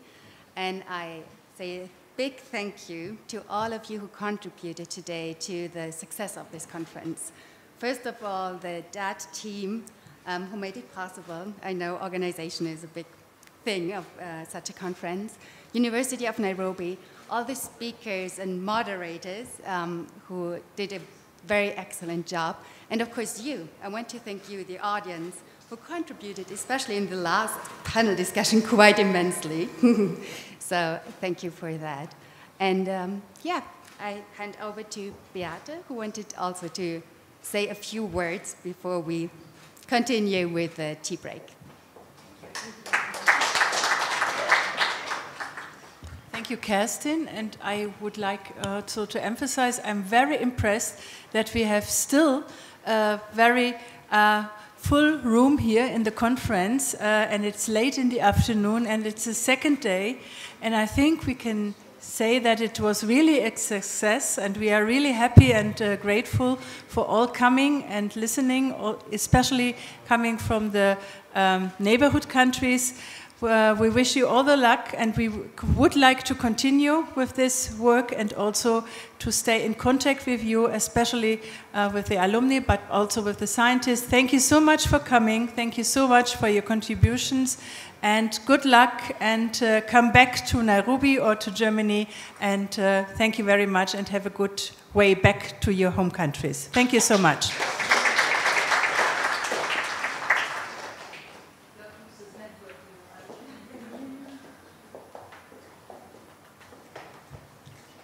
So we'll now have a session of networking and exchange where you can talk to one another and also have a look at the scientific researches pasted on the wall.